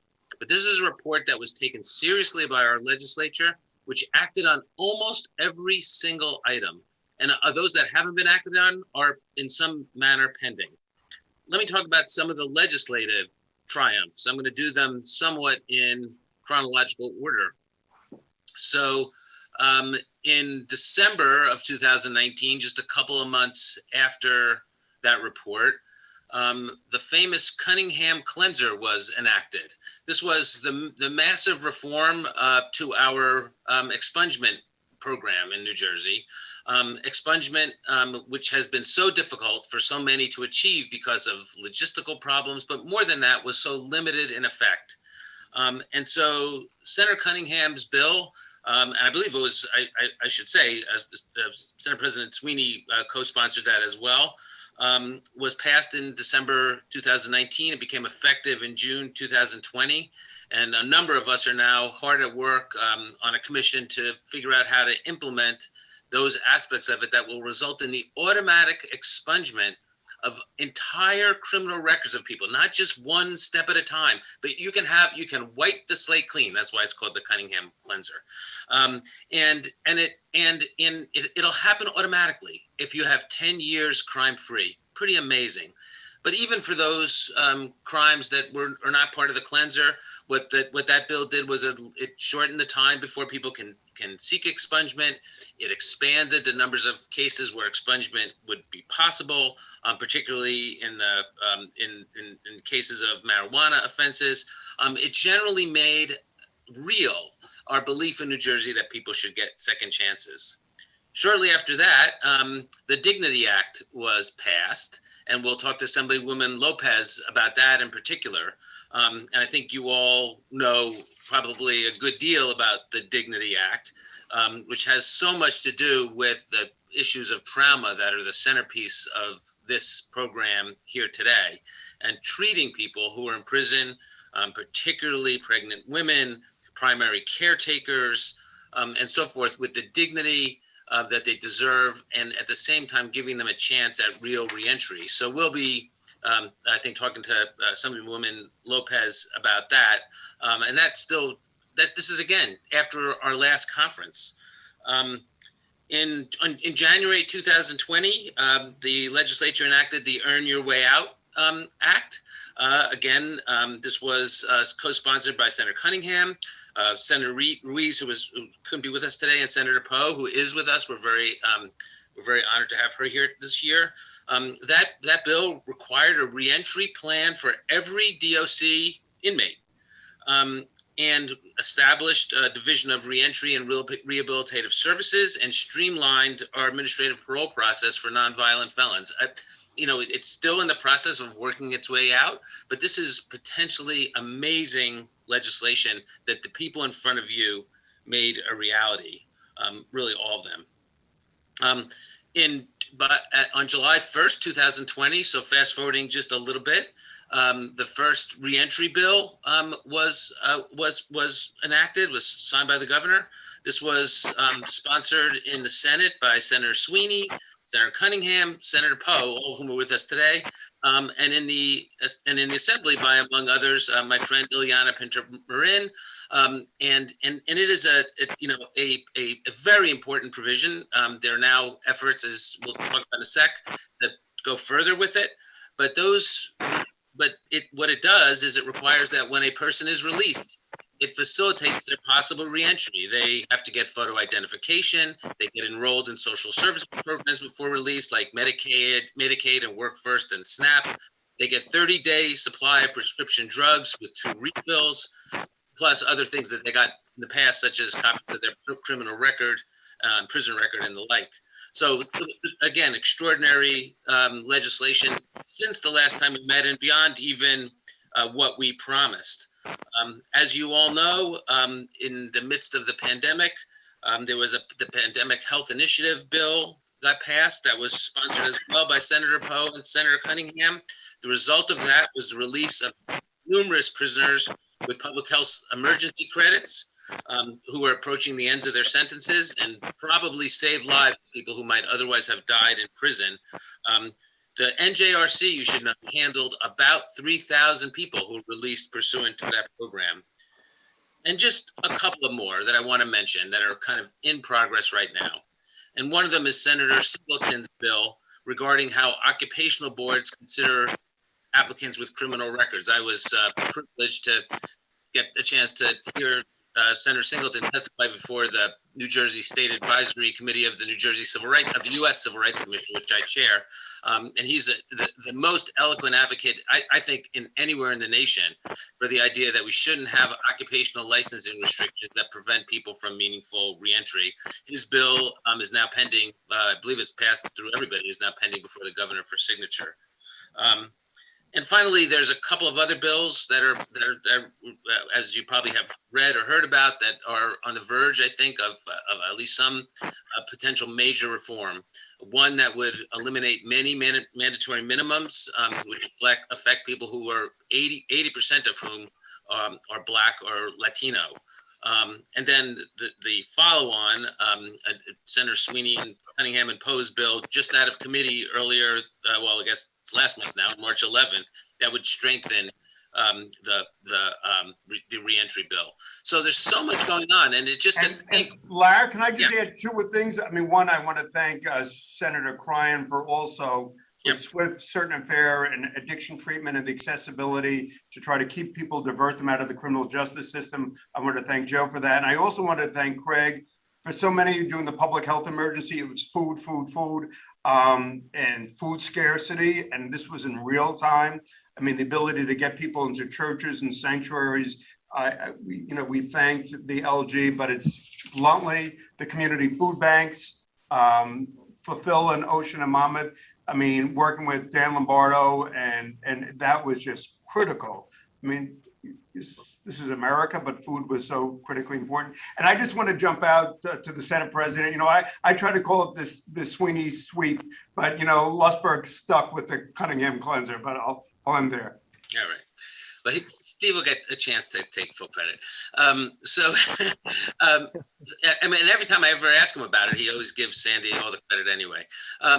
So look, I mean, I think here's where I would like to start, and maybe we'll start with Senator Cunningham, since you raised it, and then maybe go to Senator Singleton, and maybe to Assemblywoman Lopez. You all have been responsible, and really everybody on this panel has, with sponsoring very significant bills that go to issues of reentry.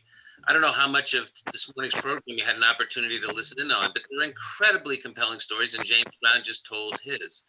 What is it that makes you feel like this is important legislation that you want to sponsor each and every year? What is it that makes this the kind of thing that you want to put your signature on and that you want to push for? So let me start with Senator Cunningham.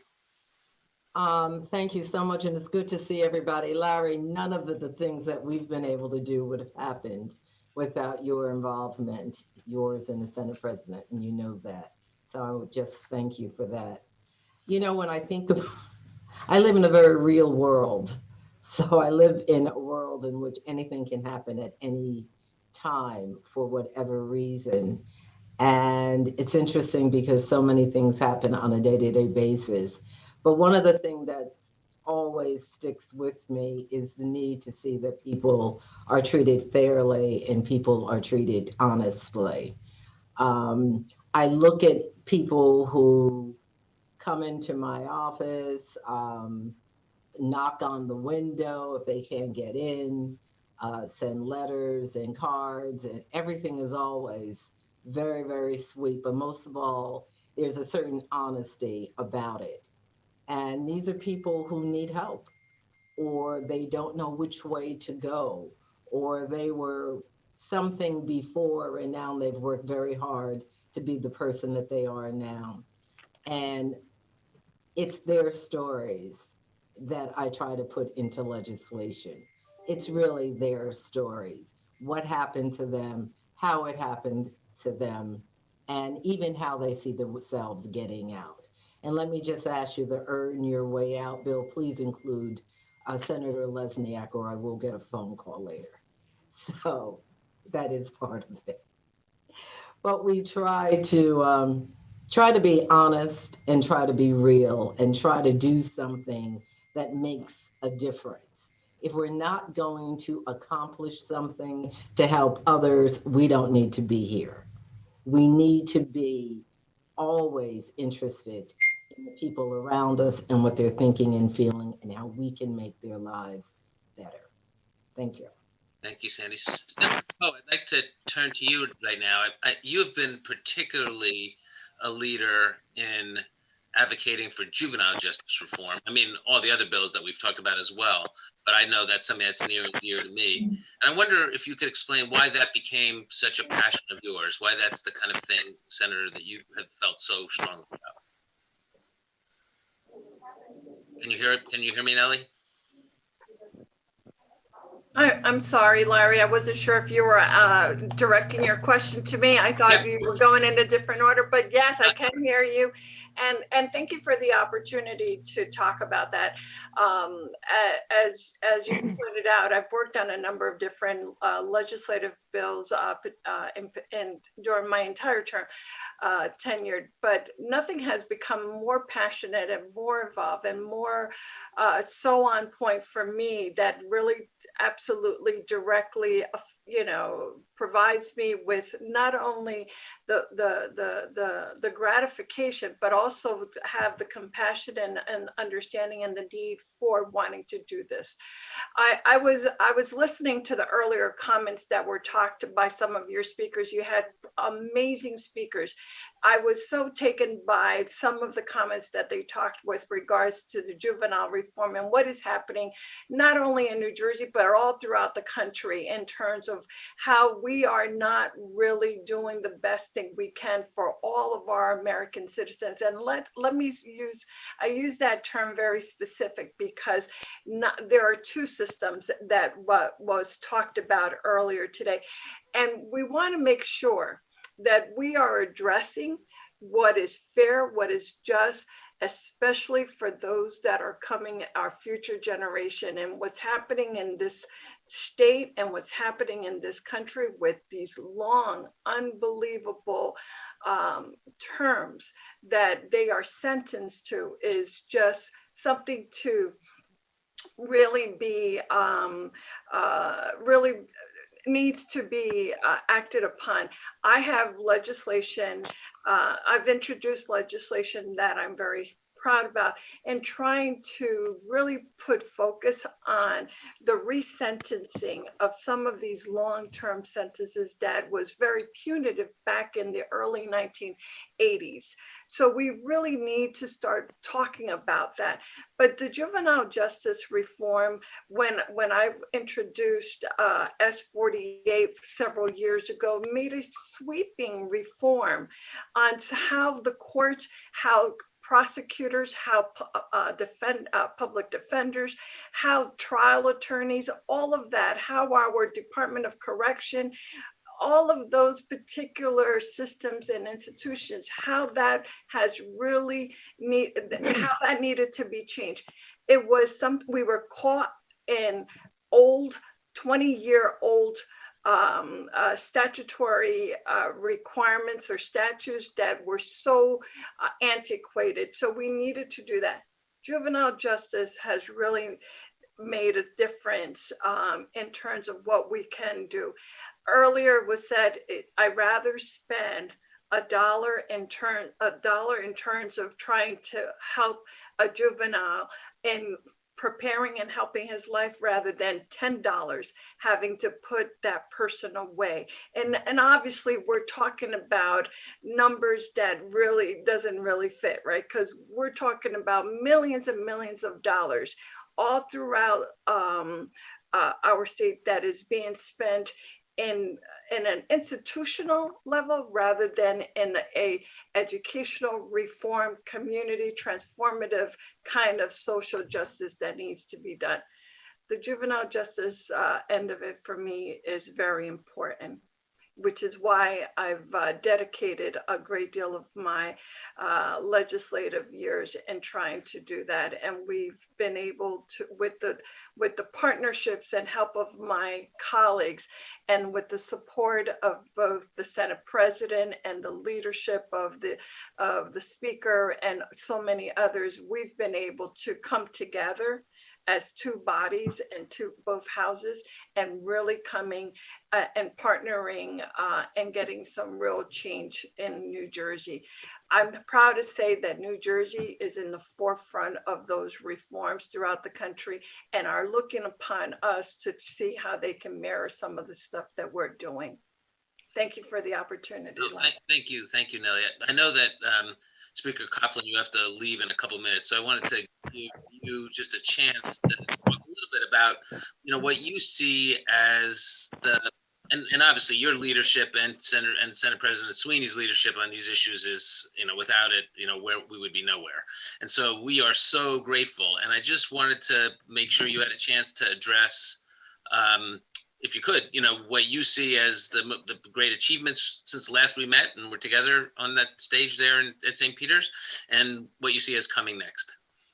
Well, thank you, Larry, and thanks for letting me go ahead. I got to get to a meeting, but and thanks everybody for joining on. It's humbling to me among so many great leaders, and I mean that sincerely, and people who really understand the need and necessity of addressing things that historically have been left aside and created huge problems for people. One of the reasons we have such recidivism is because we ignored things. There was some kind of common wisdom, I guess, that people would just be able to go back to their regular lives after getting out of prison. We all know that now, having now focused on it, how incredibly inaccurate that was. But look, I think if you would just email me that list, I can read all of those again, and the rest of you guys can go get lunch or something, because we have done an extraordinary amount of work, and that is in no small part because of the people on this Zoom, legislative leaders to be sure, but people like you, and shamelessly the person that I think has really brought this to the attention of the New Jersey conscience, my dear friend and former Governor Jim McGreevey, who is a ridiculous pain in the neck when it comes to some things, but I've come to know him over the course. You notice Sandy's laughing. Well, anybody who's ever had you in their office knows I'm telling the truth. You guys have no idea. Holy cow. It's everywhere. Joanna, come on.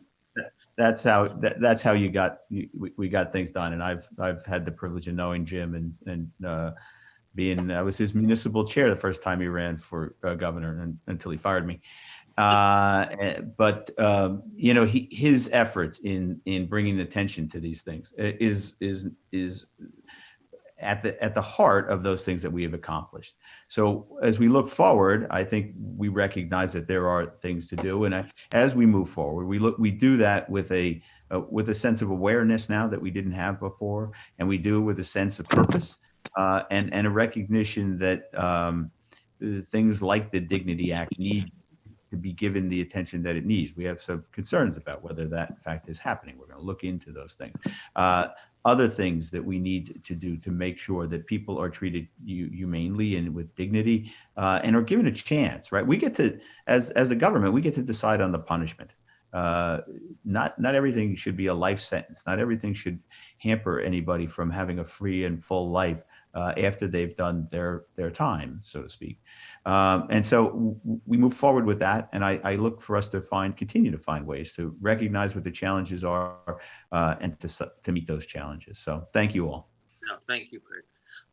Since you mentioned the Dignity Act, let me go to Assemblywoman Lopez, and maybe you could. We didn't have the benefit, I don't think, of having you on our panel last time, but it's so great to have you here today. If you could just talk a little bit about, the genesis of your interest that caused you to be so active in promoting that legislation, and your own sense, with all honesty, of how you think it's going in terms of implementation, and what you do, if anything, to move it along. Thank you, Larry, and thank you, Governor, for inviting me to be a part of this important panel discussion. I would tell you that when I was sworn in on January 8th, 2018, literally 2 weeks after my swearing in, I received a call from Senator Booker's office regarding the Dignity Act. And from there on, we just continued working on the bill, on the piece of legislation. And and thank God that the law was implemented in January 2020, and the implementation began in August of 2020. So as as a prime sponsor of the Dignity Act, many of my colleagues that are on this panel today, they joined me in setting out to address the inhumane conditions our inmates were facing while incarcerated, especially the female inmates. during the course of this work, I focused on hearing directly from those impacted so that legislation was responsive to their needs and so that it spoke truth to power. Hearing from these women and stepping into shoes, one cannot even begin to fathom. Let me just also share that I've been listening to the conference today, and I was listening to the women who were incarcerated. I was listening to their stories, and what I heard about was about trauma, their stress, their anxiety, their depression. And I heard that during the years when we were working on the Dignity Act. So, you know, they suffer physically, they suffer mentally, they suffer emotionally. So our inmates, when they return to society, they return to society with such deep scars, making reentry difficult. And the work of organizations like the New Jersey Reentry Corporation make it all more important as you provide crucial support to these individuals. And Governor, I want to thank you and your staff so very much for all the work that you do. It's such an honor to be a part of your team, to support you. So to that end, the principal work of the Dignity Act was to make life inside of prison walls easier so that life on the outside was not impacted poorly by traumatic experiences. And, you know, when we talk about trauma, we need to understand that people often enter the prison system with significant trauma and exposure to sexual, physical abuse, exposure to violence that often started early in their lives. This trauma is burden for individuals to bear. And when the conditions in prison are just as bad as the trauma individuals have already experienced, they go through this perpetual cycle of being re-traumatized. You know, so when we look at our current prison population, we see alarming trauma statistics. And I'll just share one with you now. More than half of 908 women surveyed at Edna Mahan reported being the victim of two types of abuse prior to incarceration: emotional, physical, and or sexual, with nearly a third reporting having been the victim of all three. And this trauma, which I firmly believe is a public health and crisis issue, leads individuals to mental health and substance abuse disorders, where we see alarming statistics. And, you know, I have just so many statistics here. I'm not going to, I'm sure that all of you are very familiar with these statistics. So, you know, trauma leads to poor health outcomes that without intervention treatment, they just don't go away. And again, in hearing and listening to the 5 young ladies that were on earlier, it was just heart-wrenching. Of your point, I need to scoot out. I'm sorry, but so I'm going to see everybody later. I'll be well. Thanks, everybody. I do want to mention one more thing. You know, I've been assured in direct conversations with the Commissioner of Corrections and the Corrections Ombudsman that many of the provisions of the Dignity Act are taking place. And I remain committed to seeking proof directly from formerly incarcerated individuals that the changes we mandated in the Dignity Act are taking place. Senator Cryan, I remember a couple of years ago doing this panel with you, and you spoke incredibly movingly about addiction issues, which Assemblywoman Lopez has raised. And, you know, you've been an incredible leader in diversion in particular, but addiction services in general. And I just wonder, as a former, you know, as a sheriff, I mean, how did you come to that view, and how has that affected, you know, your view of what we ought to be doing here? Well, Larry, thank you. And Larry, first and foremost, thanks for working with Jim McGreevy every day. We all appreciate that very much. Yeah, you don't have to talk to him between 6 and 7 in the morning, because I'm on the phone already at that. But I will tell you this, and it's a privilege to work with such great legislators that clearly, I was struck by James's comment in the beginning and his story at 12 years old. And Nellie Poe's work in particular, and the idea of juvenile reform and what we can do. And hopefully that James's story isn't a story that can be repeated continually. And then he moved into his heroin and opioid addiction, and the fact that he was in and out of incarceration, which means that the treatment and the opportunities for treatment for him weren't successful, certainly needed more work, right? And hopefully today, where James's story takes us to a place where we're all hopeful for his long-term recovery, and the idea that he had the courage to come before us today and to bring his story forward is really what that's about. It's about providing, if you're giving the story of James and being able to say, look, he had an issue at 12, but we were there for services, and he didn't have an issue at 25, then everyone in this panel has done their job. And to me, the addiction piece of it, which I know I'm circling around a little bit, is a huge part of that story. Yvonne mentioned the story of women and women's treatment, and there is so much of that. We work for diversion because as a sheriff, we arrest people, and frankly, we understand, and I don't care whether you're the conservative person talking about the dollars and cents, but on a very human, real to real, one life at a time story, we can make a difference in people's lives, and we're all winners. I was struck by Van Jones's comments, in particular with Stephanie Bartley. I loved his definition of when you can finish a cycle where the community is stronger, then that's the definition of justice.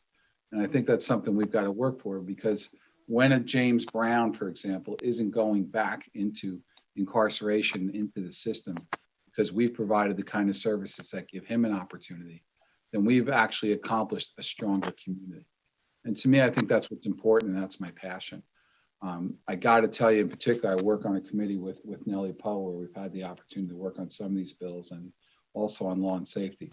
The idea of early, the idea of juvenile, and the idea of providing services is critical. But I think as we look forward to, not look forward, but as we move to the future in the legislature, to Yvonne's point and to others, the situation at Ed and Mon has really highlighted the situation with abuse in women, not only abuse in the system itself, but the idea that they've gotten to the system because of abuse, whether it's substance abuse and physical and the rest. And I think that's one of the next levels of justice for us in the legislature to work through. So yeah, there's a lot to it, but if we can provide those services, we provide the 30 days we talked about, 2 refills and all the rest, but most importantly, the idea of long-term substance treatment and the long-term mental health treatment. Long-term meaning 9 months, a year, or longer. Right? We've got to provide longer services for folks. If we do that, we do in fact have a community that's stronger.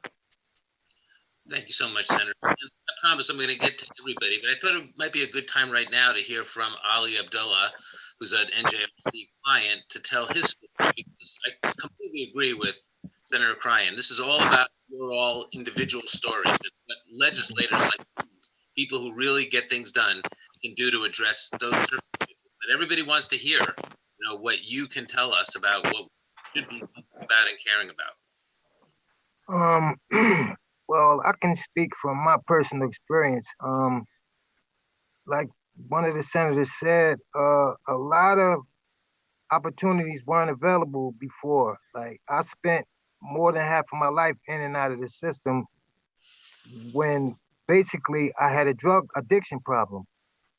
And, the answer was incarceration instead of treatment. But now it's treatment available. And I applaud, Governor McGreevey and the reentry program and all the senators that are trying to push for treatment, because I have through the reentry program and through EVA's in Patterson, I've been clean 3 years now. And prior to that, I spent more than half of my life. I'm 55 years old, and I spent more than half of my life in and out of jail, basically behind my drug use.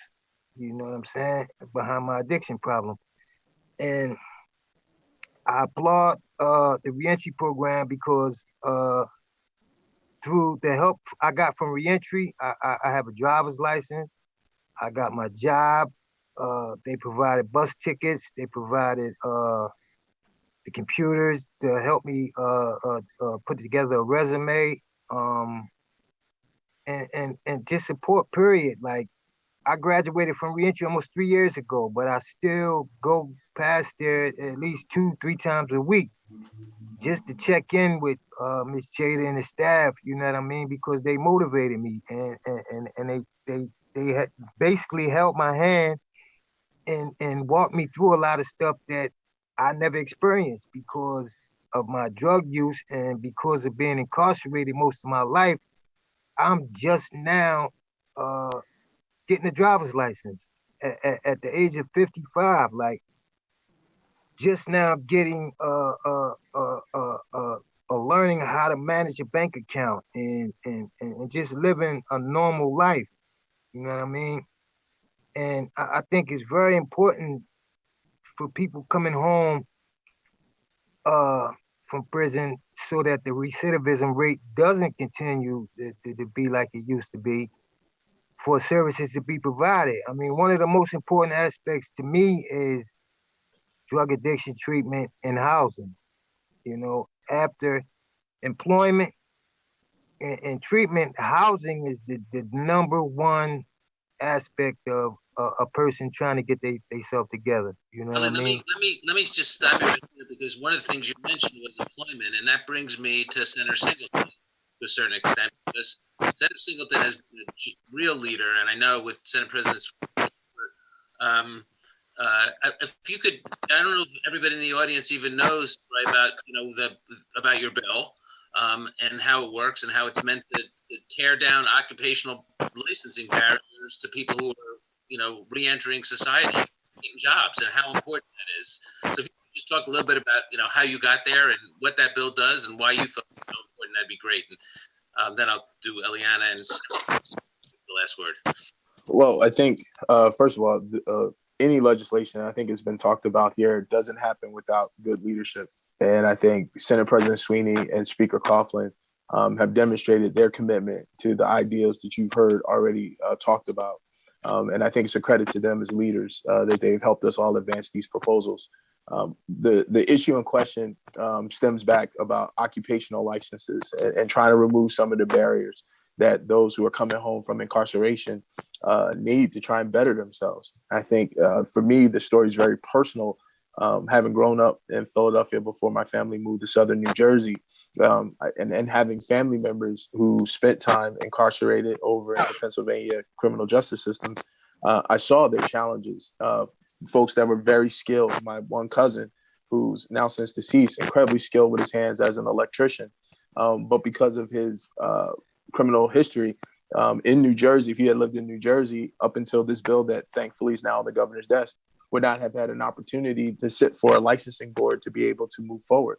And the sole purpose of the legislation is to make sure, in a broad sense, that no one is judged just by their worst day in their lives, right? Everyone needs an opportunity, deserves an opportunity to be able to have the content of their character evaluated as they move forward and try and move forward in their lives. And this legislation tries to set the parameters upon that.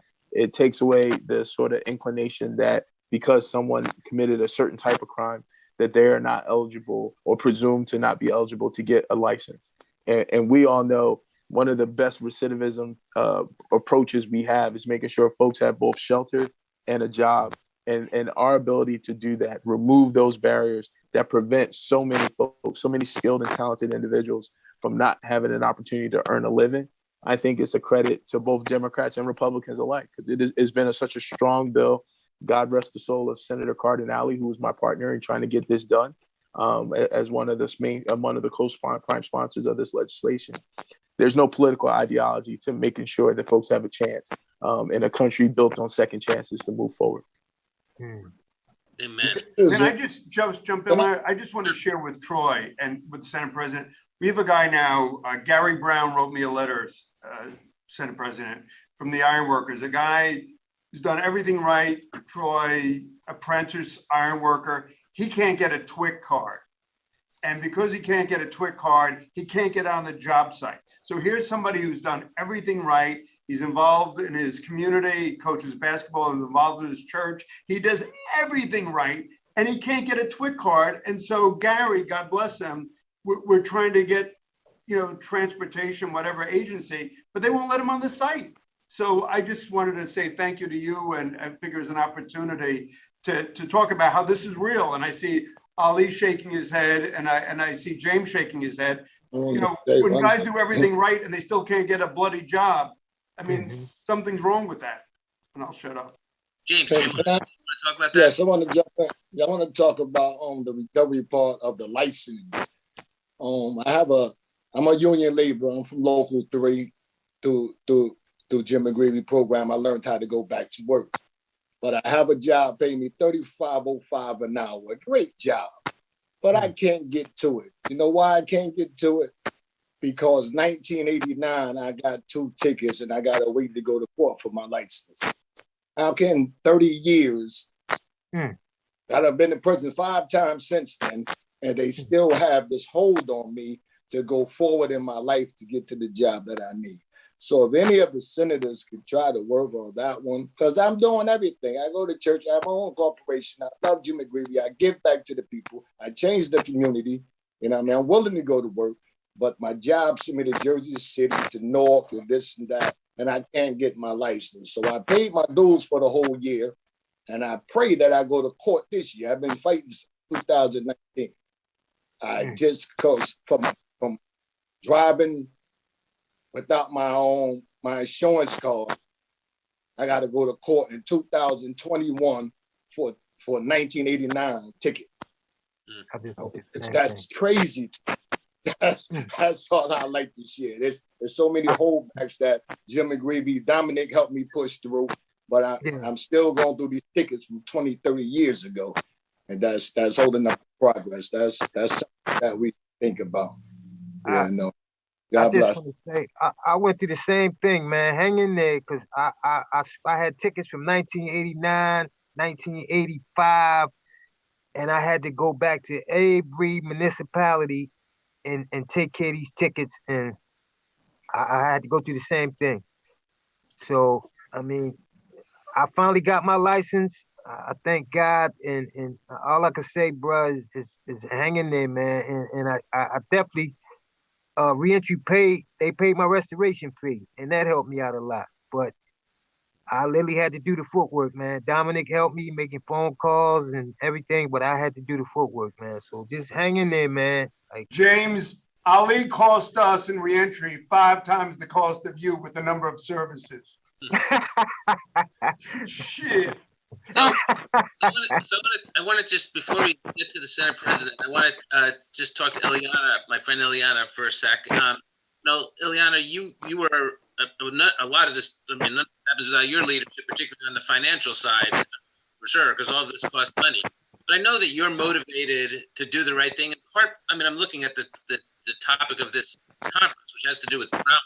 I know that that's something that you care about a great deal, understand a lot.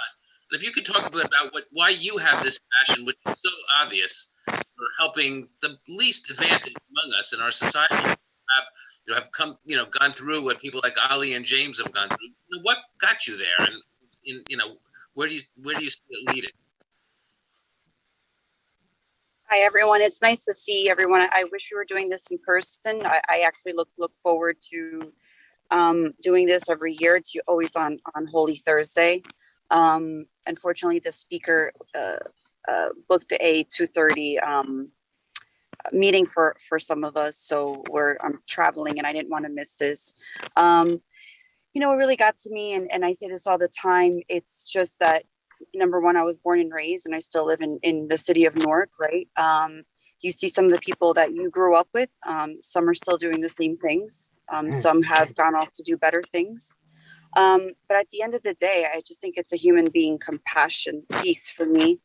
I look at, even when Yvonne came into the assembly, she's been such a blessing on our side, because the Senate kind of always had this natural progression with Senator Cunningham, really having some of these bills, and Troy's worked a lot, and Joe, in the fact that he was a sheriff's officer, and Nellie took on the juvenile piece. But for me, it just always made sense, because we always talk about spending money, but one thing that I learned, even from being on the Board of Ed in Newark, is if you spend the money in the upfront manner, you have such a savings in the long run. And the savings for us, not only as a state, it's not just financial. It's, you're talking about savings when it comes to mental capacity, mental therapy, when it comes to drug, to drugs, to making sure that people that come out are prepared and ready to serve. Because I think as a human being, we all make mistakes. And Larry, I know a lot of the work that you do, and Jim, and it becomes what happens if I would have done some of those things? Would I have someone that would be able to give me a second chance? And I think we all know at least 2 to 3 people, if not more, that have needed those second chances. So for me, it's just been, it's really just been a human being factor. And I'll never forget when Jim came and, you know, he was cut, his program was cut tremendously. And I just, it doesn't make sense. Because like I said to him, and I continue to say, if we spend the money up front, our savings in the long run will be tremendous. So I just want to say thank you to everyone.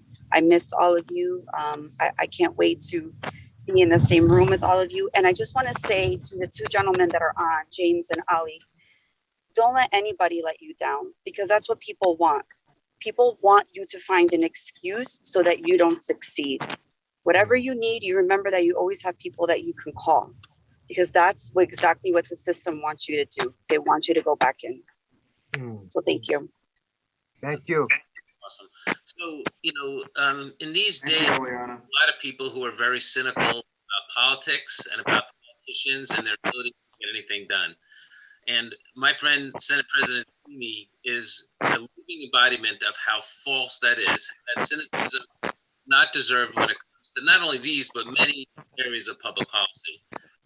He's brilliant, passionate, and a great friend, as he's not only to the New Jersey Reentry Corporation, but to many of us in many ways. And every year when we do this, I always call it last, because Senate President has the ability to remember everything that happened, tell us what we did right and what we did wrong. And he always has great ideas for what's coming next. And so, Steve, it's great to see you again. I do, like everybody said, wish it was right there on that stage, didn't move away. We could give each other a hug. But since we can't do that right now, if you could I just want to congratulate you, because everybody has congratulated you here on your leadership, and it's very real. That is deserved to congratulate on it. We are so grateful. But beyond that, like, how do you see where we are with regard to criminal justice reform in general, reentry in particular, and where do you think we're going? Well, Larry, in all honesty, thank you and Jim for the work that you do on this.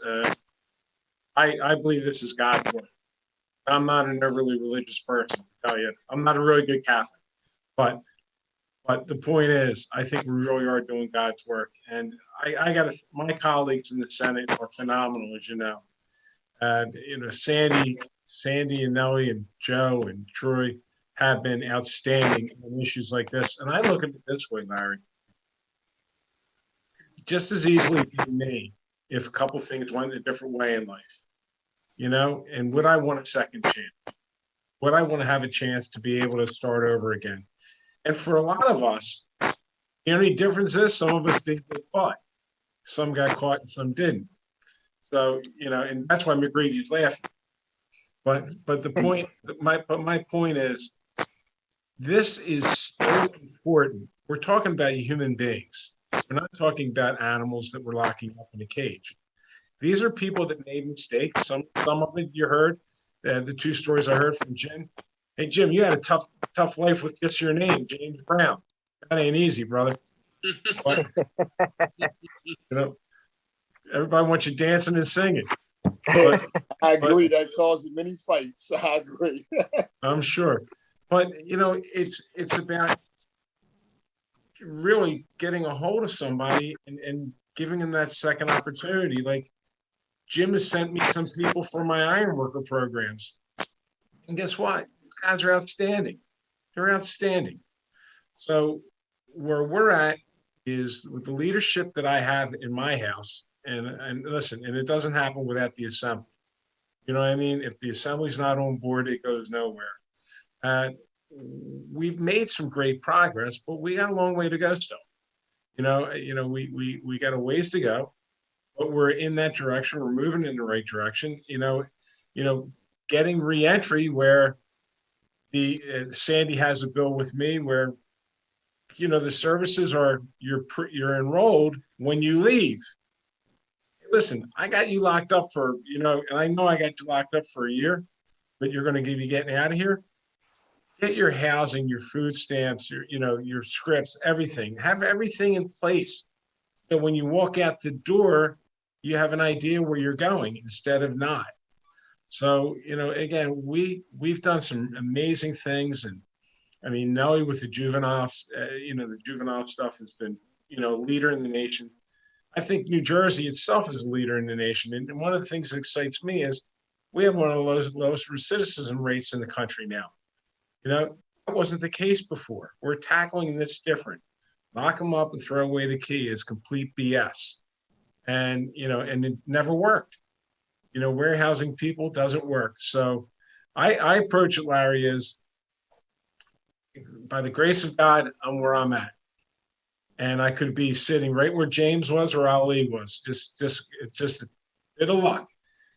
Turn down the street, right or left, again. So we're no different. And I'd want people to treat me and give me the opportunity to bring my life back too, because a life is a horrible thing to waste. I lost a brother at 43 years old, and he would have fought. People say to me, they say, "You ever had a bad day?" I said, "Never had a bad day," because I had a brother who would have fought for every one of my bad days. So again, for the people on this call, a life is a horrible thing to waste. Locking them up, throw away the key, doesn't work. It's never worked. It was a failed experiment. Bringing people back into a community where they can be assets to the community, like what Jim and you guys are doing. Because I'm telling you, the guys that I'm getting in my ironworker program, we love them. We love them. They're an asset to us. And, and they're an asset to the community also. So we got work to do. But no, I know, Larry, Sandy will call me up and say, we got to do this. And I'll say, okay. And then but let's think big. Never think small. Let's go for the whole ball of wax. You know how it works here. We'll get a big piece of it, and then we'll come back and get the other piece. But again, I'm very fortunate. The members of my house, and especially the members on this call, have been leaders in this issue. And I'm really fortunate to have a great team. So, it's a team effort, and it's not me. You did not say if it wasn't for Senate President Sweeney, if it wasn't for Troy, if it wasn't for Joe, if it wasn't for Nellie, if it wasn't for Sandy caring so much, none of this would happen. So again, thank you very much for what you do, Jim. I break them when but listen, this is probably the most important work you've done in your life. It makes a difference when you see Jim and Ali here and that they're moving in the right direction in life. It's all you can ask for. That was awesome. So we're almost done, but I wanted to finish with, as we do each year, talk about some of our aspirations for the year to come and just point out a couple of things. How much? We're not even there yet. No, we trust you on that, Steve. We'll leave that to you. Cool. But there will be more legislation. There will be Yes. there will be more legislation. We know that.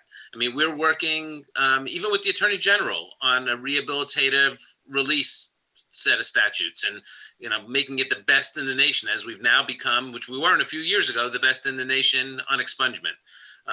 Jim and NJRC has put together an amazing workforce development training center in Kearney. I think the opening, Jim, is when? It's April 28th is the formal opening. Is that right? Yes, but we're getting the Senate president, despite my begging of Drennan and Michelle, we're getting him virtually. Yeah. Okay. Well, it's a long way for him to schlep to come to an opening of a building in Kearney. That also is going to be a state-of-the-art facility with 9 classrooms and training in all kinds of areas. Jim can talk about it a little bit more. But I just want to sort of conclude for my part by saying, again, what I've said all along. I mean, what you have watched this have had the really unique privilege to hear, something that we don't hear all the time, is extraordinary legislators and public servants talking with great passion about incredibly important reforms reforms that will increase the fairness of our society, will make a better life for not only the Jameses and Alis of the world, but because it will for them, will make all of our lives better. And what they're doing, what these people who you've heard from are doing really every single day. This is real. They don't just show up and speak about this every year or every 2 years. They work in the meantime, and that's why we have such a long list of achievements, because of their initiative and the great leadership that you've heard. So, and we'll keep going. We'll keep pressing them. Sometimes they'll agree with us. Sometimes they won't. I think they'll give us the money that we need to do it, but we'll deal with that if we have to. And we're just so grateful for really the philosophy behind it, which every one of them has talked about second chances, about fairness, as much as we are about the concrete achievements. And with that, let me echo what everybody else has said, which is none of this happens without the great, former Governor McGreevy, who's just, in this space is, I hear this all the time. He's not just a New Jersey treasure, he's a national treasure in terms of what he has done in this reentry space. It's truly unique. And the fact that you're all here is a tribute, of course, to all of you, but also to him. So thank you to Jim, notwithstanding.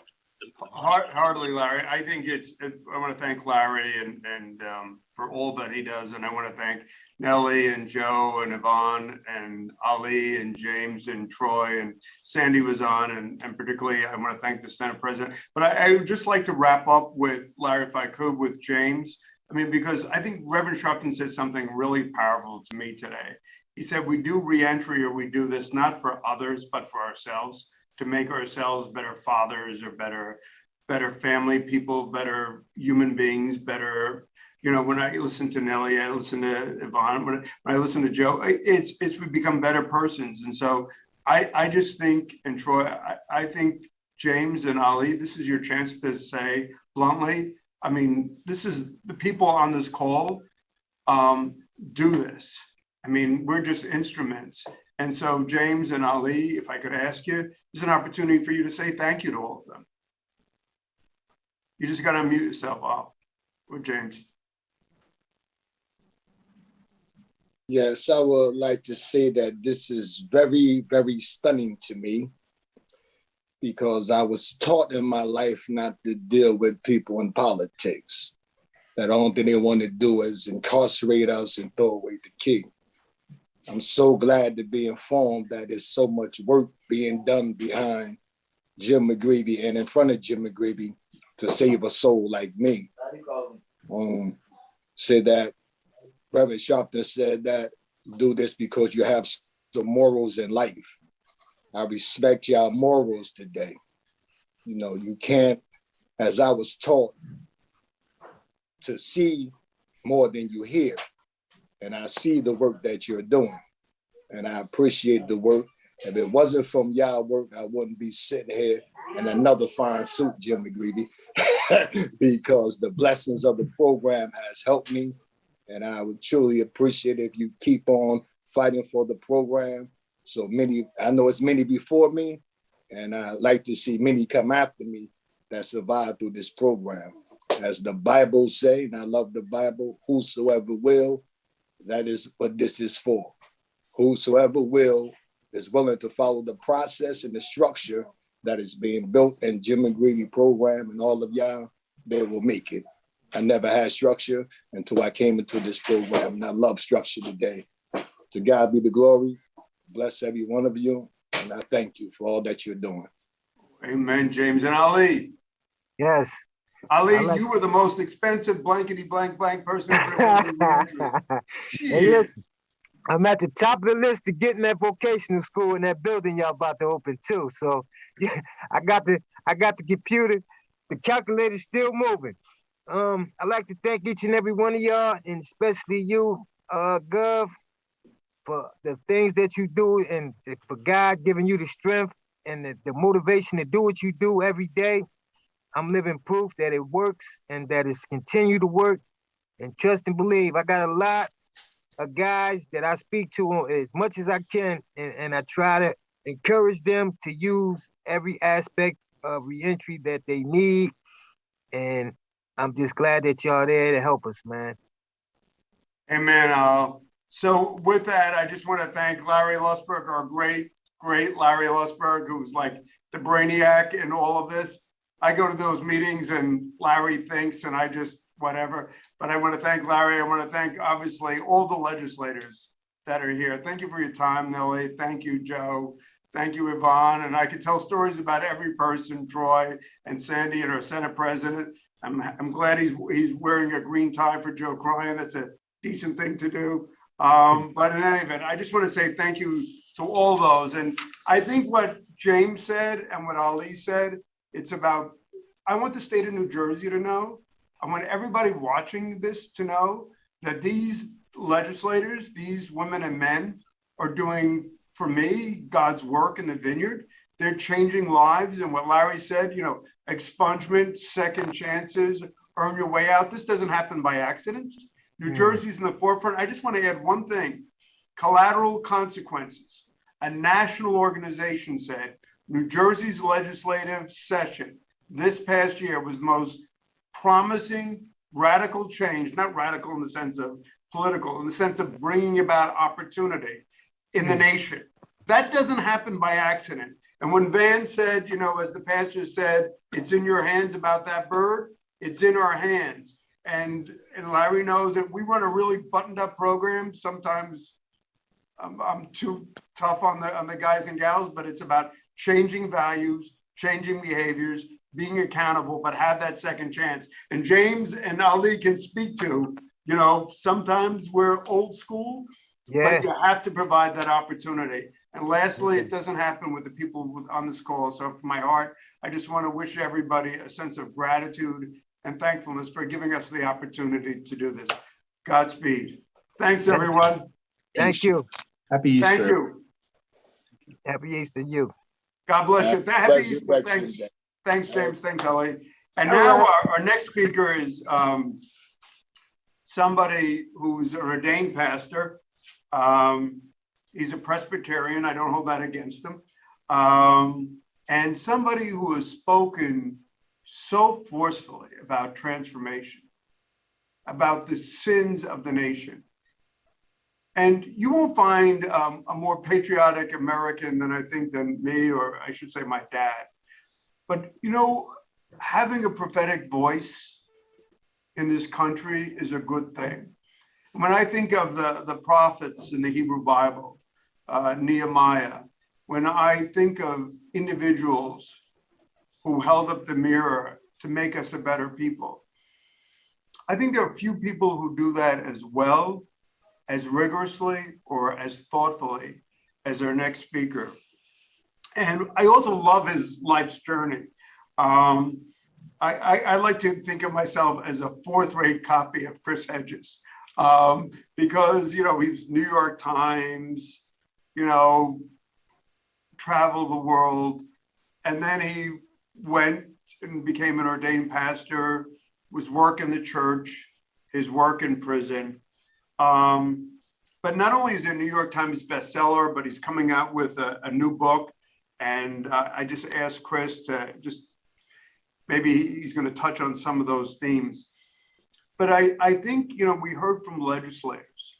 We heard from Van Jones, who I think is an incredible advocate. We heard from Governor Christie. We heard from Reverend Al talking about moral courage. What I love about, and when we designed today's conference, it's starting with the values, understanding experience, understanding the political process. But what we have, I think, in Chris is someone who crystallizes both the challenges and the opportunities. And with that, I think a prophetic voice for the sake of our country's soul, for the sake of the nation, for the sake, as Van said, of the 2.4 million people who are in prison tonight, for the things we've done right, but perhaps more importantly, the things we are doing wrong. It's my great honor to introduce Chris Hedges. Chris. Thank you, Governor. It's a pleasure to be here. This is a cause that is close to my own heart. I came back after 20 years of being overseas, mostly in war zones, And because of Al Kandel, who now runs operations, but at the time was the administrator of in Wagner, and Celia Chazelle, who was the head of the history department at the College of New Jersey, I began teaching within the prison system and found it deeply rewarding. I had taught at Columbia and as a visiting professor 3 times at Princeton. But what I found within that prison classroom was, I mean, without being hyperbolic, just sacred space. That here were students who had not had an opportunity, incredibly gifted. They had turned their cells into libraries and were serious intellectuals who had been denied the kind of opportunities that you've worked so hard now to give them, that NJ Step through Rutgers gives them. And I have watched amazing transformation within that classroom. And I do have a new book coming out in the fall. It's called Our Class, Trauma and Transformation in an American Prison. Simon & Schuster will publish it. It is about the class that I taught in 2013 at East Jersey State, where I helped my students write a play called Caged. It was published by Haymarket. Later, it was also produced at the Passage Theater in Trenton, sold out almost every night, including one very moving night which was for the families of the playwrights, my students. And it really chronicles that process of trauma and transformation, because of course, trauma for so many people within our prison system begins before they get to the prison system. They come in traumatized. And my last book was called America, the Farewell Tour, but it was really rooted in the understanding of the desires or the lusts for self-annihilation that were pioneered by the French sociologist Emile Durkheim in his book, Suicide. And Durkheim asked himself, what is it that drives groups and individuals to carry out acts of self-destruction, self-annihilation? And he pinpointed this rupture of social bonds. That's where we get the term anomie. People who are pushed outside the system. And so that all of the ways that they can actualize themselves, find a place, find dignity within the social structure are denied to them. And they essentially affirm themselves through destructive acts, which is something, by the way, I saw in Gaza. I was the Middle East bureau chief for the New York Times. Gaza, you can't get in and out. Many people call it the world's largest open air prison. You have people, incredible poverty. You have young men tend to a room on a floor. They can't get a job. They have no income. They therefore can't get married. And there is this huge push to become a shaheed or a martyr, often in those cases through suicide bombing. That was a very extreme example, but one that I think is worth looking at within our own urban centers, where all of the manufacturing, of course, has been offshored. I wrote a book a few years ago with a cartoonist, Joe Sacco, called Days of Destruction, Days of Revolt. It was written out of the poorest pockets of the United States, these sacrifice zones, these places that capitalism has sacrificed, and have now, of course, we're watching them sacrifice the entire planet. And one of those chapters was out of Camden, New Jersey. Camden, New Jersey was 100 years ago a huge manufacturing center. Our RCA was there, porcelain, there was a huge porcelain company, of course, Campbell's Soup, which still has a headquarters, but they don't make soup there. And now the population is cut in half. And essentially what we see in these urban centers is that inability to actualize yourself, to find a place, to be integrated within the society. And that produces this kind of anomie. So in my last book, America, the Farewell Tour, coming out of Durkheim, I looked at all of those self-destructive pathologies that ripple across the United States, the opioid crisis, alcoholism, gambling. I wrote that chapter on gambling out of the Trump Taj before it closed. And suicide, of course, the highest rates of suicide are among white, middle-aged men. I don't think that's accidental. There's a brilliant essay by James Baldwin where he talks about how African Americans who grow up understanding that the system is gained against them are less susceptible to that midlife crisis and that despair. But white Americans are taught to believe the myth of American meritocracy and the American dream. And when it all falls flat, it hits them in a kind of a darker and more self-destructive way. And I think that is exactly right. One of the things Durkheim points out is that hate groups are an inevitable response to anomie or the rupture of social bonds. And he writes that that's because those who seek the annihilation of others are driven by feelings of self-annihilation. So we just had an incident in New York City, a hate crime carried out against an elderly Asian American woman. That person had been incarcerated at the age of 19 and had been warehoused in one of these hotels that were turned over, in essence, to function as homeless shelters. And I don't know his personal story, so I'm not gonna guess. But I think that we see that when people are completely cornered, the only way they feel they can affirm themselves is to destroy.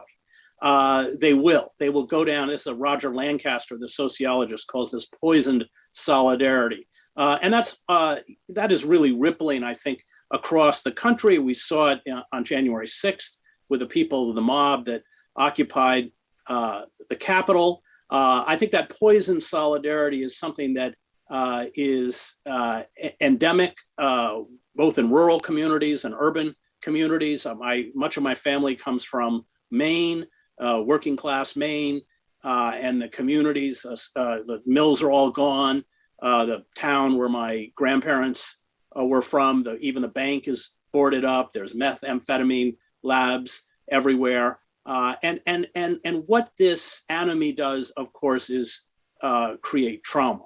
And trauma is something that I myself have dealt with. I was mostly covering conflicts overseas and have struggled with PTSD.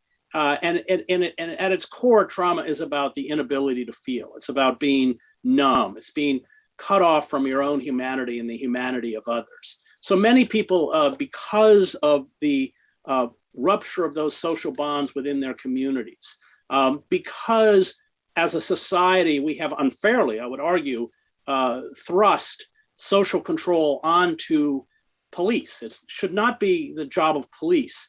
The primary job of police should not be social control. Social control comes through a multiplicity of ways in which people are integrated. Gramsci writes about this, Freud writes about this, of course, Durkheim writes about this. And you know who writes about it quite movingly is John Paul II in his encyclical on work, which I urge everyone to read. He's often touted as a very conservative cleric, but that is a powerful encyclical that just really makes the argument, I think quite astutely, that work is not simply about exchanging labor for a wage, that work is about family. He makes the big argument that work is about family. It's about being able to live within the society with dignity. And we've taken that away. We've taken that away from the working class, especially with the destruction of unions and deindustrialization. And we have relied essentially on militarized police to maintain control in these, especially urban centers. And because all of the other mechanisms by which people are integrated in society have fallen away, these police have to use very draconian tactics. They're pushed into a court system where 94% of the people in our prison population plea out. They had never given a jury trial, and they're coerced. And I don't think coerced is the wrong word. They're coerced to plea out. The system's not designed, not just in New Jersey, but throughout the country, for jury trials. As Michelle Alexander has pointed out, if we actually had jury trials, if everyone had a jury trial, the whole system would collapse. And then, of course, once they're in the system, the trauma can often be exacerbated. I have certainly been around in war zones. Chris, can I just on this one point when you talk about can I just ask you to expand on your phrase, and I've heard you use it before, the sticky paper of the legal system. So how people coming out of prison almost never, or it's so significantly difficult to extricate themselves from some aspect of the legal system. That sticky paper metaphor. Yeah. That was. Well, you know that as well as I do. But of course, what happens is they go in and they are hit with fines, thousands of dollars of fines. If you're earning $28 a month, they will pull, I think, $2 or something out of it every month. But 30 years later, you can walk out and still owe a lot of money. That's number one. Number two, of course, with everything privatized, you can accrue debt within the prison. If you want to visit, you want to make a deathbed visit or 15 minutes with an immediate family member who has died at a funeral home, you have to pay for the corrections officers and overtime that can run hundreds of dollars, often $900 or $1,000. And then you've got Global Tel Link, you've got the commissary. But then when you get out, you also are hit with old, parking fines. I mean, these things, child support. I mean, you can get out already in debt and then be hit with even more debt. So students of mine who get out immediately spend all their time rushing around trying to gather money to pay off old parking tickets or speeding tickets or whatever that have accrued interest. So they're immediately hit with a terrible financial burden, which if they don't have a job, they can't pay. And if they can't pay, they go back in. So I think that financial, that predatory financial system is, and I'm glad you raised it, is one of the worst impediments.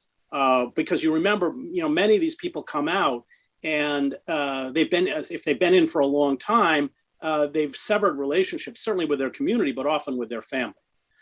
Just finding a place to live is exceedingly difficult, and it gets old. 6 weeks on a couch, even at your brother's house. So yes, I think that there are sort of structural mechanisms within the system that we need to examine very closely. That being one of them. You're muted. I can't hear you. No, thanks, Chris. Can I just ask you, so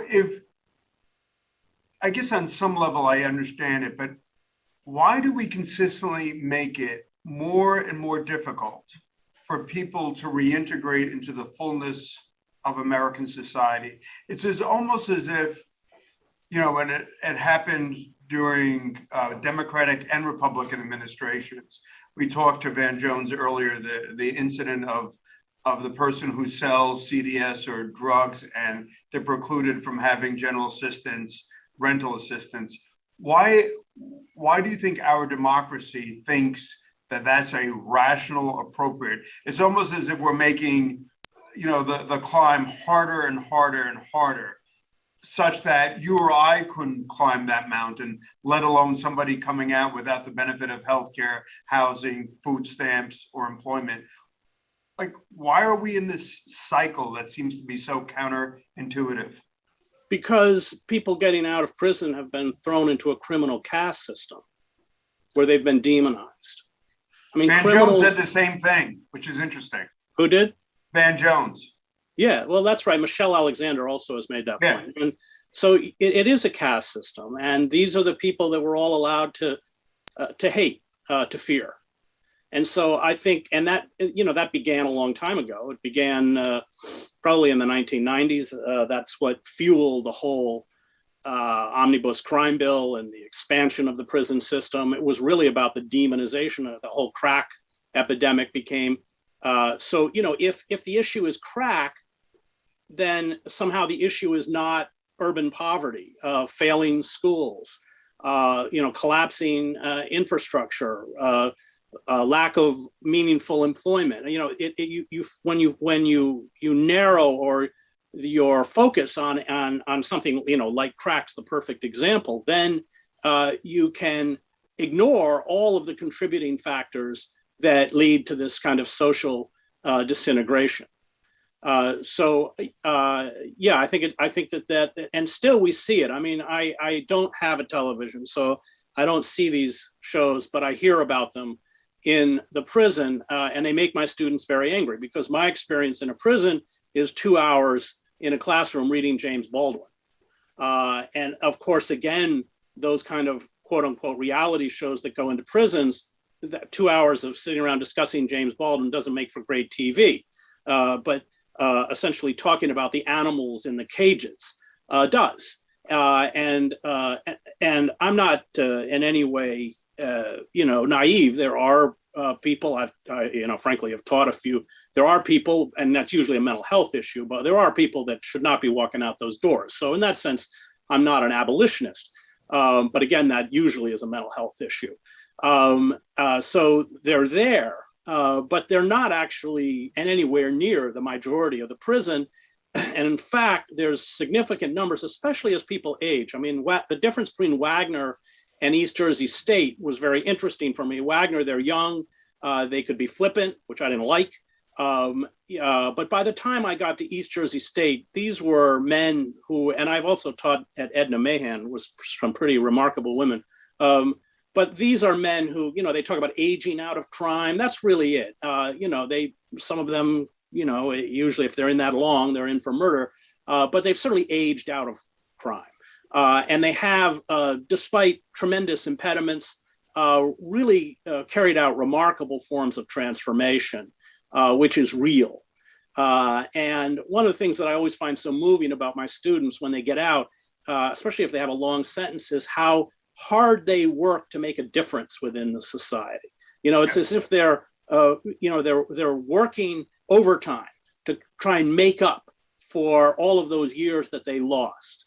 I think a very remarkable student of mine, Ron Pierce, who's testified. I mean, Ron's an amazing guy, and he's not going to sugarcoat his own past. He said that he deserved prison. I mean, he's not, but he has really become. We were actually very close friends, and I got a grant. He worked with me on my last book on the class. So yes, and I think what's so heartbreaking for those of us, and I'm not preaching to the choir here, who work in the system, is to see figures like that come out, and then the society just shut one door in their face after another. And part of that, of course, is financial. There's a student whose name I won't mention who just couldn't pay his fines. He got thrown back in, I don't know, for a few months, and now he's living on the street. He won't even have a fixed address because he's in his 60s, and you don't get Social Security. You may work 40 hours a week in a prison, at a prison job, but you're not in the Social Security system. So he's now probably 64, 65. He tried to work construction. He's unemployable in many ways. And now he spends most of his time in the Newark train station. These kinds of human stories, which, don't, especially I live in Princeton, especially for people who live here, are just invisible. I think really are a huge indictment of the system itself. So how do we transform? I mean, the focus of your book is transformation. So, and recognizing the unique trauma confronting individuals, how do we transform their lives, but perhaps not more importantly, but as importantly, how do we transform this prison system to move from the retribution model that Van talked about to this restorative model? It's from this binary innocent guilty model to healing persons, healing community, and rejoining community. I would say they don't get the kind of counseling they need.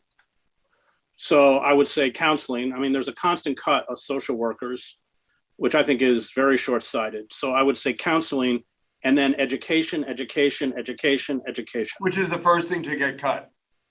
Yeah, of course. So, you aren't going to reach everybody. I mean, the fact is that's just a sad reality. But there are a lot of people who within the system who really do want to better their lives. And we know statistically that people who manage to get their college degree, either within the prison or if you got a 3.1, you can matriculate to Rutgers and finish, have very, very, very low recidivism rates.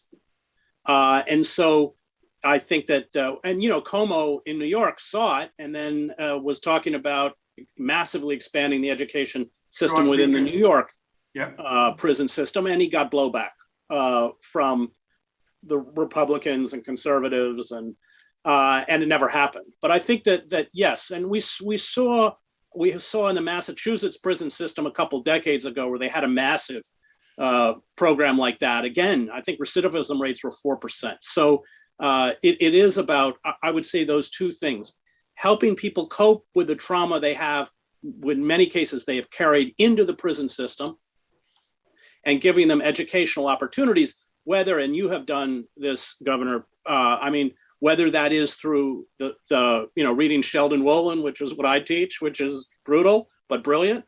That class is still talked about at East Jersey State, or whether it's vocational, whatever it is. But being able to walk out the door with something other than 20 years of being locked in a cage and not having anything to show for it. How about housing in prison, Chris?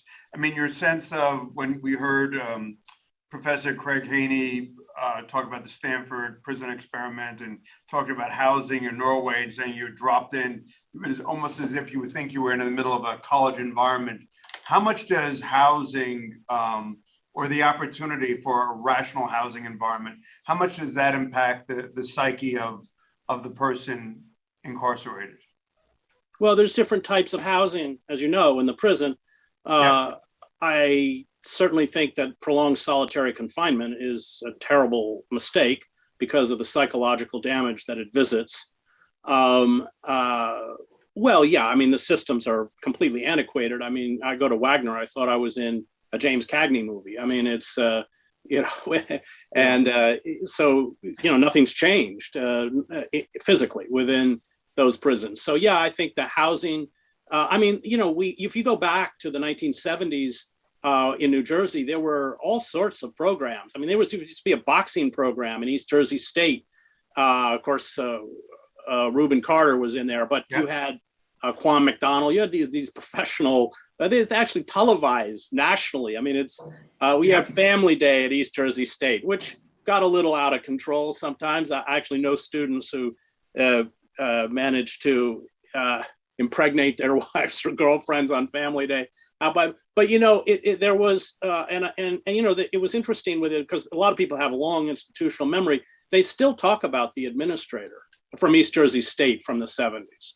I think we have to, that kind of law and order rhetoric, that demonization, that creation of the criminal caste has essentially allowed us to strip away all of the kinds of programs and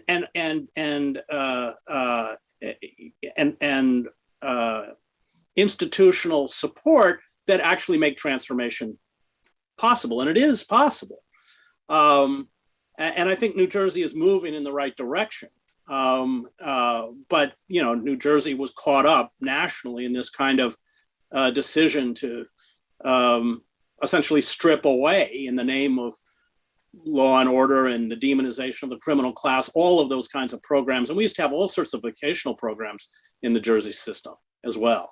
Imagine being able to come out as an electrician or as a plumber, to have some kind of skill. Now you still. I know guys that they had two electrician courses and they never touched a wire. So. Right. It's well, I would think it'd be hard to be an electrician and not touch a wire. Right. Well, that's why we can't teach. I think we can't teach chemistry or biology. You can in every state's different. You can in California. But yeah, I think that we want. I mean, the goal is really, that's why I'm in there. The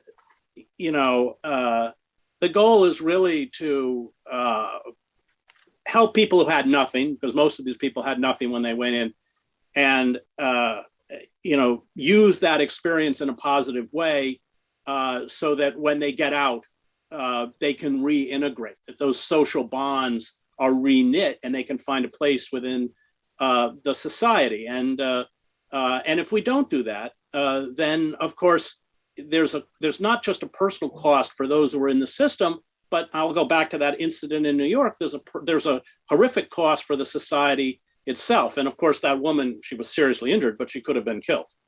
So, I mean, when I talked about you as a prophetic voice and taking the long view, I mean, Chris Hedges sitting today in this year of April 1st, 2021, does America get it right within the next 2 years, 5 years? I think Biden has to get it right. I think this is our last chance. I think that he's moving in some directions. I think the infrastructure bill, I was not particularly thrilled with the COVID ARP bill, but we have to begin to build the kind of New Deal. I see Bobby Kennedy there as a perfect example. We have to rebuild that kind of New Deal system, which the business elites have been dismantling since the end of World War II, because if we don't, we are going to end up with another demagogue. And we may end up with a competent demagogue and I think there's no question that if Trump could have carried out a coup d'etat, he would have. He was just disorganized and inept. So I think we have to get it right. Not just. Do we get it right on criminal justice and prison reform and reentry? What's that? Do we get it right on criminal justice, prison reform, and reentry? Well, it really requires, the prison system is so bloated. I think it's 40% or something of everybody in our prison system has never been charged with physically harming another person, drugs. This kind of stuff.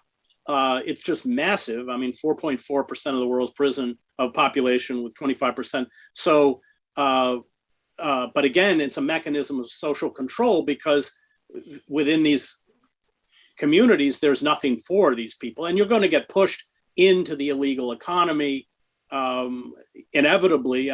We had a student who got out. He gave birth to a son. The son had severe medical issues. In fact, the little baby's on oxygen all the time. He couldn't get work. He started selling drugs.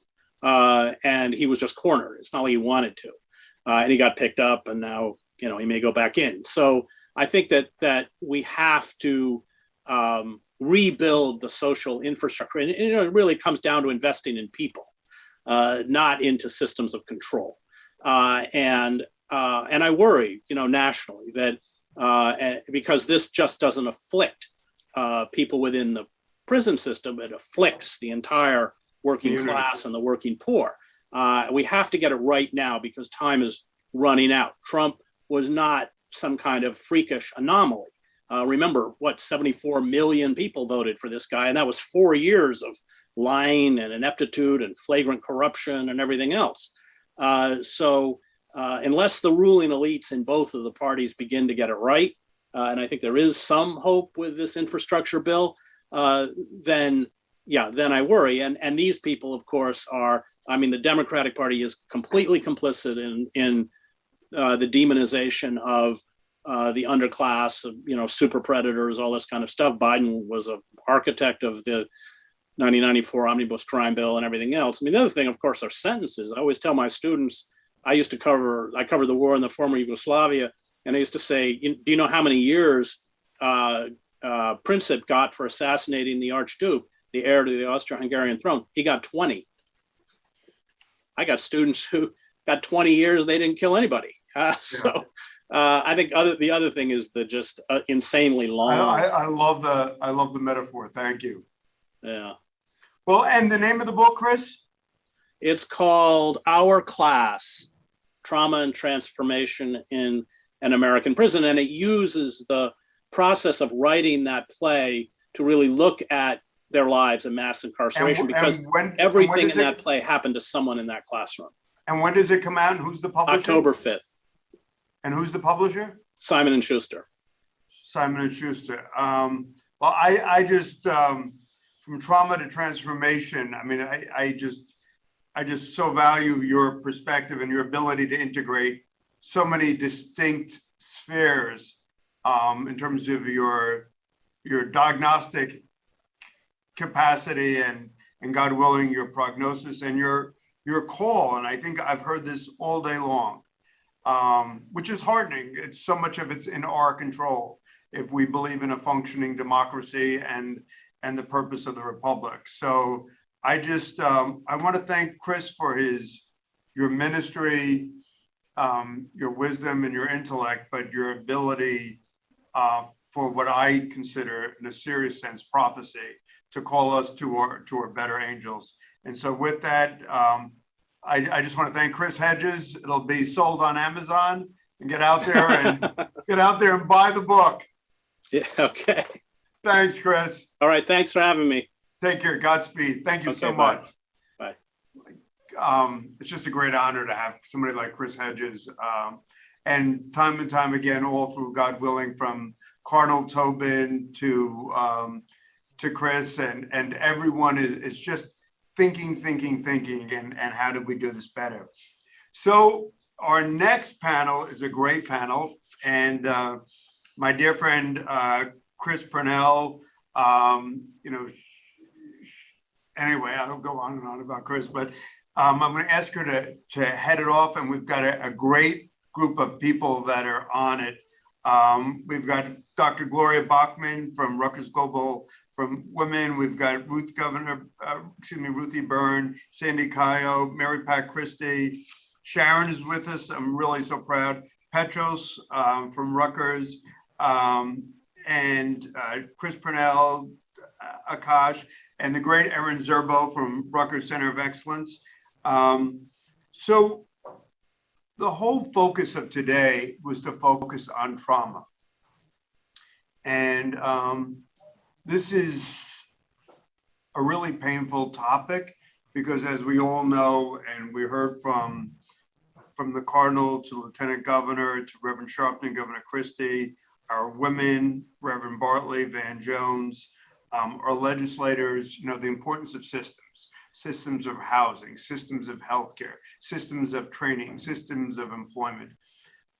But part of this is, and I think we heard time and time again, is that you've got to deal with this trauma. I remember anecdotally when I was working with a woman, I'm never going to be a good mother. I'll always be an addict. I'll never hold down a job. And it's those tapes, those tales we tell ourselves. And my friend Mary Pat is on, and so I'm so grateful. So this sounds maybe too simple, but I'd like to ask, and we got the great Dan Lombardo on from whose camera is like, I see half your head, Dan. VOA, there you go. Maybe we should go back to the half of the head. No, I would like my dear friend Chris Purnell to tell us what is trauma. Definitely.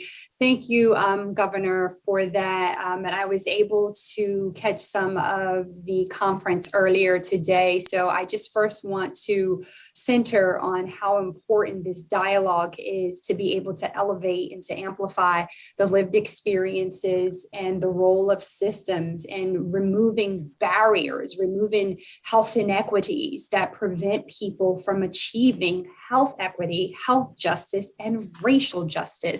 So if we were to ask ourselves, what is trauma? I want to start being a public health physician and being in this role at University Hospital as Chief Strategic Integration Health Equity Officer. I want to define health equity because understanding trauma through the lens of what we would hope everyone would be able to achieve then informs the processes, the systems, the actions, the culture, the shift that needs to happen in order to appropriately care for persons. So APHA, the American Public Health Association, defines health equity as the ability for everyone to achieve their highest level of health. Right? So it's a very aspirational and inclusive goal. So health inequities form when you have unjust, and avoidable, emphasizing avoidable barriers that prevent the realization of that. And what are those barriers? Those barriers often rest at the level of structural determinants, or the level of what some term social determinants of health.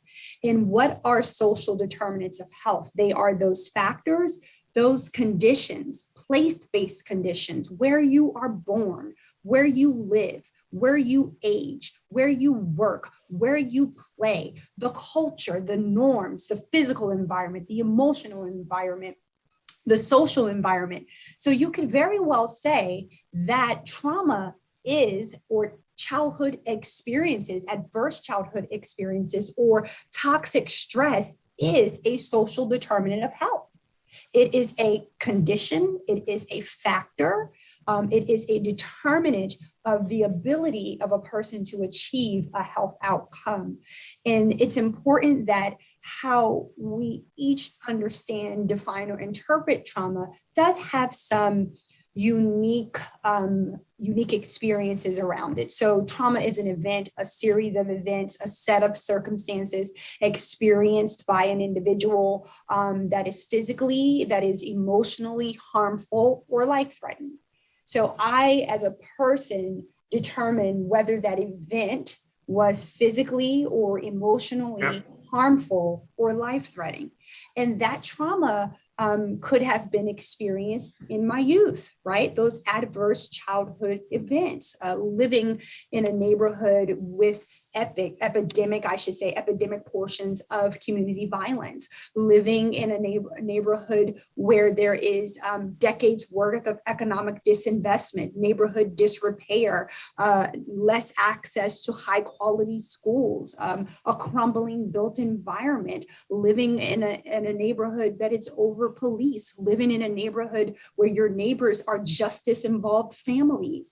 All of that creates a level of toxicity that individuals who determine those experiences to be harmful or life-threatening then develop maladaptive behaviors, oftentimes coping mechanisms to treat the trauma that they are experiencing. Right? Those behaviors are treating or in response to are cultivated by cues in the environment. So then that leads us to say, well, if there is this baseline level of toxic stress or trauma or adverse childhood events that can have maladaptive behaviors, so it can have impact on your mental and behavioral health, impact on your physical health, then what are the outcomes associated with that? So we see what mass incarceration has revealed, what white supremacy and systems of racism have revealed. It is that trauma before an event, trauma during an event, and trauma outside of that event is cumulative. So if we use something very specific here and say trauma before incarceration versus trauma during incarceration versus trauma on re-entry, it's cumulative. And if that trauma isn't being processed, if that trauma isn't being ameliorated, if that trauma isn't being mitigated, it becomes overwhelming. And the person beneath the weight of the trauma crumbles or it's underdeveloped. And we heard that today from Craig. He talked about, people that were in the jail system. The Stanford Experiment was supposed to be 2 weeks long. They stopped it after 3 days because people were crumbling. The first person crumbles and everybody thinks, well, maybe they're not up to the task. The second person, and then by the time the third person comes, they figure, hey, we've got to stop this experiment because people are crumbling. And maybe it's not that they're unable or they don't have grit. Maybe it's not an individual failing. It's not an individual factor.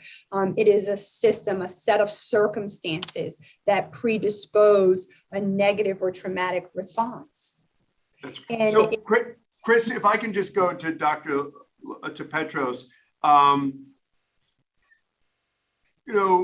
Doctor, you're a psychiatrist and chair of psychiatry. When you hear what Chris says about trauma growing up, whether it's the chaos of the street or for women in Ed and Mahan, I'm going to call Gloria, sexual violence, domestic abuse. And one of the things that, and I'm grateful to the legislative leadership, to the governor, to make sure, and as Dan Lombardo does every day with VOA and we have to produce longitudinal results. But one of the things that I see is, to go to Chris's point, that if that trauma isn't addressed, we can almost do everything right.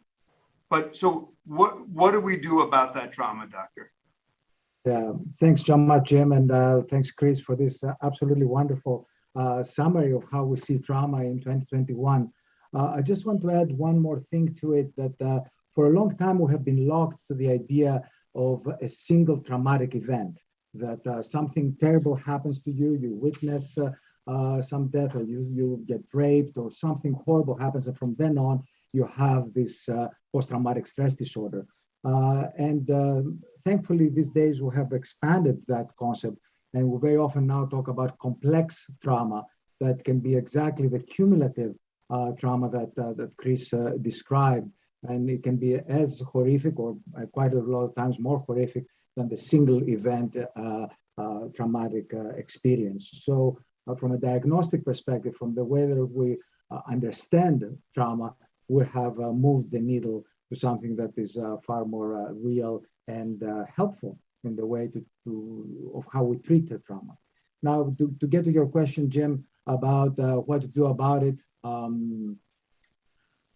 the major blocks of psychiatry are still here to help. Medications for people who need it, and counseling and psychotherapy, which is also something that can be tremendously helpful to our patients who suffer from this, especially for this complex trauma. Some patients will need medication. We do have some safe and effective ways of. Doc, can I ask a more fundamental question, just for I count myself among the ignorant? So what is it, so that if we have trauma, or Jim has trauma, what is the goal of, whether Mary Pat Christie working with a supportive addicted woman, or Ruth, what is our goal? What are we supposed to be doing with that trauma? Sorry to ask such a basic question, but what is the goal of all of us on this call? The way that I would formulate it in my head is twofold. On one hand is relief of symptoms. Right here, right now, you're depressed, you're anxious, you cannot sleep, you cannot perform in your daily activities. How do I address these aspects so that you can be functional? And the second part, which of course goes in tandem with the first one, is to go a little deeper and find out what happened, how did this trauma really develop, and try to get to the more root causes of the problem. That takes some skill and takes some effort, but both of those aspects need to be addressed. And so go ahead. It's the relief of the symptoms, and it's digging deeper. Correct. And I'm going to call upon Mary Pat. I was really impressed that she put her hand up, which I've never been able to figure out how to do in 4,000 Zoom calls. But could you just talk a little bit? I'm going to call upon Mary Pat. So when you say dig deeper, the goal is, and excuse my vernacular, is the goal is to get it out and put it on the table? Is the goal to make sense of it? Is the goal to surrender? Or is that an individual decision? So I guess what I'm saying is, I understand relief of symptoms. That's pretty straightforward.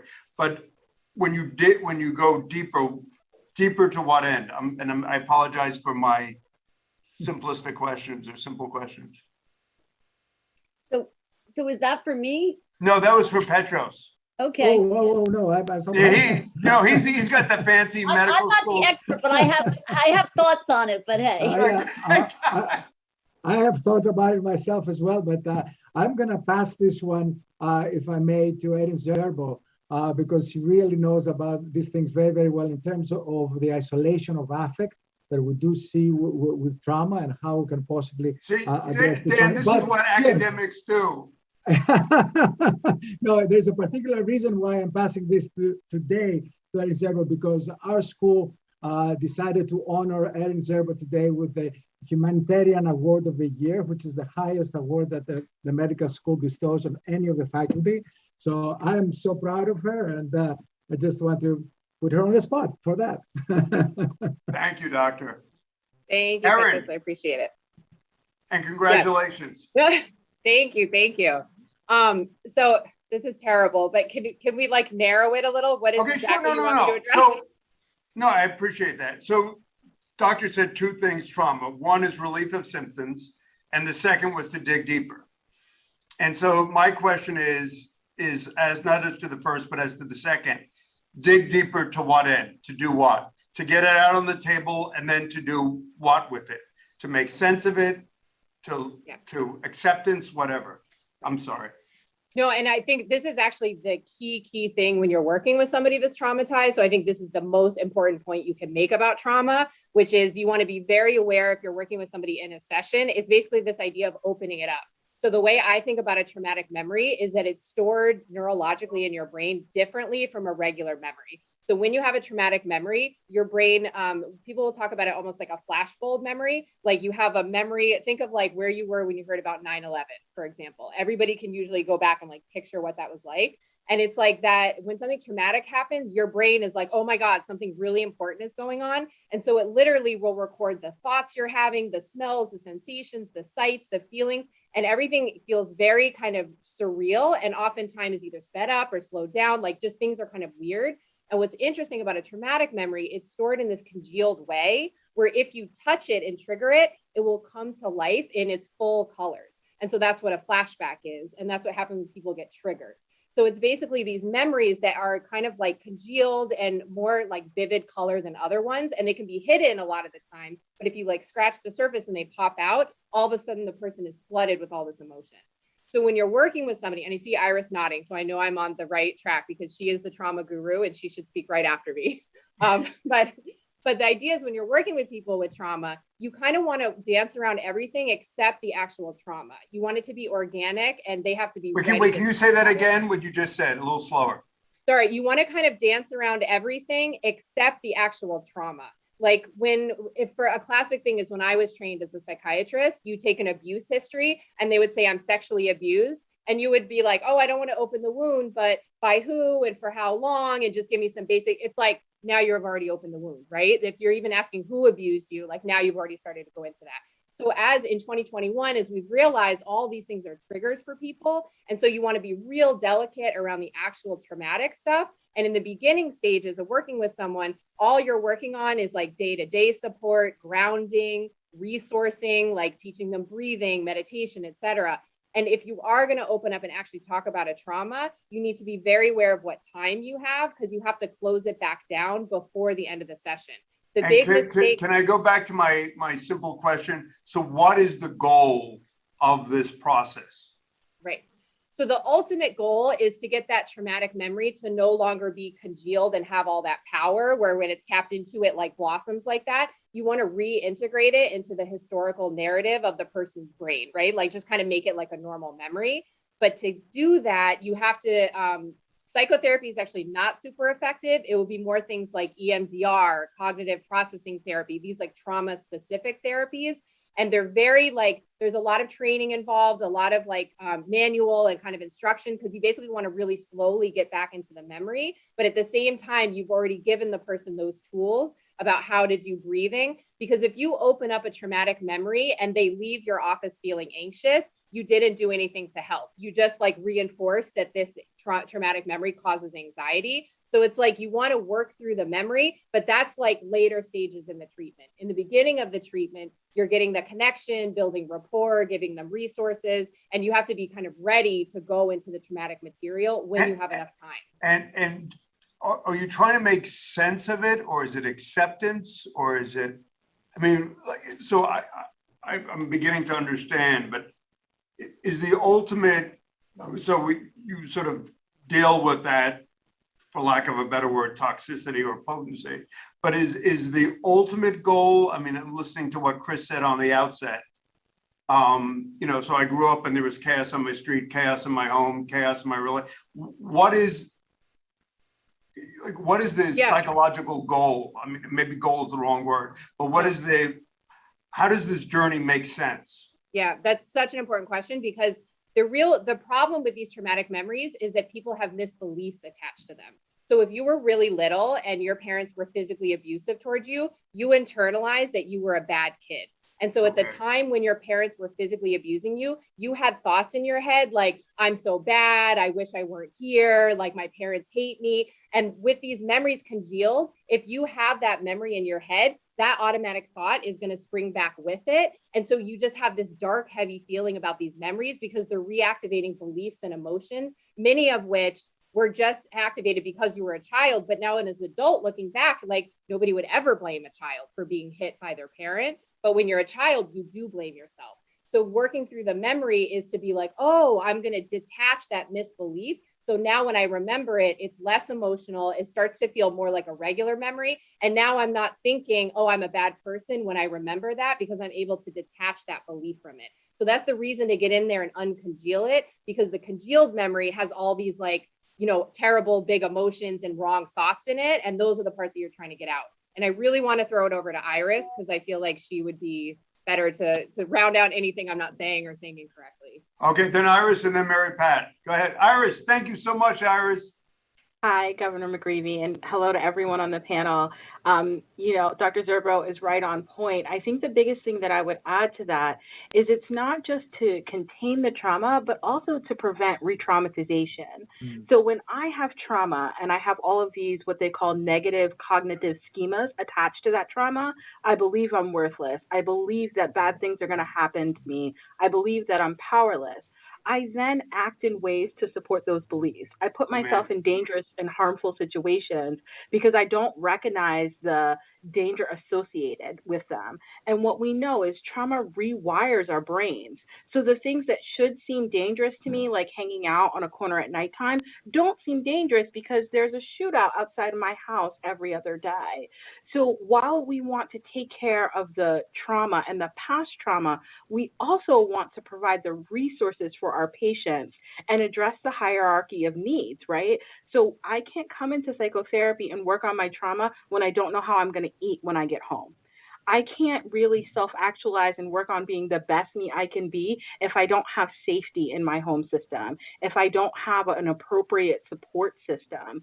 And so to Dr. Zorbo's point again, you know, when I'm working with patients, I'm a trauma therapist, it's a surgery, right? I'm opening them up, their mind up every time I interact with that patient. And if I don't have enough time to stitch that patient back up before they walk out, they leave my door bleeding, and then suicide happens, and then substance use happens. Iris, I can't thank you enough because, and Dan can talk about this better than I can, but so many, and I've got to call Mary Pat because she's the first one to figure out how to raise her hand, but so many of our gals and guys think there's a monster right around the corner. And it's just, I mean, it's frustrating. There's often a lack of joy. There's often a lack of gratitude. We dig down for that gratitude about family, about life, about breath, about health, about children. But there's almost, to go to your point, there's the monsters around the corner, and then the monster then develops behind the corner. Right. So I love what Erin said, and now I know why Dr. Lavonis, why he's chairman, because he kicked it off to Erin. That was a great response, Erin. But like I begin to understand, so there are these negative consequences of thinking, to go back to what Chris said about, you know, your perception. I was a bad child, I wasn't loved. And then, as Iris said, then your behavior starts effectuating that quote unquote reality. Is that right? Yes, so it can often reinforce that reality.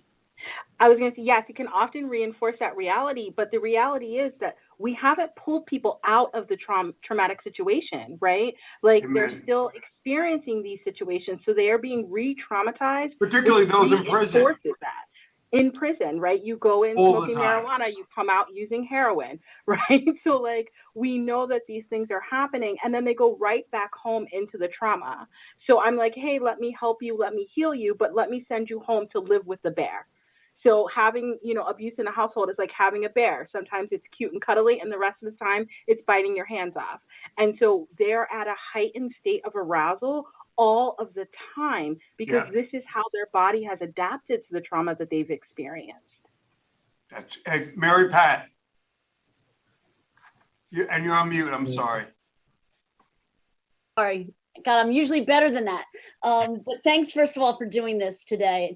Sounds like it's been an amazing. No, and thank you for everything you've done. In the interest of full disclosure, I've been in basements in Newark with Mary Pat talking to women on addiction treatment with no camera, no press, just her listening to women when she was first lady and making sure there was funding available for diversion programs for addiction treatment, particularly for women. So Mary Pat, thank you. Well, thanks for having me. And this is definitely an area that I have a lot of interest in. I actually serve on the board of Orexo Pharmaceuticals, which is a company that actually produces Subsolve. So there's a lot of aspects about what you're doing today that I'm quite interested in.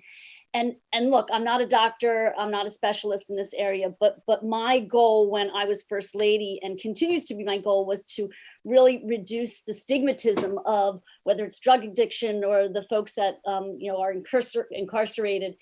When somebody asked me what my initiative as first lady was going to be, I said, I really want to focus on reentry programs. Well, my husband's staff about had a heart attack because they're like, that's way too intense. You should be building gardens for people to do, which I think that it really inspired the community that cares about reentry.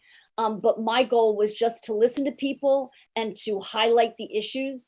And I think as First Lady, I was really successful in trying to just encourage people that, the people that you all help on a daily basis. And to me, reducing the stigmatism allows what you all were talking about, bringing out the trauma and confronting the trauma. I think when I spent time at the Center for Great Expectations, they're really focused on the trauma that these women go through. At Integrity House, you guys have done a great job about focusing on that. And I really have come to believe the way you've spoken about today, that getting to the root trauma is the first part of healing. But that's an unprofessional view, for sure. No, and I think that, and Mary Pat, thank you, because ultimately it's the collective wisdom of people on this call being translated to political change, and then giving people like Dan Lombardo and myself, to a lesser degree, the opportunity to effectuate that change. But I just, if I could jump over to the great Gloria Bachman, who is indefatigable about this space and about women and about trauma. So Gloria, we hear from Chris, and I emailed her last night. I said, you got to kick this off. And Dr. Lavona is talking about symptoms and talking about digging deeper, and Erin talking about why that's important, and Iris talking about, or Erin talking about triggering, and Mary Pat talking about, addiction. So all of that being said, and particularly for our women and our men, the reality of prison is what it is. Is there a rational way to reduce trauma in prison? And I know that's a hard question. I'm going to start with 2 points that are really important that I'd like to express. And the first is, we do have women's health preventive services templates of care, but they really don't apply to our incarcerated individuals, including incarcerated women, because as we're talking about now, the trauma, the issues of incarceration are so unique. And so under Governor Jim McGreevey, the Health Committee is working on developing a template for preventive health services for women who are incarcerated, which do focus on addiction, they focus on trauma. And I think that's the first way that we can really make a huge difference by saying preventive health services are great, but there are subsets of women who need additional services. The second point. And if I can just shout out to you and to Chris and also we're going Monmouth and Akash and Hackett. It's these circles of concern where women are tackling questions. They're coming home, whether it's OBGYN, it's reproductive health, it's families and whatever. So I just want to shout that out. So I just appreciate you providing a support to women. And your second point? I think the second point is one that I have to give kudos to Jim, the Journal of Women's Health and Criminal Justice. As we heard, that many incarcerated individuals don't have a voice or the community, as Governor Christie said, as Reverend Sharpton said, that there's stigmatization, that people have a lock-away mentality. And so what we're doing through this journal is we're inviting everyone, incarcerated women, women reentry, all individuals, including all of us on this call, to contribute. And some of the poems that I have read so far from women who have been incarcerated truly are inspirational. And one of them, I was actually crying. It was just so passionate and beautiful. And I feel that writing can heal and inspire in some ways. I mean, it's not the total picture, but that's another one of the initiatives that I'm really proud to be collaborating with this entire team who's on the call right now, and all the other team members with the leadership of Jim McGreevy. So those are two ways. And I think I'll just answer that real quickly, one small aspect, and that is mother-baby units for our women who give birth in prison or who are pregnant in prison, that if we can prevent separation of the mother, the individual, and I should say fathers too, because we have trans men who are parents, that if we can keep parent with baby, that's probably the biggest issue that we can tackle at this point regarding young women who have children, especially in prison. So thank you. So it's what we do for integrated healthcare networks. It's the journaling, and I'm going to call on Ruthie talk about jobs, and Sandy talk about nursing, and Akash is a great medical director. But we have an elder statesman here, Dan Lombardo, and he's been around since Moses with the Volunteers of America. And so Dan, in a serious note, you've been doing this since time immemorial. So to go to what Mary Pat said and go to what Iris and Erin said, what do we do about trauma? And we work really hard every day to develop systems. But to go to what Chris said on the outset of this conversation, how do we overcome that trauma and do what Dr. Lavona said, dig a little deeper? And are we doing enough? Let's go back a little bit, if we don't mind. Gender-specific programming for women is only 25 or 30 years old.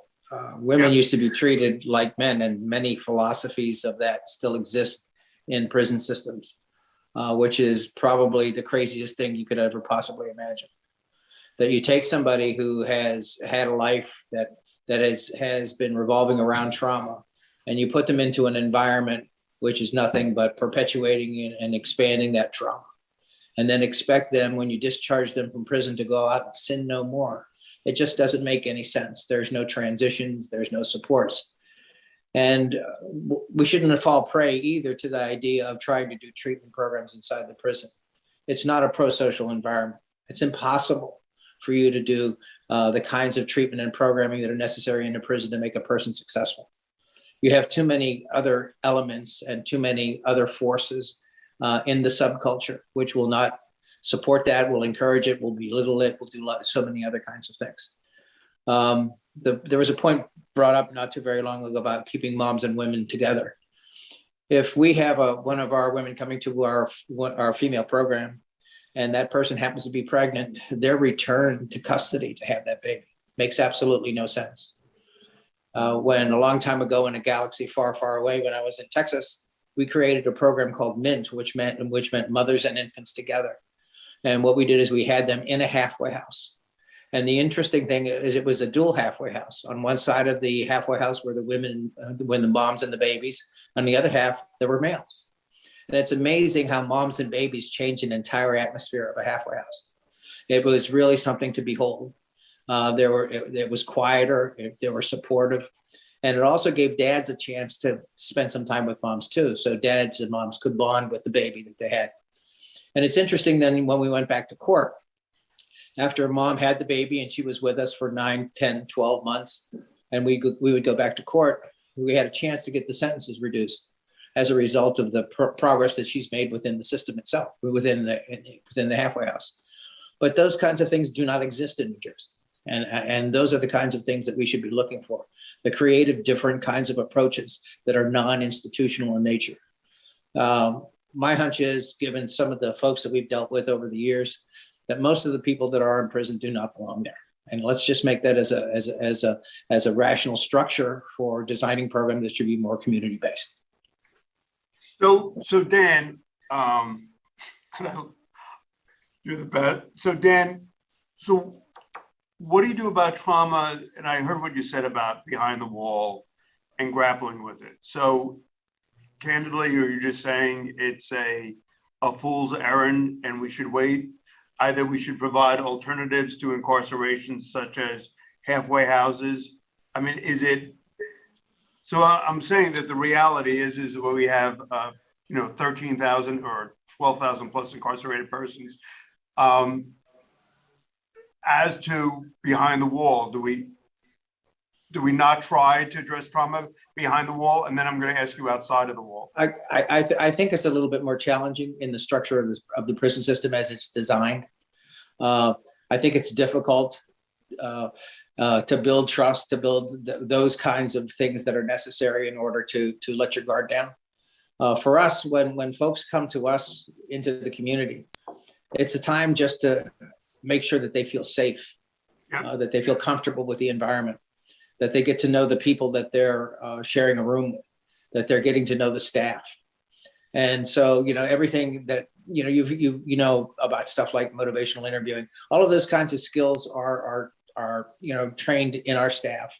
And so that we use every opportunity to just, build trust, build relationships. So then you can start taking on some of the serious issues.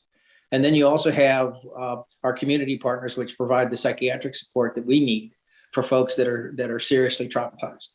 And so I think that is far more effective a system. Let's divert them right from the court rather than sending them to the prison system. Let's send them to a community program instead. We can do it. It would make a bunch of sense, and it's something that would be very simple to implement. Yeah, no, we're going to come back and talk about housing and alternatives in a second, because I hate to say it, you're probably one of the state experts. It's hard to keep saying nice things about Dan Lombardo on Holy Week. But Sandy, could you just talk a little bit about what you do in terms of nursing and what you do in terms of nursing and trauma? And I just want to say thank you to your program, because you're in all of our sites helping our women and men access insurance. So can you just talk about what you see day in and day out in terms of accessing healthcare and how people have accessed healthcare? How can they access the necessary psychiatric and psychological support to address this trauma? Absolutely. Thank you so much, Governor McGreevy, just for having this opportunity. And I'm really grateful to be able to speak about some of the work that we're doing around healthcare insurance and enrollment. And, the fact of the matter is there's close to 700,000 New Jersey residents who are uninsured. And when we look at folks who are coming out of the prison system, it really complicates how they're able to access these resources. And so how do we bridge those gaps and leverage some of the resources that Dr. Purnell mentioned and Iris and Aaron mentioned around getting the psychological counseling and services that they need? And there are some stigmas, I think, attached to having health insurance and seeking care. There are some cultural considerations, but we also see that there are disparities as it relates to private insurance versus Medicare and Medicaid. And so when we talk about bridging the gaps and eliminating some of those disparities, we do have a ways to go in ensuring that it's equitable across the board, but it's a start that we get folks insured. So I'm really excited about the work we're doing through Department of Banking Insurance and NJHA and through NJ Reentry in supporting folks who do not have insurance, who've come out of the prison system, and ensuring that they have the coverage that they need and that it's affordable. And so from the nursing perspective, I've been a nurse for the past 13 years. I'm a family nurse practitioner. And I think when you talk about trauma, I don't think there's a nurse that in any specialty that doesn't come across a patient that's experienced some level of trauma. from labor and delivery, from patients who've had to have surgery, to geriatric patients who may have, had a fall. So I think it's really important to include the voice of the nurse in these conversations, and having nurses who are trained or who are able to kind of speak to some of the needs of folks in whatever areas, if it's in the prison system, if it's in some of these halfway houses. So I think, it's important to have the voice of the nurse throughout the continuum. And could you just, I see Dr. Bachman and Dr. Zerbo shaking their heads, yes, but it's also, Sandy, what you do and in terms of registering our persons for NJ Family Care and the Affordable Care Act, and getting them enrolled, whatever insurance program, so that they can access these services appropriately as opposed through the emergency department. Yeah, absolutely. I think that we saw with COVID, and COVID just is one example that shed some light around not having insurance, not having access to primary care services, and coming into the emergency room and seeking care at the end, at the last minute. That is really problematic for folks. So having folks have insurance, educating them on why insurance is important, doing the primary prevention, health promotion, and screening, so that when we manage chronic diseases more effectively, we don't get to a point where because of some of the tertiary things that we see happen with diabetes and heart disease, having some of those mismanagement, it doesn't cause patients to be in a worse position when we're dealing with COVID or other chronic diseases. So I think it's really important that we address it at the onset. It's okay to go to the doctors. It's okay to get a regular checkup. My family's from the Caribbean, and my dad is real old school. And if it ain't broke, don't fix it. So if he doesn't feel anything, he doesn't see the need to go to the doctor. But it's so important that, we kind of break down some of those cultural barriers as well. Cultural and linguistic. No, great. I'm going to call Dr. Shah last. Ruthie, thank you to Governor Byrne. And Ruthie, you've been on our panel with Michelle Zakurka and NJBIA, and working with the Chamber of Commerce to bring people back to work. And I think the old school method of reentry was getting somebody employment before addressing their healthcare needs, whether it's their depression, their anxiety, their addiction, their hepatitis, their HIV, their diabetes. And so what we're trying to do, and I look at Chris and Gloria and Petros and Sandy and I, is making sure that people are stabilized, both in terms of medically and in terms of mental health and addiction first, and then reaching out to the business community. Are we doing a good enough job working with the business community to advocate and to demonstrate the employability of our participants? That is a good question. However, I think what we're, and I'll get to that, but I think where we're not doing a good job is where I come from. I had no idea what was going on, none. I had no idea what prisoners went through. I had no idea the kind of life they led. And of course, Jim, as everybody has said all day since 9 o'clock this morning, Jim dragged me into it, which is great. Okay, fine. And you don't say no to him. But I have never been in a conversation at dinner where anybody has ever talked about prisoners, ever. And I think that until we raise awareness, we're not going to get success in the business community. People do not know what's going on. People have no idea what goes on in prisons, never mind what women face, which has opened my eyes in a horrible, horrible way. And by the way, I do have a question for some of our panelists. Earlier, the women who'd been in prison said they would not want to keep a child, I'm not talking about halfway houses, in prison because of the violence. But then I just heard now they should be. So somebody will have to answer that question for me because I don't know. But to get back to the business community, unless we have awareness, unless people know what's going on, unless they know that, hey, these people are trained and ready to come and, hey, I got to do my part too. And besides, I'm going to get a very good worker, because this poor person is so trying to prove himself or herself. I can do it. I can get back into society. I can make a living. I can pay my taxes. I want to pay my taxes. I want to be a good person. I want to be a good community member. And hello, I want to vote. Right. And that's very important, because when I vote, and hello, I used to be the president of the League of Women Voters, so full disclosure here, but that wasn't obvious. Clearly not, right? But I prefer eating before voting, but that's just me. well, that's all of us, but that's a good one. After you eat, then you vote, right? But if I can vote, then I am a member of society. I can contribute. And thank you very much. I can vote that guy out who didn't help me. So I think that's my 2 cents. No, so that's a very important 2 cents in terms of awareness, in terms of the discussion. And that's why with Governor Christie and Reverend Al and Van Jones is talking about making this, if you will, a moral crusade, a moral issue, and keeping the focus in from the first question to Dr. Lavonis through all these threads. I want to take it back to Akash, who is our medical director, a really smart guy. His SAT points were at least 150 higher than mine. You know, Harvard Medical School, Oxford, yada, yada, yada. You know, he's up there with Purnell in the fancy zone. I just, you know, so Akash, you look at all of our participants, 11,000, and to go back to what Dan said, you look at the trauma in their lives and talk about the difficulty of sustaining or surviving prison. And what we're doing with biopsychosocials, what we're doing referring people to FQHCs, to the CCBHCs, to people like Zerbo, people like Pestone, people like Bachman and Purnell. Are we doing enough? I think there's so much more that we can be doing. And I want to go back to an insight that you, that Iris, that Dan, that so many others shared, right? You asked the question, is it a fool's errand to try to treat trauma within the setting? Well, going back to the insight that Iris shared, right? She made very clear that as a trauma therapist, what she does is akin to doing surgery on patients. And if we take that to be true, then we've got to ask the question, Governor, would we ever ask someone to do surgery inside of a prison cell?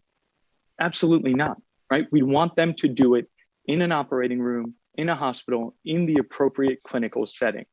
And so, you know, I think if we are serious about that, if we are serious about treating trauma, then we have to start reimagining our Department of Corrections as a Department of Rehabilitation. And there's real tangible programming that would make that possible. The nerd in me would be happy to sort of elaborate on that, but let me say, look. But so Dan Lombardo, can I just push back? Dan Lombardo, Dan has been around since, you know, Nehemiah says, forget it. It can't be done. The system, the structure, the culture, the environment. So what do you say to that, Akash? Yeah, so I think it absolutely can be done. And if I heard Dan right, it sounds like there are good programs like MINT, like community-based programming that can make this happen. I'd say that, Governor, as you and I have spoken about under the leadership of Dan Hayfitz, there are models like rehabilitative release and rehabilitative housing, which instead of keeping folks who have spent more years, more decades inside of a prison cell than outside of one, instead of keeping them there for any more years, much less decades, we move them into a therapeutic community where they receive, to lift your phrase, the rituals, the rhythms, the routines needed to work through the trauma they've experienced and live a more purposeful life. And so I think there are real tangible programs that can do this. And don't get me wrong, I don't think that doesn't mean we try to treat trauma in the here and now, right? I think if there's work to be done, you do it. And so if there's trauma to be treated behind the wall, we do it. If there's trauma to be treated upon reentry, we do it. And if there's trauma to be prevented among those who have yet to go into the system as it currently exists, then it's well worth putting in place those tangible programs like MINT, like rehabilitative housing, like rehabilitative release, that would allow us to do the work for them too. So I'm just gonna, we're coming to close. I'm just gonna ask everybody there, you know, I always dream of, you know, God bless Robert Kennedy, you know, why not? I mean, I don't understand why we don't have housing with apartments where people are living like, you know, like you heard Craig Haney talk about Norway, we talk about different countries. Why do we have this model? I mean, I'll start off with Chris Purnell that, you know, Chris, if we could do anything, and I heard, and I really appreciate it, you know, Dan is always the arbiter for me, but I mean, it's tough to do it in prisons. And to go to Iris's point is people do see that monster. So Chris, to grapple with the trauma, to go to Dr. Lavonis's original point, not just the symptoms, but to dig deeper, to do what Erin and Iris said. What is it that we should be doing with New Jersey Department of Corrections? So if I could, let me back us up because there were some really salient things that I'd like to thread a needle through, and I'll defer to others on the panel to talk about. I'm a preventive medicine physician, so I'm looking to prevent. And there are two opportunities for prevention. And when we talk about prevention, we have to talk about prevention at the societal, at the community, and at the population level, as well as the individual. What are we doing in those neighborhoods? What are we doing around dismantling and disrupting those systemic forces and factors like racism, like environmental racism? Where is our obligation to achieve justice in addition to equity? And if I could borrow from another crisis, if I could borrow from the COVID-19 pandemic and what it has taught us, for so many of us who focus and work around health equity, health justice, racial equity, and racial justice, we for so long had been speaking numbers without souls, and we weren't garnering the attention or the collective political, moral, social, and cultural will to make a difference and to change how we intervene. And I really do believe we are at the right to ship moment in our nation around understanding what needs to be done in order to achieve health equity and health justice. So borrowing that from the COVID-19 pandemic, when I can have very fulsome, very transparent conversations about how forces like racism have contributed to worse outcomes in Black and brown groups, we need to likewise understand why people are predisposed to incarceration. And what are we doing about those structural, societal, social factors? What are we doing to prevent that? And then on the outside, what are we doing around reentry? And if I go back in the middle, what are we doing to really rehabilitate? I think we only think through the lens of what's possible by what has been done. Or we too often think through the lens of what's possible by what has been done. And I would challenge all systems, the systems that we sit in. I sit in healthcare delivery, I sit in public health. So challenging our understanding of what our role is, challenging the premise of what truly is meant by a health in all policies approach, because even if you are not in the Department of Corrections, what are you doing about those other conditions that I just outlined? And if I could, I would just throw that on the lap of my panelists to help close out this discussion, because that's really what I want to get us. I want to get us as far upstream and then in a virtuous cycle instead of a vicious cycle. Amen. Thanks, Chris. That was helpful. No, and it's just, I mean, that's such an important conversation. And I'm just so grateful for your work with Essex County Corrections. Gloria, any thoughts? Well, I'd like to bring up a point that hasn't been addressed, and that is pet therapy, that really can be soothing and calming to many, especially in a traumatic situation. I'm not saying it's the answer, but it certainly, I believe, would be an addition that would be welcomed by 90%, to have somebody that you could cuddle with, talk to, pet, etc. It's actually one of the few we're going to watch. Edna Mahan actually does that with the German Shepherds, with the guild for the blind, and so. But your point's really well taken. I'm wondering if they could stay there and live as well in the setting, in the incarceration setting, the prison setting. Permanently. Yeah. And then we talked about, Van talked about therapy and meditation. So Erin, trauma, corrections, reentry? So my answer is going to honestly be that we need to tax people who are wealthy and then use the money to do all these programs we're talking about. Because I just, we all get into, and Dan's laughing, but we know crazy Democrats. No, but I'm just so sick of being told there's no money when we're the richest country in the history of the world. It's just enough is enough. We all get together. We all know that this is what's needed. And we're always told there's no money. And there is no money for poor people, but the money is there. So the money's there for corrections. The money's there for prisons. I can't tell you how many times I've testified for, job training, college, and whatever. And thankfully, the legislators that were on the call before were all supportive. But Dan knows this. I'm like, you know, guys, if we were building another prison, we'd all be hitting green lights, myself included. But now we're trying to talk about changing the system. But thanks, Erin. Iris? Oh, Iris has their hand up again. Thank you. Oh, I think that was up from earlier. But first, I would just like to say, you know, if we're talking about the way that we have taken care of the opioid epidemic versus how we've taken care of the crack epidemic, we can see that we can begin to address an epidemic very well, very quickly. We can provide the necessary support. We can stop incarcerating people for substance use and start attacking the social determinants of health, right? We can begin to dismantle systemic racism, and we can address things before we have millions and millions of people incarcerated and tons of intergenerational trauma that's now happening, right? When we pull families apart, we pull mothers and fathers out of the home, we put children in foster care systems, and we basically destroy the family system, we are going to see these ripple effects. And if we stop actually incarcerating people for things that they don't actually need to be incarcerated for, we can begin to address these issues. As we continue to incarcerate adolescents, we're going to see this problem just perpetuate generation after generation.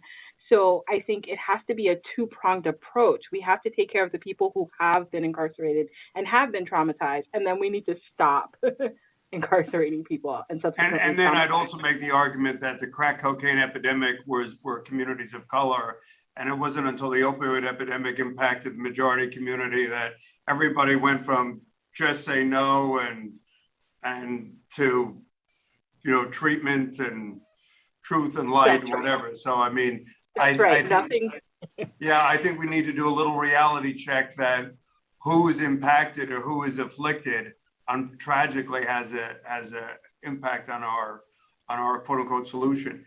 Kash? Yeah, I think there are programs that exist, and to the question around funding, right?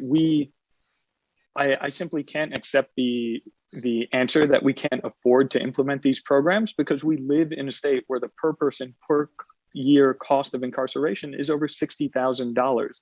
We live in a state where the per person per year cost of incarcerating a juvenile is over $300,000, right? So to me, it all goes back to this idea that budgets are moral documents, right? Hence this idea that you don't need to tell me your values. Just show me your budget and I'll tell you your values and the precise extent to which you value them.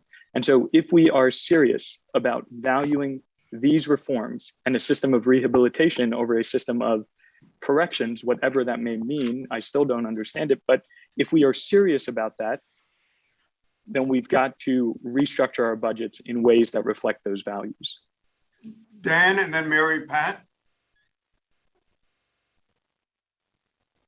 You know, the thing that really bothers me. By the way, I could be talking to Miss USA now instead of Dan Lombardo. So you could be, yeah, you could be. Thank you. So the thing that bothers me is where our priorities are.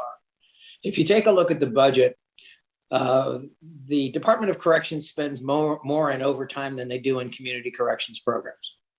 Can you give the number for this past year, Dan? Yes, it's down to 43 million. And the overtime budget's 58 million. It's not a bad gig, you know, it really isn't. To me, you want systemic change, you have to start with the philosophy of the department, what you want to do with it, and then realize that you're going to run right into a union. And the union has some clout, it has some money, and it has some lobbying capability. And I think that's the reality of dealing with the Department of Corrections.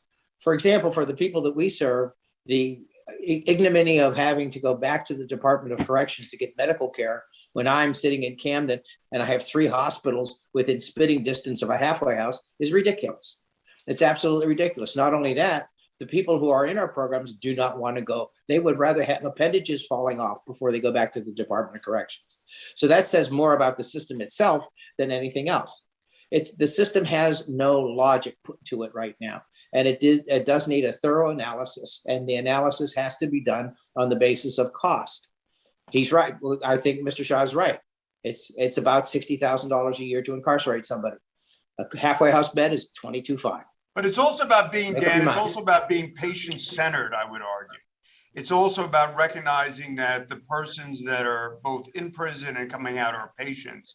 And the same way, to go to your point, is why, if you're in a VOA halfway house, should you go back to DOC? Why aren't you going to Cooper? Yeah, exactly.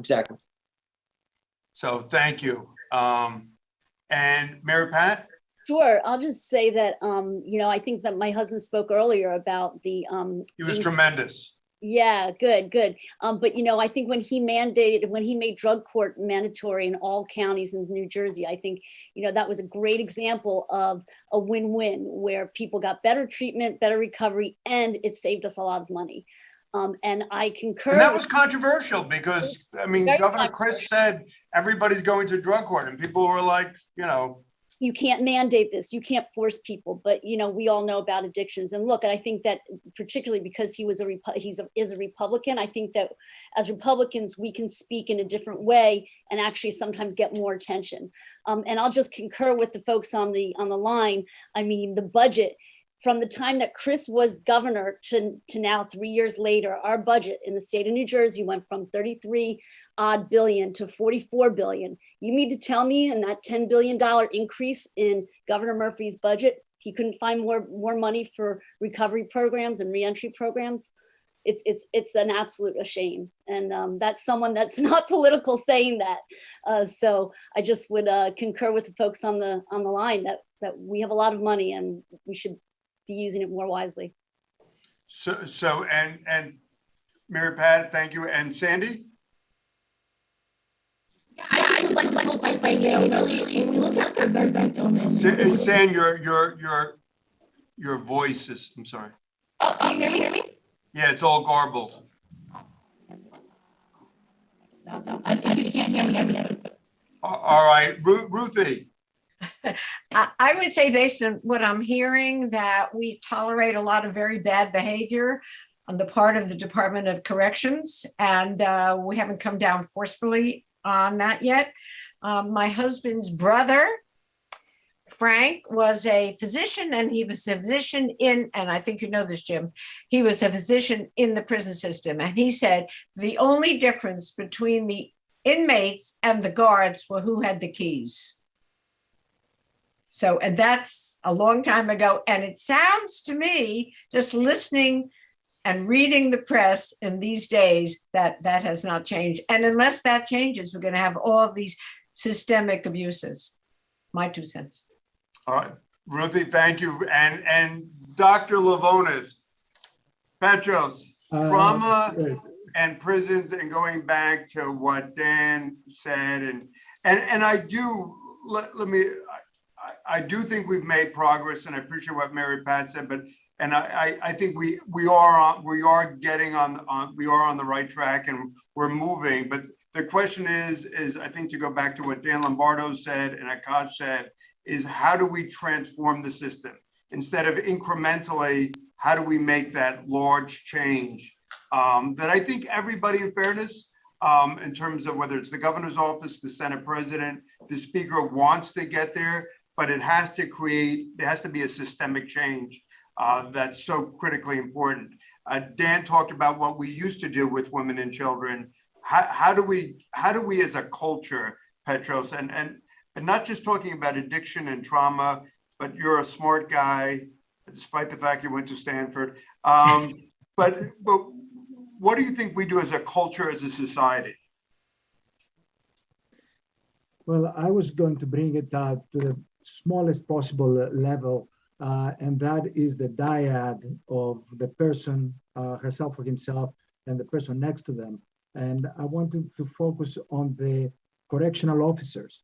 We haven't talked at all about that. It's of course, all these programs that we discussed about are all very valid, and they will be wonderful to implement them. But at the end of the day, somebody lives with somebody else, and the attitudes and the warmth or the lack of warmth and the humanity that one person exhibits for another is so paramount if we're going to address trauma, if we're going to address mental health, if we're going to address addiction. So Eddie Zerbo and I went to the Department of Corrections, and we trained hundreds of correctional officers. I mean, it was a beginning of an effort, but unless you address both as Ruth just said, both the guard and the prisoner, I think you're not going to go very far. And to answer your question, Jim, about the issue of more of a cultural understanding and a cultural appreciation, going back to these very basic blocks of humanism, of interpersonal warmth, of respect, of appreciation of one another. These are the things that sometimes we forget. Yeah, and I also heard, I mean, to be mindful of the correction officers, I mean, it's a difficult, in many cases, it's difficult responsibility, but it was interesting to listen to Professor Haney, who talked about Stanford students by a flip of a coin. So part of it is also the responsibilities that we're assigned to, the expectations and the narrative, how we understand ourselves. And I would just, I mean, I was had a pleasure of being on the phone the other day with my friend Liz from the Bergen County Prosecutor's Office. And Liz was talking about what police officers do now in terms of addiction treatment and psychiatric. But part of that is setting, I think Van said this best, setting expectations and longitudinal objectives against which we'll measure our success or failure.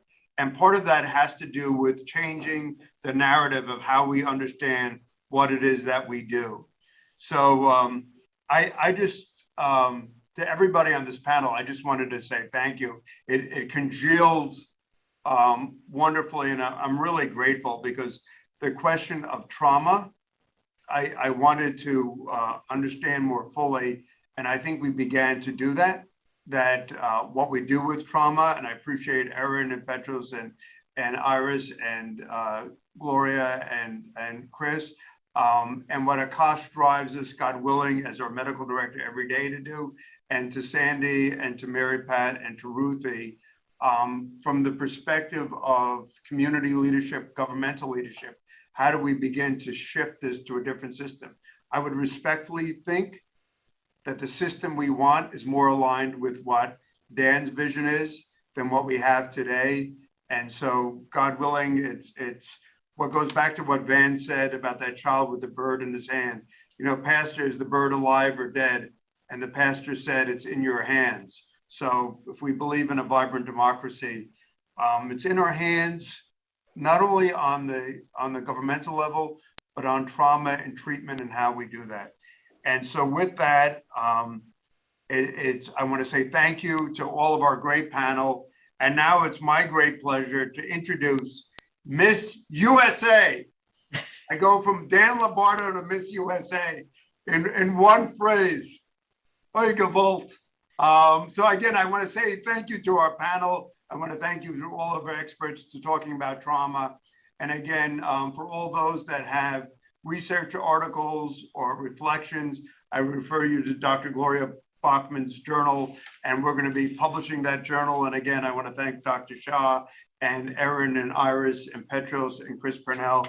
And so it's my great honor to introduce someone who's very special. And I believe, Asia, you're with us? Hopefully she's with us.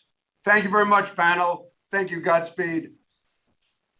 And here she is, Asia Branch. And Asia just has her own incredible story of her family, and her father grappled with incarceration and the trauma that it brought upon to her family. And so with a real special, I just want to say thank you to Asia Branch, Miss USA. Asia, thank you for joining with us. Thank you so much for having me. I'm so excited to be here. So Asia, can you, first, I mean, this sounds like a corny question. What is it like to be Miss USA? This is totally unprofessional, I'm sorry. No worries. It's an experience unlike any other. It's a once in a lifetime experience and opportunity. And so it's been great. It has been wonderful. And I've enjoyed the spotlight and the opportunities presented before me. And I hope to be representing our nation well Oh, you have. And just like, you know, I want to thank Esther of your team, and I want to thank our dear friend Francine Lafrac from the Francine Lafrac Foundation for connecting us. You have a special tie to, you know, reentry and the struggle of people coming home and the impact of families. And it was Van Jones and talked about again and again, this isn't just an impact on the person going behind the wall. This is an impact on the family. And as a spokesperson for goodness and decency and the platform that Miss USA grants you, could you share a little bit about your personal story and how this has impacted your life? Absolutely. I like what you said because I've always referred to it as a shared family sentence. Even though myself, my siblings, my mother weren't the ones behind bars, we still, you know, suffered consequences from that. And we suffered tremendously, unfortunately. And, you know, when it comes to it, the biggest struggle we faced was a financial burden because my father was our main source of income. He held our family together, and losing that, you know, we lost our home to foreclosure, and we didn't know whether our lights or our water would still be on. And it was just a lot of things that me at such a young age, I never saw happening. And so there I am in the middle of it, and I'm like, okay, how are we going to make this happen? You know, how do we make this work? We don't have the means that we used to in order to live our lives. And so we struggle day by day. And I mean, it's still not easy now, but you know, you find a way to make it work. And so how old were you? And by the way, your father was a veteran, and he served our nation. And so we're really grateful for his service to the country and to the nation and to our armed forces. How old were you, if you mind me asking, when your father went away? I was 10 turning 11.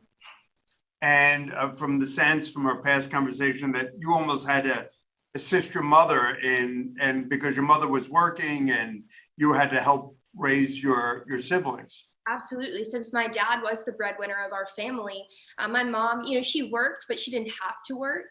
And so at this time, she had to go back to school, earn her master's degree in order to, you know, teach full time and be able to provide for the last 4 of us kids that were still at home. And so I had to step up and become a second parent to my younger siblings and really kind of parent them to help her get by.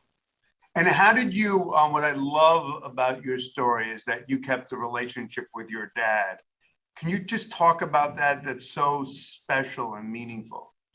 Well, growing up, I was glued to his hip. Anything he was doing, I wanted to be right there doing it as well. And with him being taken out of my life so suddenly, you know, that was a real struggle for me. It was very difficult. And so I remember the week that he had been arrested, I pulled out my notebook. I wrote him a letter with my favorite Bible verses. I had sprayed some of my perfume on it because I just wanted him to sense me and remember me.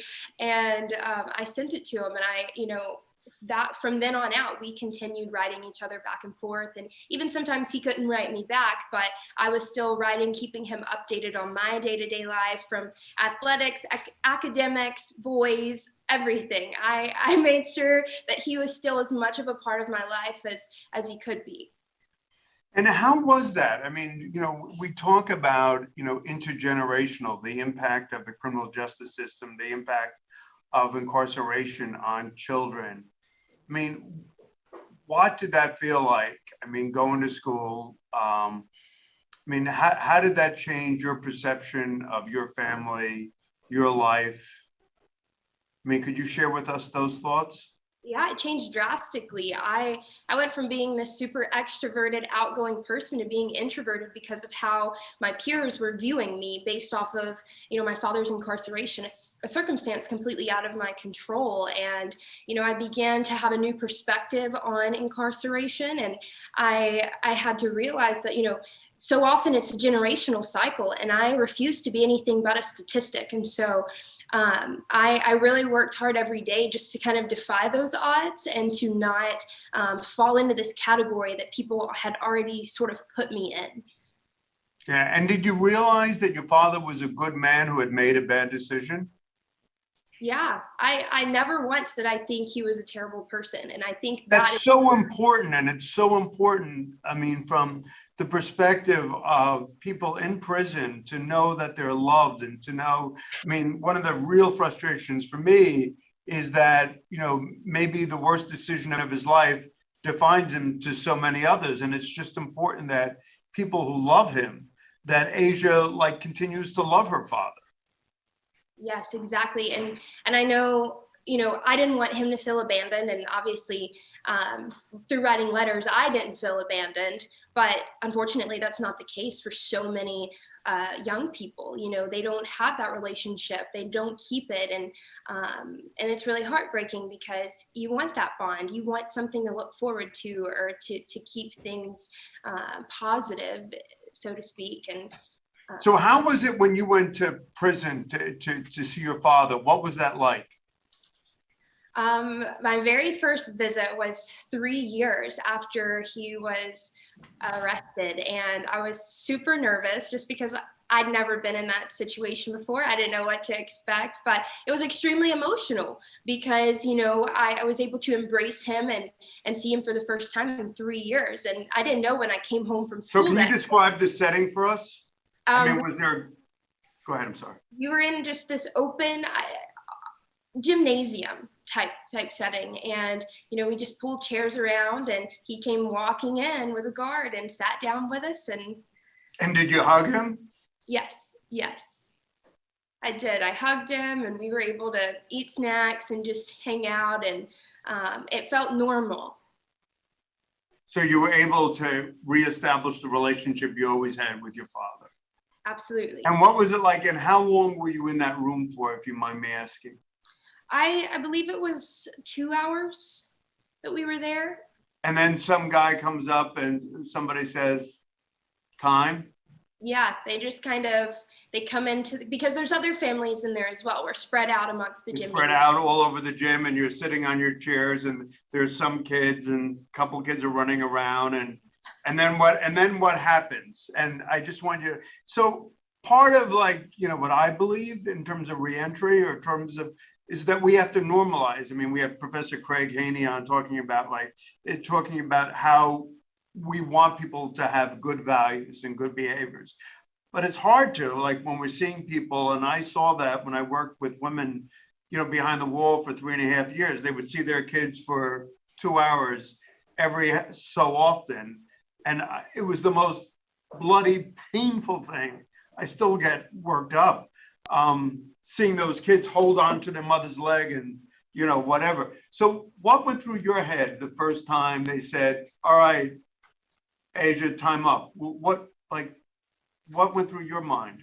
You know, it was kind of like, already, it's time already, like we have to go. And they you know, gathered us and had us exit and everything. And I was grateful, but I was also a little sad at the same time, because I was like, I'm grateful that I got to see him and spend some time with him, but I hate that it was such a short period of time, and who knows when I'll get to come back again.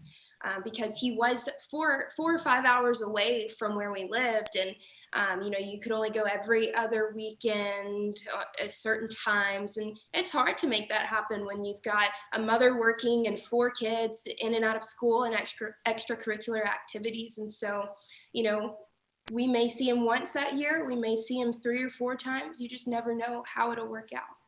And how did it change, do you think, the story of your life, or how you understood him? Or how do you think it changed his story? Just overall? Yeah, like, I mean, how did it, like, so we're doing something now called narrative therapy, and we're asking people to say, all right, Jim, you know, write the story of your life. So Jim McGreevy was born in 1957, Jersey City, New Jersey, went to grammar school, high school. And it's the first time, you know, that I was convicted of a crime, or the first time it was drugs, or the first time I had a child, and first time I was incarcerated. And then we're trying to ask people to understand their story, right? So whether Asia has a story, Jim has a story, we all have a story. And we're also asking people to write their obituary. So I'm writing maybe this is controversial, I'm writing my obituary if I were to die today. If I just came out of, you know, just coming out of prison, or coming out of addiction treatment or jail. And then I'm going to write my obituary 25 years from now, so that I can change my life. I can change the story. And so part of, I mean, all these fancy psychologists, narrative therapy, but part of it is also understanding that, and we actually have like Asia will write a letter to Asia when she was 7 years of age. So you write a letter to the young Asia, and Asia at 7 writes a letter back, the things that you're hopeful for, the things you're afraid of. And so it's to look at our lives and our stories. I was just curious, in your story, how did your father in prison change your life or your narrative? I think that for me, it was, it pushed me harder. You know, I learned from that experience. You know, I didn't want to become a statistic, and I wanted to still make my dreams a reality. I still wanted to power through and be that positive example for my younger siblings. Although it was hard to push through all of the negativity, all of the things that people would say about me or to me. And I just wanted, part of me was like, I still want to make my dad proud, because he was my biggest motivator, and he was always just in my corner. Like, I remember bringing home a report card in the 3rd grade, and it was like 100, 100, 100, 99, 100. And he said, well, why isn't this a 100 as well? And I tell that story to my younger daughter. I mean, this is so great. I've got validation. Yes. And so I just had that mentality of always doing better, always putting my best foot forward. And if that's not good enough, trying again and doing better the next time. And so I tried to keep that same mentality as I was progressing through life, quote, without him. I still wanted to make him proud as if he were still there. And so I feel like it pushed me even harder to overcome all of the hardships and the obstacles that I was facing at the time, to still make my dreams happen, and to still be successful, and to still have him be proud of me for all that I was able to accomplish. That's incredible. And just, I mean, you shared within the beginning of it, I mean, the loss of your father's earning potential, how it impacted your family. I think it's important that we all understand that incarceration not only impacts the person, his or her story, his or her narrative, but also the family. And you were just bluntly were able to take away, God willing, healthy lessons, but there are a lot of young people that don't take away healthy lessons. Absolutely. Far too often. I've spoken with children all across the board, and you know, they all think, across America. Yes. And they think just because that's the regular in their family. Their uncle has been to prison, their dad's been to prison, their brother's been to prison. They're just waiting on their turn. And you have to change that perspective and be the first to not follow in that line, and just really know that regardless of your circumstances, regardless of your background, what you have, what you don't have, wherever you come from, you don't have to be defined by your circumstances. You don't have to, you know, fall in that same path. But that's narrative therapy. I mean, at some point in time, and we shared this offline, is that the stories or the lessons or the values that your father, when you were like tied to his hip, I love that expression you shared about the branch. Could you just share that adage? Oh, yes. My dad's always said branches bend, but they don't break. And you didn't break. I didn't. I have not broken. I've been bent as far as I could bend, but I never did break. And that's something that I've clung to it forever, because, you know, it's so easy to be broken in this world today, and to just fall down the wrong path. And I think about where I could have been, and then I compare it to where I am. And it makes me feel very proud that I was able to overcome things and power through the even toughest of situations, just because I felt I had potential to do well in life. You're strong. I mean, for me, I mean, and I'll just share, I mean, I would argue, you know, going through a hard time and being broken, there's a great line that says, the cracks in the vase are where God's grace comes through. I mean, sometimes it's God bless you, but sometimes it's surrendering ego and for me, you know, doing the next right thing or God's will in our life. But you obviously were raised and your relationship with your father. Can you just tell the story, which I found so moving, and your relationship with your father is really special. Can you talk about him coming home and you being in your car picking him up? Yes, I mean, obviously, from the day he was arrested, I looked forward to the day that he would come home. And he was incarcerated for 10 years. And so. And where was he incarcerated, if I could? Parchman. And what state? I mean, because. Oh, the Mississippi State Penitentiary. It's been on the news many Yep. times. So terrible environment. So imagine the stress I felt as this child, knowing that he was in that environment, and I had even toured the prison, and I was just heartbroken at the living conditions and how inhumane it was. And so I tried to not think about it, but it's really hard to. But anyway, so I remember driving to go pick him up in December of 2019, and I was sitting across. And he had been in prison for 10 years at this point. Yes, 10 years. And I was sitting in my car across the street from the entrance, and they were bringing the guys over that were being released that day. And I remember I was just holding onto my steering wheel, just watching the entrance, waiting, and I was just shaking. I was nervous, I was excited, and it was just a very emotional day. So he gets in my car and we drive home, and I take him to surprise my younger sisters who had no idea he was being released. And that was just a roller coaster of emotions altogether, because the last time they had seen him was 4 or 5 years prior. And so they had grown, and, he had aged a little bit. And so it was just a beautiful moment to be reconnected and to have us all there together at once again, and to have him present in our lives. We've had phone calls with him and written him letters, but that just doesn't compare to him being there in the flesh. And being, Miss USA and being a national spokesperson and having this experience and talking to children around the country. I mean, part of, God willing, what we're about is changing not only prison, but changing reentry, second chances. How does your father's, how does his experience, how does it affect you as Miss USA?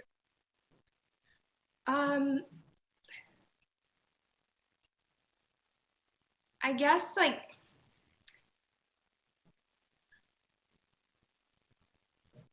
I don't, what exactly do you mean? Well, so it's obviously had an impact on your message. Right. And it's obviously had an impact on who you are, that you speak so clearly and passionately and moving about. So just in terms of talking to people around the country or talking to children, I mean, it's as if, to a degree, and I don't want to overstate it, that your father, and that's had a profound impact on your sense of mission and purpose as Miss USA. Absolutely. I began realizing the impact I could have on others probably, 4 or 5 years ago. I realized that, there are millions of children that face the same circumstances or similar circumstances as myself. And I realized that I had a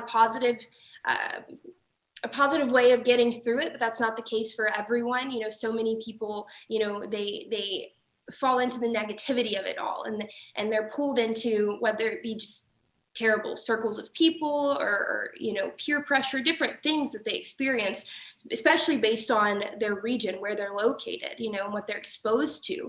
And I realized, I can make an impact in the lives of someone else by sharing my own story. It's different when someone comes into a classroom and they're telling you, oh, you have the potential to do anything and chase their dreams when they've had a perfect life. But when someone comes in who's been in your shoes, Amen, and knows how difficult it is, then you sit up straight and you listen. You understand, because you can. Yep.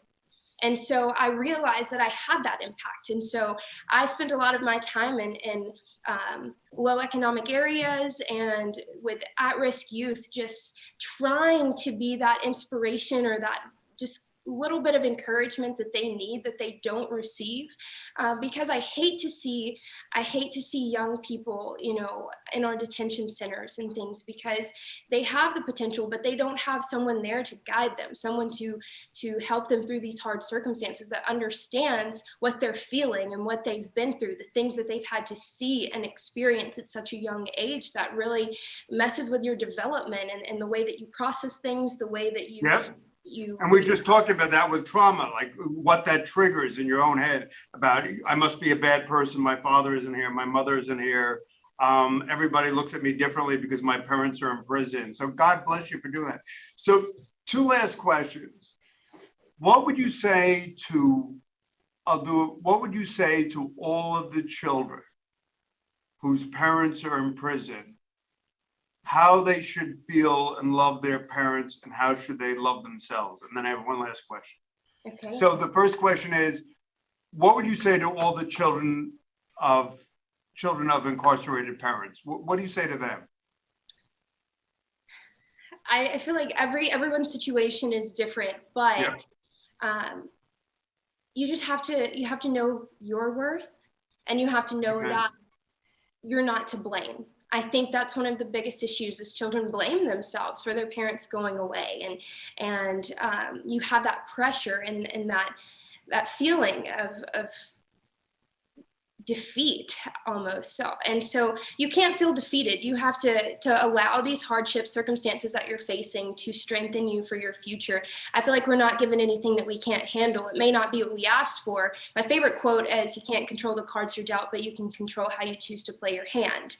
And it's all about how you choose to play your hand. I didn't ask for half the cards that were dealt to me, but it's all about my reaction and my response to those. Did I choose to let them hinder me, or did I find a way to grow through them and learn from these experiences? And so that would be my message, is to control the way you play your hand, because it'll be a blessing in the end. But just don't allow these hardships to hinder you in your progress, your growth, and your development towards your future.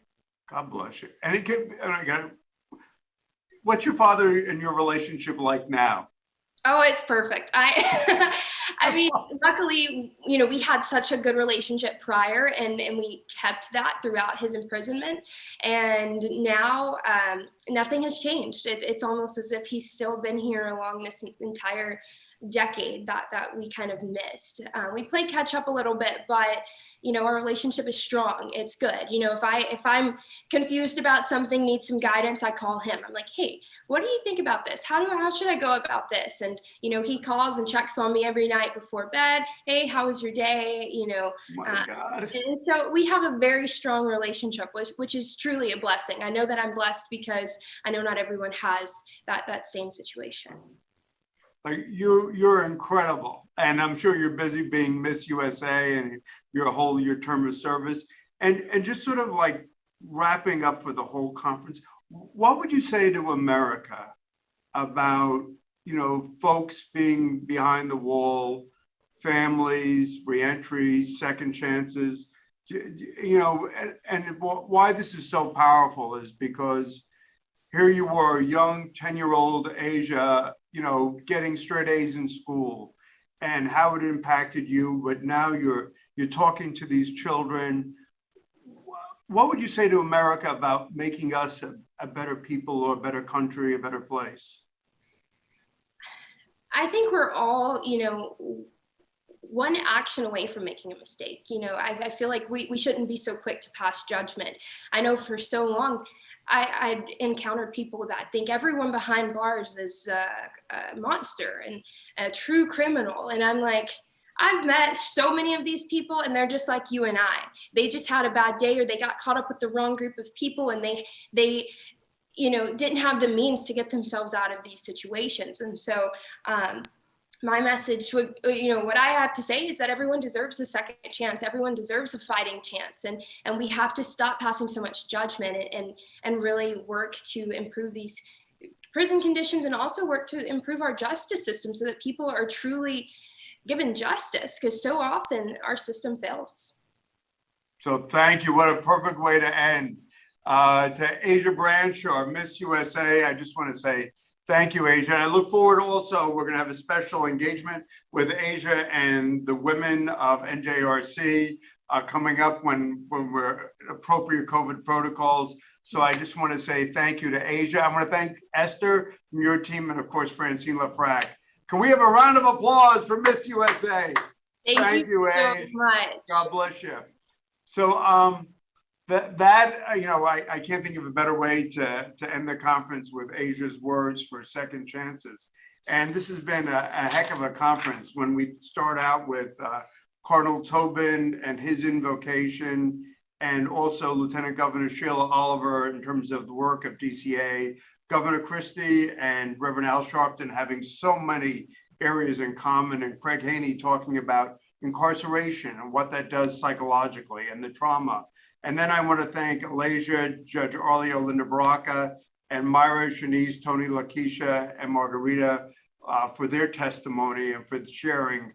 Congresswoman Dean talking about addiction and talking about her special legislation on mental health and on imprisonment, and also in terms of veterans. Van Jones, I think it was a clarion call for change and for our responsibility, my dear friend, Steffi Bartley, for a legislative delegation, for the speaker, Joe Cryan, Senator Cunningham, the great Larry Lusberg, my beloved friend Ileana Pinto-Marin, Nellie Poe, Troy Singleton, and the indomitable Senate President Steve Sweeney. I just want to say thank you. Chris Hedges for being a prophet of change. The community panel talking about trauma. I mean, I feel like I get a 3-credit course in psychology. I'm just thankful. And Asia Branch, I just want to say thank you to Asia, Miss USA 2020, for joining with us, who helped to understand that this becomes a societal and generational challenge. To all of you, I just want to say thank you and Godspeed as we enter the Easter season. We move from Pesach to Easter to Ramadan. It's a period of self-examination and transformation and new beginnings. April 28th, Wednesday, we open our new reentry training center, 9 classrooms, opportunity to receive industry recognized credentials. Reverend Bolivar had me say that word 3 times, those words, industry recognized credentials. So whether it's CDL or HVAC or electrical, we move people to pre-apprenticeship program. And to Keith Davis on Networking Academy for Cisco. So to each and every one of you, I want to say thank you. We're going to put all of the stuff from the presenters on our website. If anybody has any questions or concerns, please email me as always at jemcgreevy@njreentry, that's NJREENTRY.org. Thank you. Thanks. God bless.